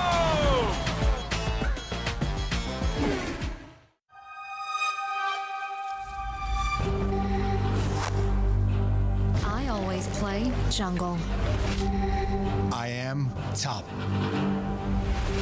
I am mid lane. I play bot, AD carry. I am support. No matter your position, stay true to your lane and join Kia at the League of Legends EMEA Championship. Kia. Movement that inspires.